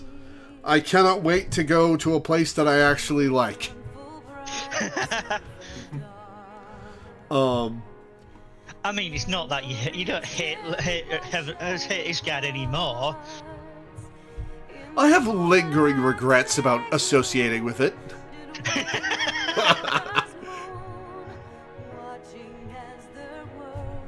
Onawa spoke out loud? He had a voice actor? When did that happen? After that one cutscene where Thancred punched the other guy in the face. Ah, right. Oh, speaking of voice actors, Alphina's voice actor Colin Ryan is going to be starting playing soon. Really? Oh, cool. Cool. Yeah. which means that we're going to have the voice of Alfina listening to the old voice of Alfina. That is going to watching that is going to be the most disorienting thing.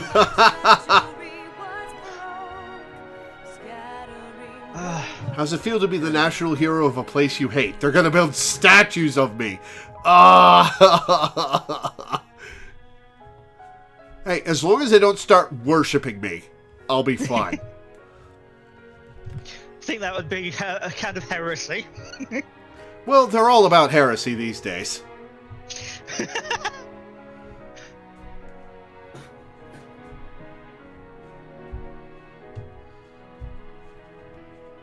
I have Gremlins on DVD. What? Yeah, I guess it's just I mean, you don't have to sit and watch the credits because Lord knows they're long. Yeah, I'm just gathering my thoughts because traditionally I talk about a game during the credits. Yeah. God, Shinryu was so fucking cool. I've always loved that monster design. And seeing it in this game, I cannot wait to fight it. That's gonna be so fucking cool. Yeah, so actually, here's an interesting... Because, like, when I played through this the first time, conquering this same thing, when and where do you think we're going to be fighting Omega and Shinryu?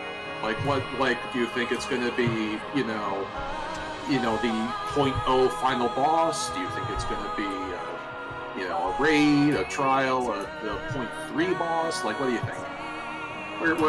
What's your prediction for where the boss fights are going to fall? Since they have set up two big ones in the immediate future. Here's the thing.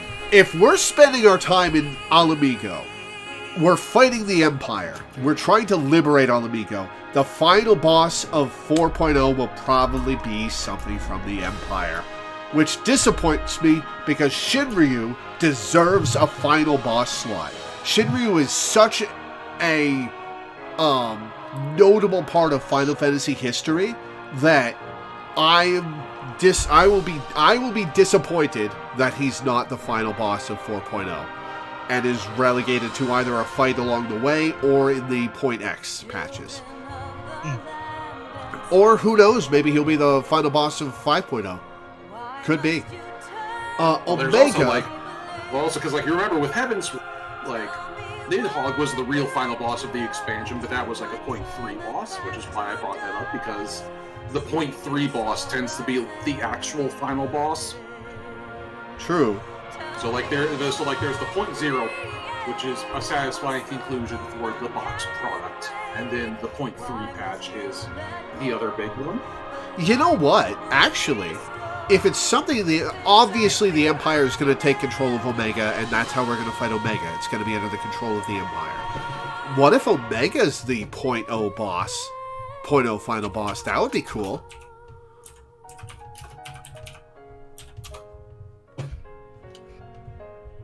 Yeah, those are possibilities. That's my guess. Omega's going to be the 4.0 final boss. Okay. I don't know where Shinryu's going to appear. I think Shinryu will probably be a Point X boss. Meow. Yeah, my cat's waiting for me to give him food. I'm going to do that while you gather more thoughts. I'll be right back in a second. Okay. There are three more lines of thought you can use here.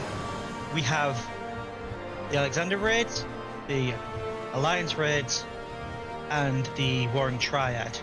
Since you hadn't done them last time, we had a credits wrap up. That's true. Alexander was so fucking cool. Everyone knows that I'm a huge Final Fantasy IX fan. It's my second favorite RPG of all time, only behind Persona 5. And seeing all the 9 references capping off with Alexander, who was clearly built to be Final Fantasy IX Alexander, plus the time travel, plus everything was so fucking cool. Oh man, I loved it. I loved it. That was so cool. What was the second thing you said? The Void Ark Alliance rates. The tragedy of Maha. I liked it better than the first Diablos fight. Yeah. Yeah, that was very cool. It was just very cool. It wasn't the grand heights of the Alexander fight, but I thought it was very cool. I mean, there was Ozma. Ozma was a fun boss fight. Ozma was... I forgot Ozma was part of that stretch because I don't like right in the middle. Yeah.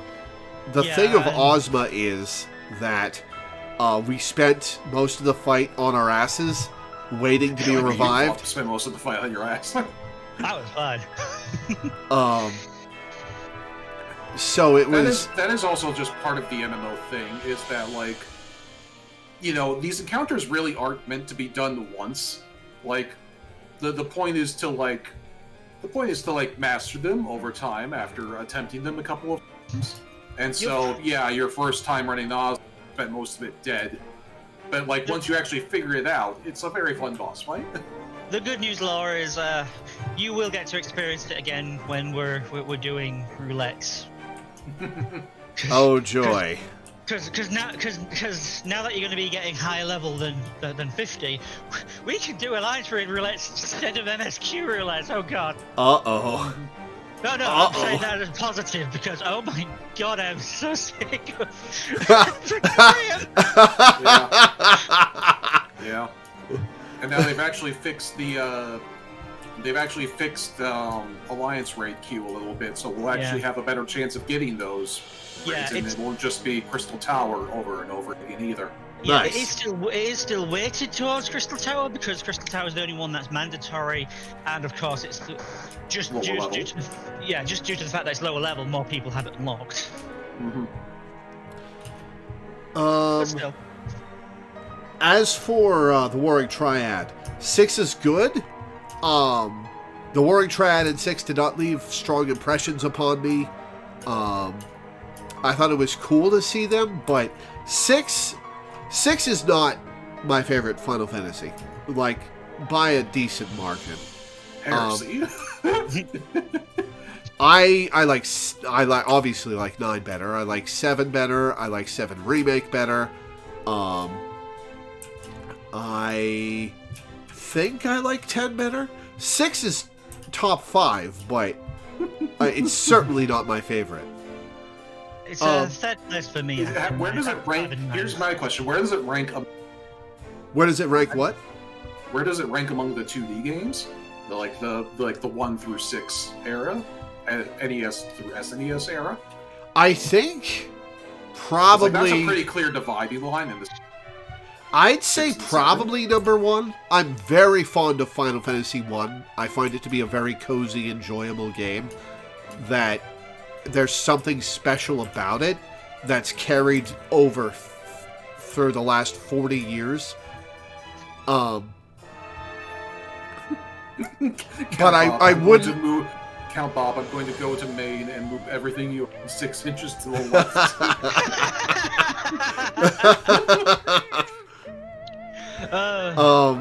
I don't think I like 1 better than 6. I think 6 is the best of the 2D ones. 5 still my favorite.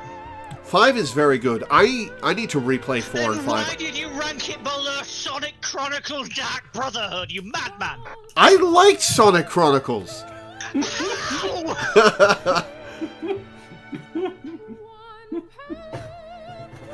Isn't Sonic Chronicles the one with the fucked up sound? Yes. Okay. Just checking, because a lot of different Sonic problems, and it's hard to keep them straight. It's the RPG that is just utterly abysmal. It's the one and only game I have ever sold in my entire life. I hated it that much. And it's a BioWare game, which is extra funny.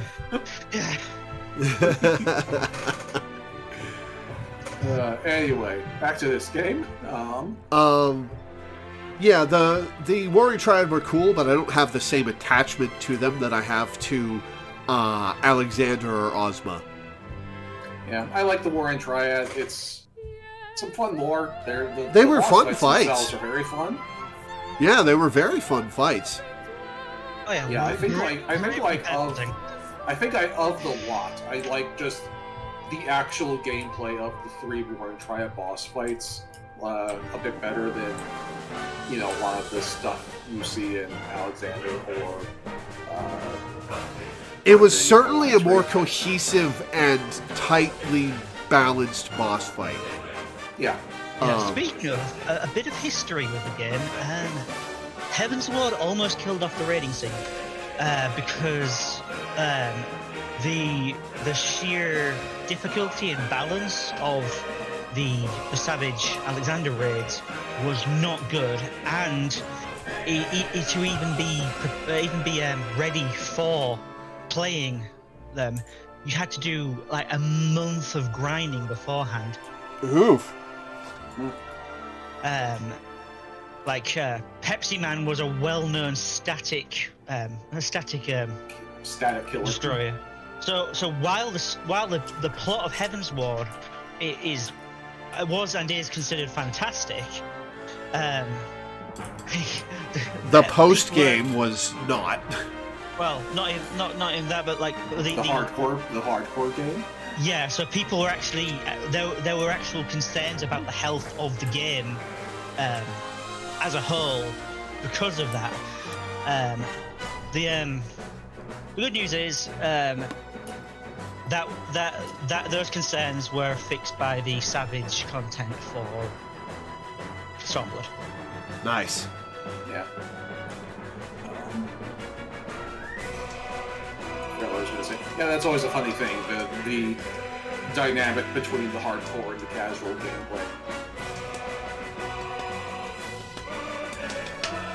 Also, just a good example of these two expansions that we've done already. Still games from the early 10s. Yeah, this was 2014, right? I think so. But yeah, so this was still when a lot of the raiding scene was still heavily inspired by how World of Warcraft was doing things 15 years ago. Yeah. And so things have evolved since then. Thank goodness. But especially this one. Clipped by Count Bob. Oh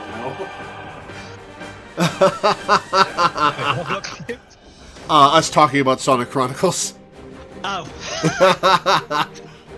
Alright. What else is there to talk about before we put the lid on this? I think we've covered all the 3.x stuff. I thought it was top tier. Hey. Very good. Oh, man. Okay. Let's watch the Stormblood title screen cinematic. Yeah. Well, first we just gotta turn in. We gotta just turn in this quest just to put the actual lid on things. Yeah, there'll probably be a stinger. Oh, maybe not. Let's find out. You should have seen the look on Tataru's face when I recounted Lisa's. I realized in retrospect that I should perhaps have waited for you to return. I also told Alice. Apologies.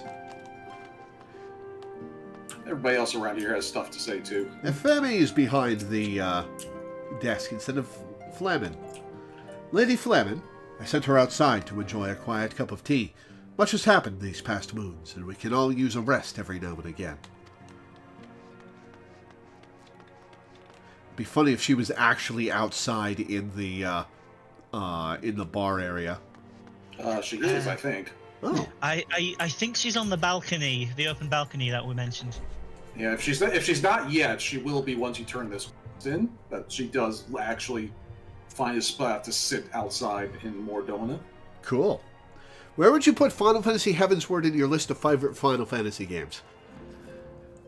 You guys are going to be mad at me, but it doesn't crack the top 5. I thought it was good, but I think the really good Final Fantasies are much better than Heavensward. Oh yeah, she's out here already. Laura, come outside. You can see her. Okay, one sec. I think that...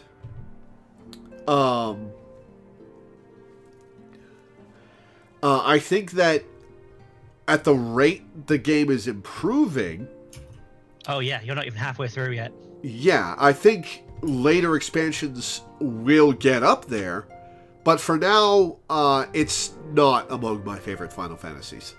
Weird. You got 3 more expansions to go with coming months. By the time I catch up, there will be 5. Yeah. My sister has the most curious ideas about courtship. I made a fool of myself on our last mission, but I will show him what I'm made of. Come now, Hori. Is it the best you've got? Like, I do feel kind of bad when I criticize this game because it's Teddy's favorite game and it's Danny's favorite game and you guys talk it up so much. So I feel kind of bad when I say, it's okay. But I do believe you guys that it'll get better. Yeah, you're not caught up yet. Should the Archons be called away to Girabania, it will fall to us to deal with the Scion's usual obligations, and thus we must remain in peak condition. I don't think it earns that until Shadowbringers. Fair enough. A fine showing, brother, but you have yet to outpace Aenor. Though it might be simpler to surrender to despair, I have chosen to resume my studies in the arcane. I've received much wisdom from Papa Limo, and I would put his advice into practice. Alright, let's go talk to Flamin and then turn in the quest. Oh, hey. We'll talk to these guys first. At last, I was able to rise from my sickbed, but the pain when I tried to take up my axe. Ugh, what a sad old man I have become. Back in the Far East, we treat back pain with a long soak in a hot spring. What say you to a short journey, Isildur? I am told the waters at Camp Bronze Lake are famous for their healing properties. Taro is also right behind you. Hey! Things are heating up in Alamigo, but we can't afford to lose track of the trouble what might be brewing in the rest of the realm. Don't you worry, though. I'll be keeping an ear to the ground, me nose in the air, and one eye on the horizon. Did you know about Lise? I had no idea. We only met after the calamity, and her sister must already have been... well, you know.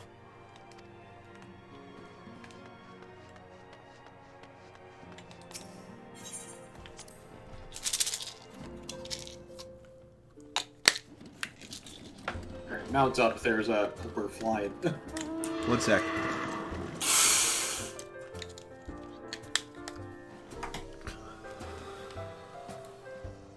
Just speeding flying elephant jump scare. Alright, so where is she? This way.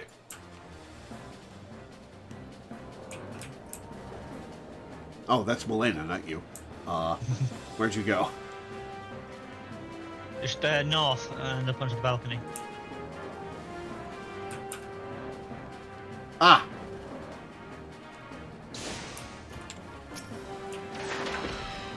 Revenant's toll has expanded so quickly. My, how the days do roll past while our minds are focused on other things.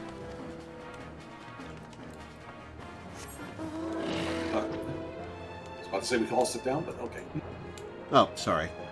Yeah, well, whatever. It's getting late. Let's turn in this It quest. is getting late. Let's do this. I successfully managed to enter freefall while on a flying mount. I've done that. I've done that a couple of times. The timing is very specific. Yeah. He may have mentioned, but Alphino has apprised me of all that came to pass in Gridania. Your only task now is to rest. This is the calm before the storm. Lise has chosen her path, and as her friends, we must do what we can to support that choice.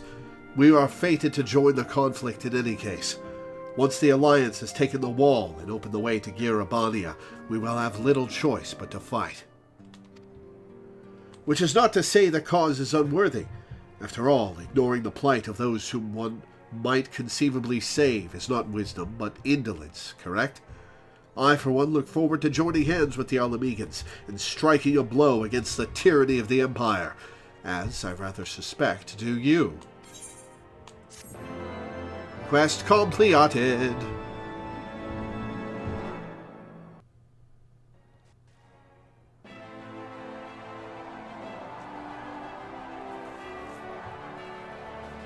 Here's the stinger. Quick march! The Imperials will soon come to their senses, and we must be ready to face their retribution. The fires are still burning. It's been like 2 days. You would have thought the tidal wave would have put them out. It is almost time, Father. Aye, almost. Stand firm, Pippin. I learned to brace myself against the charge of the Bull of Alamigo. No foe will dislodge me.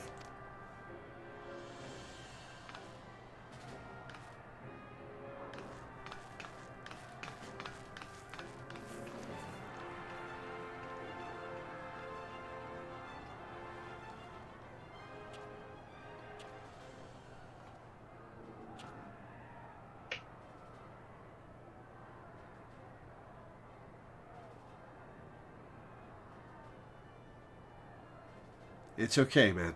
You're changing things now. Very well, Ilbert. I will take our homeland back. For the both of us.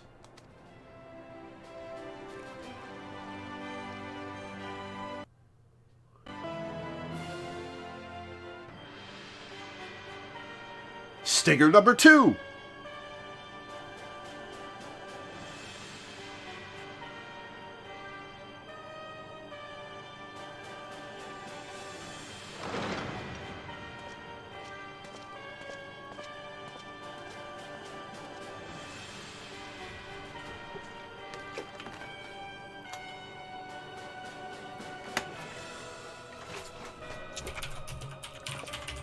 My Lord Viceroy, our scouts have confirmed the preliminary reports.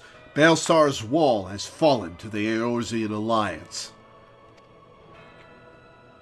The hunt for Omega and the unknown Icon continues, though both yet elude us.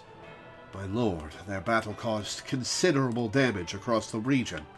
Should we perchance divert some of our forces from the search to undertake necessary reconstruction work?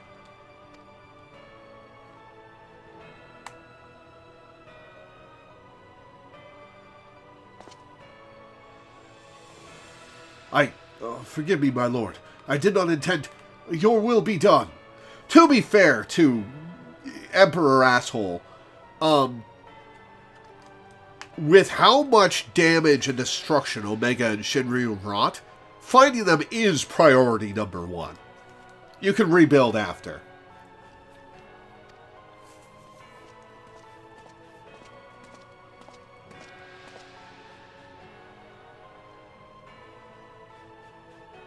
Unknown? My spies tell me the Domans call it Shinryu, and that it proved a match for Omega. Yes, the coming days promise to be most interesting. Most interesting.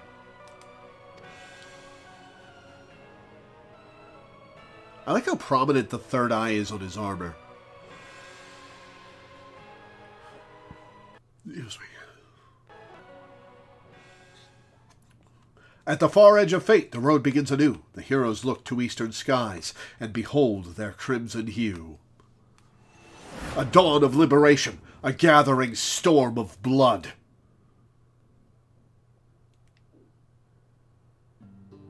The far edge of fate, part 2. Alright, we are going to leave these guys alone. We are going to log out, and we're going to watch ourselves a cinematic. The achievement in 5 minutes of fate. That was not 5 minutes. That was a DBZ 5 minutes. got us the title Fate Walker, which is a nice. The title we got from that is Fate Walker, which is fun. Nice. I'm whipping that one. Okay, log out. Give us a countdown so we know when it's going to start. Yeah, I want to watch us all together. Wait, did you quit the game entirely? You quit the game entirely.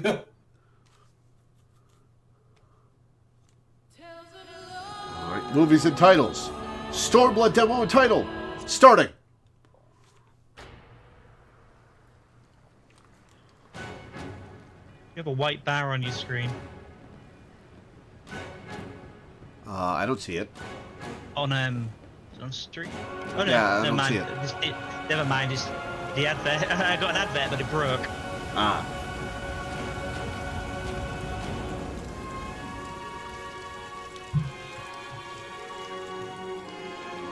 Square written on the wall. Come on. Guess who that is? Hey, a first dancer.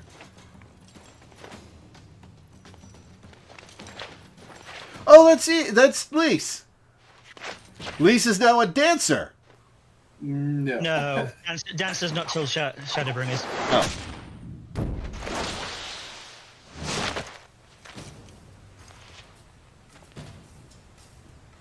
I guess she's just a flowy monk then.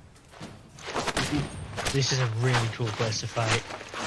It's a really cool fight, too.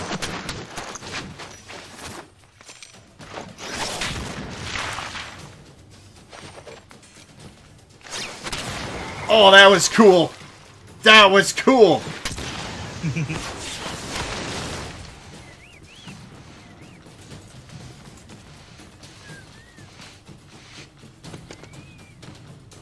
And they're causing ripples at the bottom of the place. That's awesome. Yes. That's cool.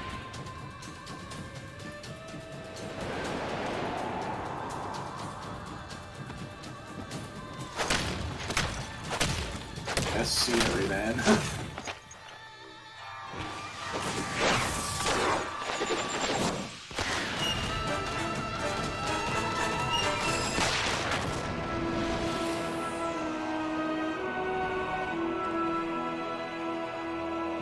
There's Prelude.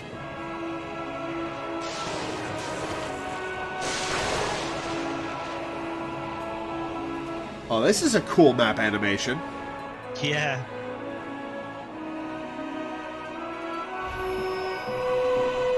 There's Doma.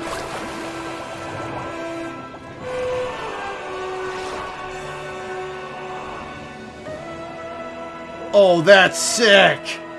Yeah. That's sick! Someone's getting excited for the expansion.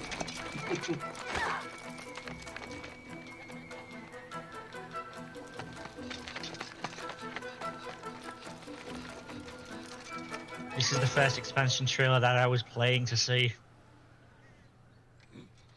Oh, is this Darklander? Yeah, it is. No? Maybe not? Yeah, it is. Okay. The monk was Dirklander too. He just changed his hair. Oh.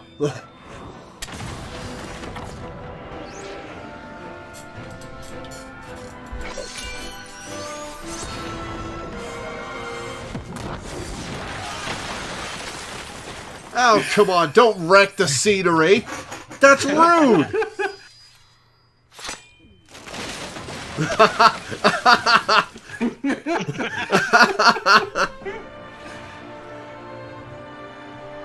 Come on, tourists. Don't wreck the place.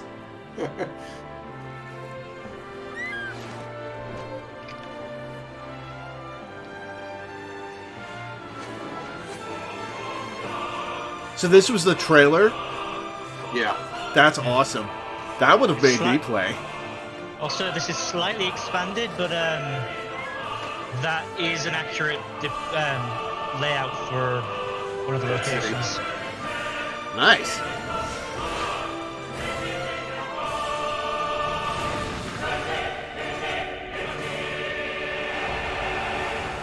Here we go. Stormblood. Hell yeah, that was sick. So yeah, new title screen. New title screen. New title screen. Hell yes. So yeah, one of the little oddities about Stormblood is that, you know, the Dirt Planter always has like a mascot job every expansion. Like the original one was he was an archer, in a Realm Reborn warrior, and Heavensward obviously dragoon. Stormblood's a little odd because he has two of them. He has monk and samurai in the cutscene, in the trailer. You know, and probably because the expansion, as you can tell from the trailer, is kind of focusing on two areas. We are dealing with Doma and also Alamigo. Lisa's place. Alamigo, yes. Blanked on the name, Alvson. So, also, I have mentioned this before. I am one of those dorks who likes to pick my jobs going into expansions based on like thematic relevance and stuff. So I ask you, any plans on maybe power next week? Power leveling monk in the next week? I'm committed to being a black mage. Alright. It's core to the character's identity. Alright. Also, I didn't really like Pugilist or Monk when I played them. Yeah. Sorry. You could be a monk. Yeah, I'm going Samurai, actually, but which is still on brand for this expansion, but yeah. Home of my favorite jumping puzzle. Oh, no. Oh, yeah. Oh, the infamous, tower puzzle. Yeah, we need to get you up there at some point. It is going to be hilarious. You could do that on a day when I'm not here. Really? Coward! Yeah. Alright, so yeah, that is Stormblood. That is hype for Stormblood. I'm excited. Yeah. This is going to be cool. Awesome. Okay. Well, that's where we're going to end for today. This was a good stream. Yes. The final part of Heavensward. For the Heavensward playlist. You are now in 3.0. I was already in 3.0, Danny. You are now in 4.0. I never get the numbers right. I am so bad at that. Oh, man. So yeah, I will read off my schedule and get off. Before I do, I would like to plug a couple of things. If you're watching on Twitch, I have a YouTube channel where I upload every stream I do. You can watch any of my past playthroughs or start from the beginning of Final Fantasy XIV if you'd really like. Please do. I love seeing people watch my stuff, watching the view count go up. If you're watching on YouTube, right, my YouTube is at Loreweaver. You can also get it with the exclamation point YT command in Twitch chat. On YouTube, I stream live on Twitch every day, mostly every day at 1 p.m. EST. I do Final Fantasy XIV every Saturday and various things throughout the week based on what I owe my patrons. If you want to watch me live, come check me out. I love having people in chat. Come on, join us. Join us. Join us! I would love to have you. I would also like to plug my Patreon, which you can find either in the description of the YouTube video or with the exclamation point Patreon command in Twitch chat. I make my living off of Patreon. It's my sole source of income, and it pays my rent and my bills, but I don't really make much money in general. And I'd really like to have stuff for emergencies, for medical emergencies, for if I need to replace stuff, you know, the usual. So if you could go to my Patreon and pledge $1 a month or $1 per stream or anything in between, hell, pledge a bunch per stream if you really want to change my life, I would be grateful. I'm grateful to everybody who pledges to my Patreon because you make it so I can do this for a living. If I didn't have you guys, I wouldn't be able to stream or do the blog. I'd have to get another telemarketing job or whatever. It would be hell. So thank you, all of you who pledge. You make it so that I can make content for you guys, and I love my job. As for the schedule, let me pull that up. That is December's schedule, Lore. November's schedule. Tomorrow we'll be doing my second playthrough of Slay the Princess for a patron, where I'll be doing the other 5 Chapter 2 princesses. So tune in for that. The thank you to everybody who's watched the first playthrough on YouTube. It passed 5,000 views today in less than a month. Absolutely insane for my channel. Very good game. I highly recommend it. Monday, we'll be playing Silent Hill for a patron. Finishing that game up. Tuesday, we'll be playing 13 Sentinels Aegis Rim for a patron. And then Wednesday, we are starting Super Mario RPG. That arrived in the mail today. I've never played it before. I hear it's really good. I'm basically completely blind on it. In fact, I think I am completely blind on it, except for the existence of 2 characters that are on the cover. So yeah, we'll be playing that for about a week, with breaks for Final Fantasy XIV and Thanksgiving. Yeah. Then Thursday, no stream because it's Thanksgiving. Friday, Super Mario RPG. And next Saturday, we'll be starting Stormblood in Final Fantasy XIV. So tune in for that. But yeah, that'll be it for today. Thank you guys for tuning in. Thanks for hanging out. Thanks for watching. And I will see you next time. Oh god, he clipped it. I mean, ciao for now. Bye.